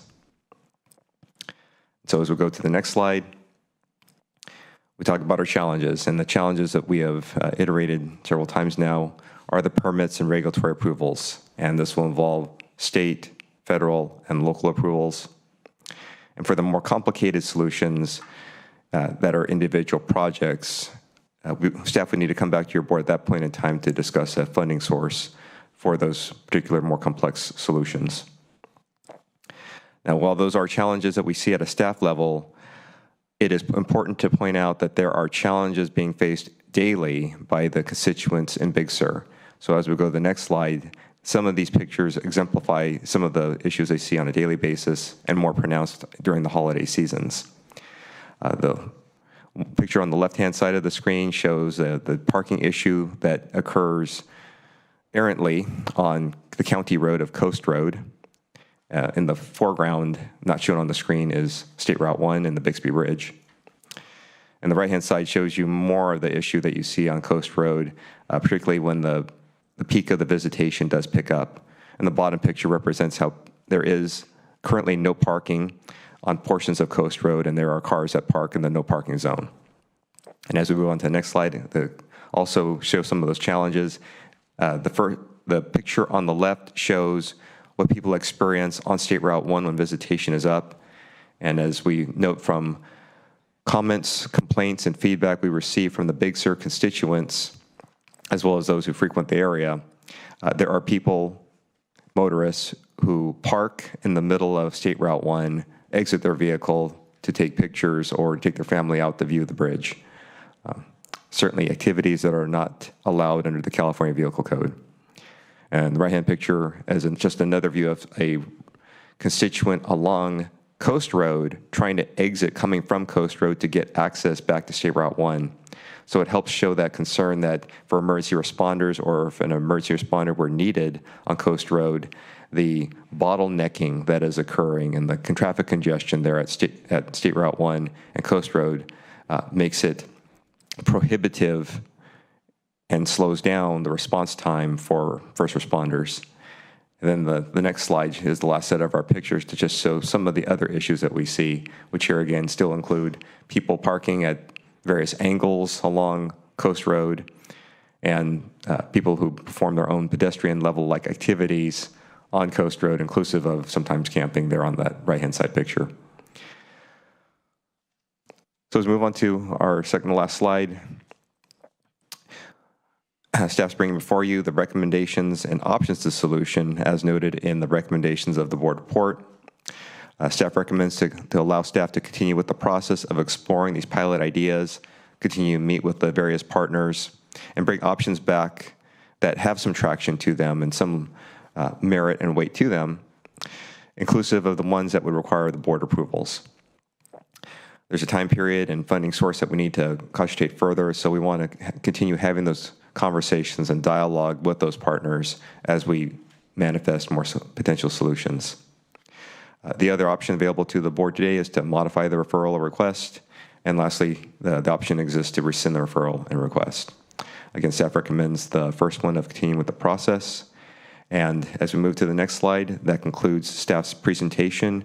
We open up it back to your board for questions and comments, and we thank you very much. Comments? I have some comments, but I think I'd rather hear public comment first, and then I'll make my remarks. Sure. Is there any public comment on this item? I see nobody in the chambers online. Yes, Ryan. Oh, I'm sorry. Do you want to speak? Oh, yes, sure. Please come up here.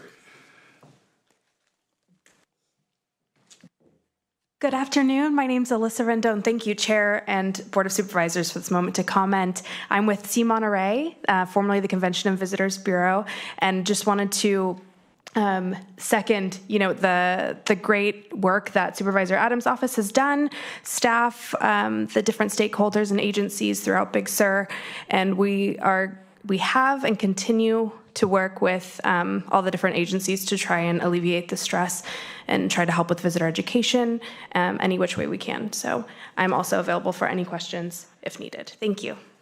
Thank you. Are there any online? Ryan Lusinger. Yes, Ryan, you have 2 minutes. Good afternoon to the Board of Supervisors. Thank you for your time and for hearing this important item. Thank you to Randy for the presentation just now. I'll make a few comments as a resident who's been directly affected by the challenges at Bixby. I'm also the president of the Board of Directors for the Community Association of Big Sur. My comments are in support of Commissioner Martha Deal, who's mentioned in the past that the best approach for Bixby will be involve trying a variety of different things to see what works best. So I think an iterative approach, trying multiple things, seeing what works best will lead to the best outcome. I'm glad that there's discussion of signs, enhanced law enforcement presence, and an education campaign. I do see limits to those approaches, and I hope that the approach moving forward is to engineer the environment to direct both pedestrians and motorists in the safest way possible, and we all know that that's not currently happening. So it could be useful to direct some funds to a traffic engineer who could help us better understand the range of solutions that are available and direct funding to those things and build on the wonderful work that Randy has so far done. One specific thing that I think they may recommend is paving at the entrance to Old Coast Road and lanes to help alleviate the logjam that happens virtually every weekend there, and especially on holidays. Another issue that's been on the community's mind, the $30 or so parking fine for people who are parking in ways that are fully blocking the entrance, just isn't much of a penalty for people to do things that are causing problems. So thinking about increasing parking fees is one item for further consideration. And another item to note, on busy weekends, it's hard to know if you're just passing through in your car, but observation through work that I've done involves Thank you. Your time is up. Sure. Thank you for your comments. Are there any others online? Yes, Martha Deal. Martha, you have 2 minutes.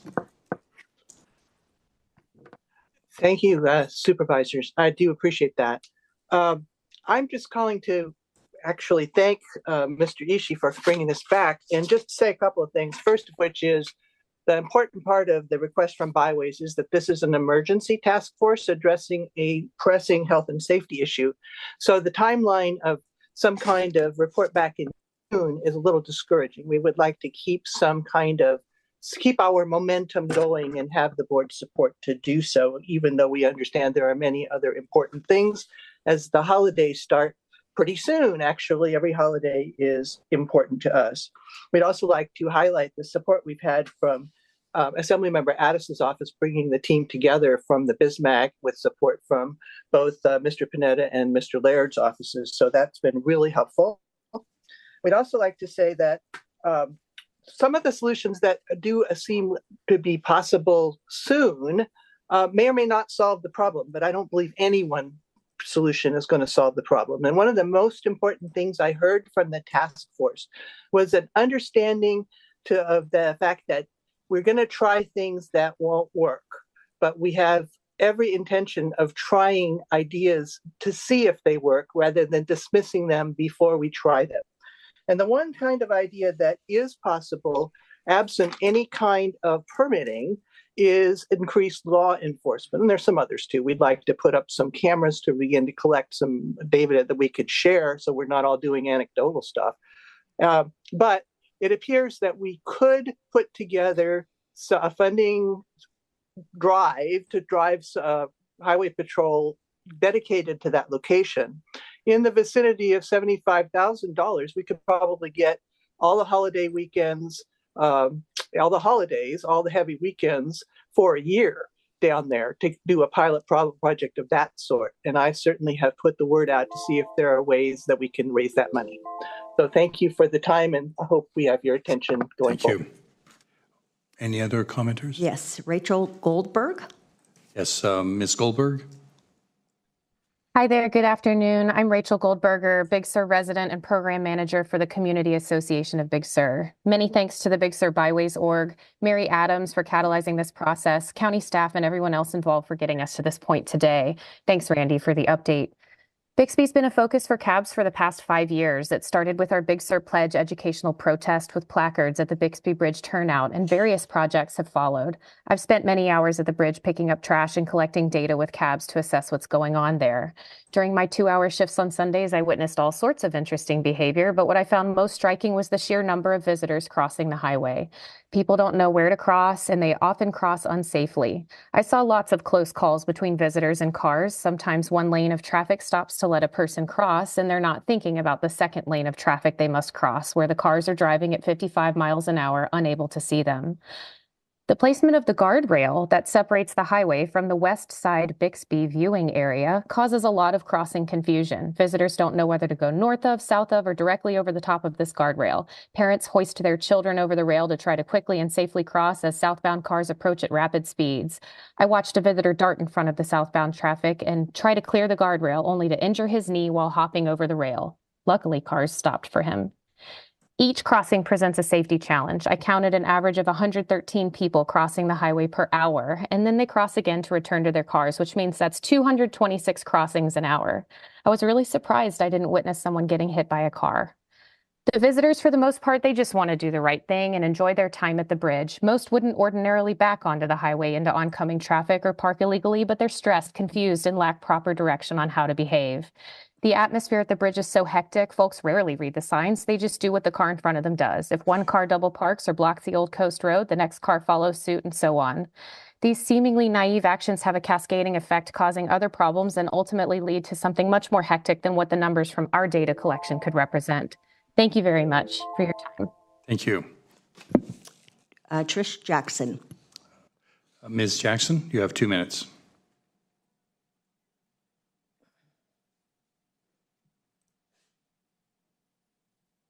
Is she muted still? She's still, yeah, I'm asking her to unmute, but she's. Is there anybody else? Nope. Can you hear me now? Yes, we can hear you now. All right. Please, go ahead. I'm a resident of Bixby Canyon, and I want to say thank you very much for providing this opportunity for us to present our concerns. I believe wholeheartedly in Martha Deal's approach that it's going to take many things to figure this out, but all the policies, all the measures that are being done really don't mean anything unless there is enforcement. So I do support bringing in more funding so that there can be enforcement. The very fact that there is consideration for somehow facilitating parking on Coast Road is essentially condoning illegal crossing over a highway. The county is taking upon a liability. You know it's dangerous, and yet if you act in a way to increase that or not limit it or not in some way make it safer, that's a huge liability for the county. And I don't want anybody getting hurt. The other issue is for visitors. I appreciate C. Monterey taking down the iconic image of the bridge. I did notice when I tried to access this earlier, this meeting, the county has an image of the bridge taken from Coast Road. I think we need to back off making this such a magnet. Essentially, you're killing a cash cow by bringing in so many people, and they don't know what to do. They think they must take a photograph. That's what it says on C. Monterey. The road itinerary must stop, must photograph. This is a Bixby Bridge. And it's just not a tenable situation. The infrastructure doesn't support it. Thank you. Thank you. No other comments there? Nobody in the chambers, I see. So Supervisor Adams, you had something? Thank you very much. Yes. I just want to reiterate that this issue has really become critical Residents who live off the Old Coast Road have experienced medical emergencies, have been blocked by parked cars and unable to get through the Coast Road to exit onto Highway 1 to seek medical attention. The first responders can't get through. Thankfully, there hasn't been any kind of a serious accident hitting pedestrians, but that's likely due to the fact that everybody has to drive so slowly to get through the congestion. We're working with the cooperating agencies and can't determine exactly what impacts are made on Highway 1 because that's the purview of Caltrans. So we have good contacts within Caltrans, and I know that's headed up by Mr. Ishii, who is frequently working with them. But we have to do as much, we need truly to do as much as we can with Old Coast Road, because Old Coast Road is a county road. That's our road. It's our responsibility. And the fact that we're not able to balance this over-visitation of this one specific destination, it makes it really challenging, not just for the people who live in Big Sur, but for all the people who come by. I wanted to just iterate a couple of things. One is that number one, it is a human-made bridge. It is a built environment. There is no recreation area at the location. It is simply a bridge. It's a beautiful, iconic, historic, but it's a bridge. It's not Mother Nature. There's no state park. There's no access to the coast from this location. The only access in this location is visual access, and the visual access is now impacted by all the congestion. For those who may not have driven over Bixby Bridge when it has been congested, it can take 10 to 15 minutes at a dead stop on Highway 1 because people park their cars right in the middle of the road. I've seen this myself. People stop in the middle of the bridge, they get out, they leave their car door open and jump out to take a selfie on top of the bridge. This is just absolutely insane kind of behavior. The misconception of a simple stop for a photo has created a health and safety problem of really great magnitude for the residents and the employees who work in Big Sur. It's limited the precious visual that we should be protecting for all the visitors and what the Coastal Commission asks us to do. We have support from the business community, the residents, most of the agencies to continue to work on this problem. I can't imagine how frustrating it is for people who are driving to work to go to the Post Ranch or to the Big Sur Bakery, and they're late for work because of numerous cars parked on the highway when there isn't a safe place to park. And there's the people who work shifts all day long, and as soon as it gets to the afternoon and then on into early evening, it's impossible.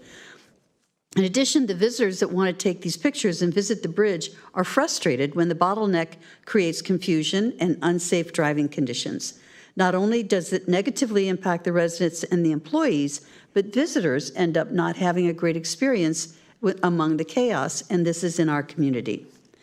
The geographic limitations of the area make it challenging to try to add anything. Randy had kind of referenced, how are we going to do this? Because it's impossible to add parking, create space for visitor infrastructure like bathrooms, because it's a bridge connecting with a residential road, and it's not a state park, it's not a restaurant. But I want to give a special shout out to C. Monterey, and I thank you, Alyssa, for being here today. They have been very involved with the task force, and they immediately designed and purchased the little A-frame sign that we saw, the sandwich board that my staff person, Colleen, placed on Old Coast Road, informing visitors that it's a single-lane road and to not block access to maintain access for residents and the first responders. This quick action is so helpful, and we appreciate their leadership and support on addressing the problem. I want to also thank very much Dawn Addis's office, because her office convened the task force meetings, and we look forward to finding solutions that can be implemented and assessed as we work in phases to solve this problem. I also particularly want to thank my Chief of Staff, Colleen Courtney, who has taken on this problem with a vengeance. So I am hoping that you will join me in appreciating the work that Randy and all his team have done in working on this problem as well. We have to have the county leadership at the table with the other organizations to really come forward with some reasonable solutions. So my hope is that you will agree that we need to continue to work with the residents, the first responders, and all of the other stakeholders to find a solution to this really dangerous situation that we are in. And thank you again, Randy, for your presentation today. Other supervisors, other comments? Supervisor Lescu? Yeah, just a question. The work that Mary's team has done is exceptional, and I think for anyone who's driven on this road, it's a disaster. And so I'm fully supportive of moving forward with the referral. I did just want to be clear, and we've asked this question in other cases. We recognize everything can't be a priority. So where does this fit? Do you have capacity to add this to the list of projects that Public Works is working on? And what other things fall off of the priority list at the point when this moves its way up? And I don't need the answer to that now, but as we come back and continue work on this, that will be a question that I think we need to be really intentional about. But I will say it is a crisis situation along the freeway and incredibly dangerous. So I would echo that. That was going to be my comment, was I fully support the recommendation to continue down the path. I have the concerns about the priorities, just given some of the immediate things that I know are still happening in my district around Arroyo Seco, around Old Stage Road, where we have folks who don't have access to their homes when it rains. And so I just, in terms of balance, I want to make sure that we get that right. And so I want to acknowledge the comment request to prioritize it, given the time frame estimated at June. But yeah, for me, I have that same concern about structure of priority as we move forward. Do we need a direction on this? The recommendations are, suggest direct staff, but I don't think you need to move for anything unless the board specifically wants to give another direction or something. Okay. All right. Any other comments then? None others? Thank you, Mr. Ishii. With that, we'll go to board comments. I'll start over here on the right. Supervisor Askew. Sure. A handful of events that my team and I have been busy out attending. There was an incredible group of volunteers who pulled together Martin Luther King Day events in Seaside and Salinas. Just a huge shout out of appreciation for those community spaces that were created and the teams that came together to make that happen. We were able to celebrate Palma's Palma football team for winning the CIF football state championship. They have had a number and will be continuing to celebrate the students who were part of that championship game and season. Last Wednesday, I was honored to be joined by formerly Loves, Fishes, and Computers, now going by LFC. We had a great conversation about cybersecurity for seniors. That video is posted online on our Facebook account. Our next Wednesday with Wendy will be on February 7th from 5:30 to 7:30 live on Facebook and Zoom. So we welcome everyone to pop in and join us. I want to give a shout out of celebration to Meals on Wheels of the Salinas Valley. They held their open house in partnership with the Salinas Valley Chamber of Commerce. Had an absolutely full crowd of folks who were there for that. And the CBDIO 30th anniversary, which featured our very own colleague on the board here as a speaker and presenter at that event. This was celebrating the 30 years of service to our Indigenous communities who are now a part of our communities here at home. Those are my public comments for today. Supervisor Alejo. Thank you very much. First of all, I want to thank Pastor Steve London from the First Methodist Church here in Salinas for holding an awesome MLK event, and now I think for our 7th year. We really appreciate it. And then last week, I don't want to take my colleague's thunder, but I want to commend Supervisor Lopez for becoming the new president of RCRC, the Rural County Representatives of California Association. And I thank Nick Chulos for joining, representing the CAO's office, and then obviously his family and his awesome parents that were there supporting him. I was able to, the next day, attend our CSAC Counties Association Executive Committee meeting. And also our California Broadband Middle Mile Advisory Committee on the following day, on Friday. I did want to just say that January 31st is coming up soon, and our county, along with San Benito, because we are in the same continuum of care, is holding our point-in-time homelessness count. And so they're trying to recruit volunteers. I think we need over 200 volunteers. And so there's an opportunity to do that. It's only for about 2-3 hours early, 5 a.m. on January 31st. So if there's any one who's willing to step up to volunteer, we'd love to have you join us. I know me and all my staff will be out there early in the morning, but the number to call is 877-728-4545 to sign up to be a volunteer and to get a little training before that day comes around. We have a lot that depends on that count, our federal and state money that comes to Monterey County. And as was said earlier today, we've had 2 reductions. I think 15% reduction the last count in 2022 and 2019. I think we had another 15-20% reduction. And so this will be our next count to see how we're doing. The problem we're trying to fix is to make sure that we're not losing money when we're doing the right thing in reducing homelessness. I think out of all the counties, Monterey County was number 2 in having the most homelessness reductions since 2019. Last but not least, since Supervisor Askew brought up football, just rooting on the San Francisco 49ers against the Detroit Lions this Sunday on their way to the Super Bowl. Let's go Niners. Thank you. Niner Nation. Supervisor Adams. Thank you. You're faithful 49ers all the way. A couple of comments. I want to follow up on something that Luis said regarding the homeless census. We used to coordinate that at United Way, and it's something that's needed throughout the whole county. There are volunteers who are needed all over the county. So my hope is that if you are listening and you have any interest in getting engaged in this, you can recite the number that Luis had, and I'm sure that we can find it on our county's website as well. But it is a very eye-opening opportunity to be able to be out and about at 4 o'clock, 4:30 in the morning, seeing the people who are just having such a rough go of it, especially when it's raining. Also wanted just to congratulate again Chris Lopez, my partner here over on this side of the dais. I had the opportunity to stop in Sacramento and see him sworn in and see him chair his first RCRC board meeting. It was a real thrill. It was very, very proud for all of us, but it was really wonderful. His parents were there, his 2 children were there, and his beautiful wife were there as well, encouraging him on. Want to remind everyone that the public comment period for adding comments to the environmental impact report on the draft vacation rental ordinance, also known as short-term rentals, is coming to a close on January 29th. So if you've not had an opportunity to go online and search for that and make your comments, now is the time to be able to do so.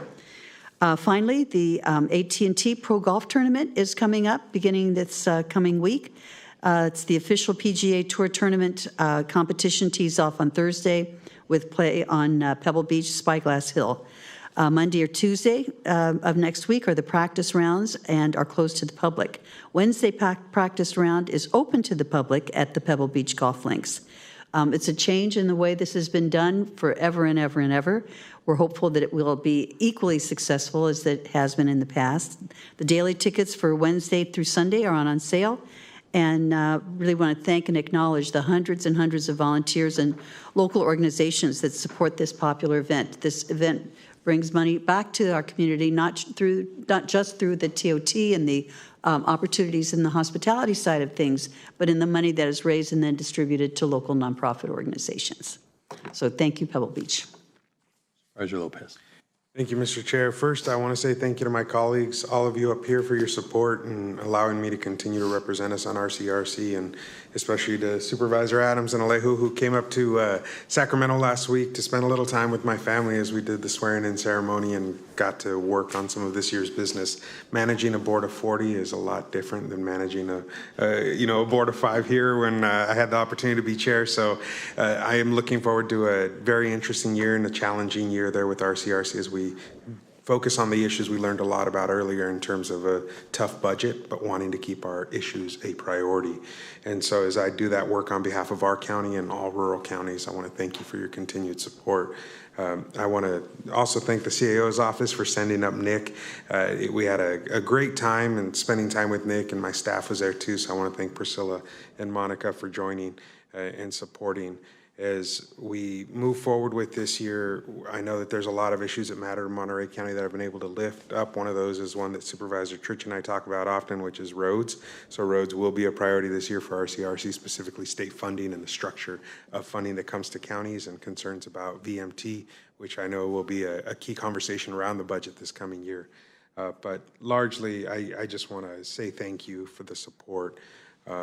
In terms of recent opportunities, we did have the opportunity to celebrate CBDIO's 30th anniversary, and I want to thank my colleagues Askew and Alejo who joined at that event. We were able to all stand in front of the group and present them a resolution for their 30 years of work. And I also want to congratulate First Five for receiving their first award in what they hope will become an annual series from CBDIO, recognizing community partners. But First Five was selected as first partner to receive that award, given the fact that they were the first fiscal sponsor when they came to set up location in Greenfield. And so with that, just want to share that as we head into next week, I hope that folks take storm preparation seriously. If I don't remind you now, it means that we won't have that opportunity until next Tuesday, and by that point, we'll be staring down the barrel of what's predicted to be a pretty strong Pineapple Express, or atmospheric river, actually, that's pointed in our direction at this time. So we're a week away. If you have need, please prepare. I want to thank our public works staff and team for remaining on top of the key issues as hills continue to move and things continue to need to be addressed. We are out there day and night making sure that the community has what they need to remain safe on the road. So Randy, please send our appreciation to your team and staff for the work so far and the work we know that lies ahead. Thank you, Mr. Chair. Thank you, and congratulations on your chairship too. And Supervisor Alejo, thank you for the bringing up about the homeless reduction, and that we're leading that. It shows you the successes that we're doing. I do want to mention that this Saturday at the North County Rec Center in Castroville, there's a crab feed. They haven't had this for some time, so looking forward to having some crab and a lot of other seafood out of there. Then on Sunday morning, the Romas Grange has its monthly pancake breakfast. So crab on Saturday, pancakes on Sunday morning. Weight Watchers on Monday. And then the football game is the afternoon. And the only downside on that is Supervisor Adams and I are going to be on K-Squid just to talk about climate change. Fortunately, it's during the game. So I don't know if I'm developing laryngitis or not at this point, but then the yeah. So I don't know who's going to be listening to us. So the other thing is, I just want to point out that the North County LUAC on February 10th is holding its Valentine's dinner dance at the Paro Golf Course Lounge. And, bring your Valentine. I'm bringing mine. And I think that pretty much wraps that up, and we'll go to County Council for a readout. Yes. There is one readout from closed session, and that is that the board approved a proposed settlement in SEIU Local 521 versus County of Monterey, PERB case number SFCE 1954M. And that's it. Thank you. And we do have one adjournment in memory for Gary Carnes. I'll let Supervisor ask you to do that. I would like to say a few comments at the end, too. Great, thank you. So today we are adjourning in memory of Gary Carnes. Gary has been a friend of mine for going on 20 years, and it's just not the same here without him. But I will read his obituary, or parts of his obituary for this adjournment in memory. Gary Carnes passed away peacefully on October 25th, 2023, with his loving partner, Heidi Feldman, and her daughter, Julia Triplett, at his side after a courageous attempt to overcome prostate cancer. Gary left us his obituary written in his own words. He was always planning and thinking ahead. Gary was born to Eva and Wilbur Carnes in 1947 in Vallejo, California, and walked his first precinct when he was only 13 for John Kennedy. His father worked at Mare Island Naval Shipyard for 34 years, and Gary graduated from UC Santa Cruz in 1969 and moved to Salinas in 1970. He immediately became involved in the 1970 strike, one of the largest labor strikes in California history. Gary worked in lettuce, celery, and broccoli in the 1970s and was a UFW member. Gary also worked locally for Landwatch, YMCA, CHISPA, IHSS, and Home Supportive Services, the Salinas Union High School District, Neighborhood Youth Corps, as a VISTA volunteer with the Monterey County Housing Coalition, various labor unions, including the Monterey Bay Central Labor Council, and managed or organized, was a part of at least 70 different election campaigns for Democratic officials. Democratic voter registration drives he ran, and for numerous public benefit, public school, and municipal bond campaigns. Gary came to Salinas to change the world, and did so, but was also changed in the process. Gary was pleased to work with good friends Bill Monning and Dr. Dana Kent over the years, and worked on all of Bill's campaigns. Gary was elected to the Alisal Union School District in 1997 and re-elected 3 times, serving 13 years. In 2015, Karen Araujo, Juan Martinez, and Gary wrote a book of local oral histories of activists and organizers entitled Voices for Change. Gary's first book was The Politics of Salinas, self-published in 1979, and his most recent book is Along Came the Whirlwind, A Tale Worth Telling, My 40 Years in Salinas. We will be celebrating, we've had many opportunities to celebrate and remember Gary's life, but we'll be celebrating one more time this weekend at a local celebration. And I just want to say, Gary, Heidi, as friends, as allies, as mentors, this community is forever changed because of Gary choosing to come and live here, and he will be missed. Thank you. And just a few other comments. I knew Gary for about 40 years. He was a friend of mine, and worked with him back in the 80s with a very select group of individuals, Lydia Villarreal, Ana Caballero, Bill Monning, and it was a real pleasure to be with these all-stars. There was nobody was a better organizer on anything than Gary Carnes, and that's really, truly his legacy, and plus it's just his passion. As I remember once in some of the early 90s, he was standing up and, was upset about something. It became a little bit emotional and spoke how people need to, how what drives him is helping the little guy. And I think that really explains Gary. He always fought for the underdog, and he always fought for what is right. So wanted to just kind of leave, yes, Mary, I'll leave it at that and pass it to you. Thank you so much. Gary, I only knew him for about 8 years, and he was wonderful. I feel like I got to know him secondhand in a way because Heidi and I went with a small group of women on a trip to Cuba. It was a woman-to-woman educational exchange trip, and you got to know people and their spouses and their partners in that way. But what I found about Gary is that he had a particular kind of grace that you just felt when you were around him. Of all of the activism, all of the strength that he brought, there just was this incredible feeling of grace that he had, and I will always remember that. It was peaceful and it was graceful. And I just want to end that there's a celebration of life at 2 o'clock this Saturday at the UFW Hall. And if no other comments, we can adjourn before 5. Keep it going. Keep it that way. Thank you.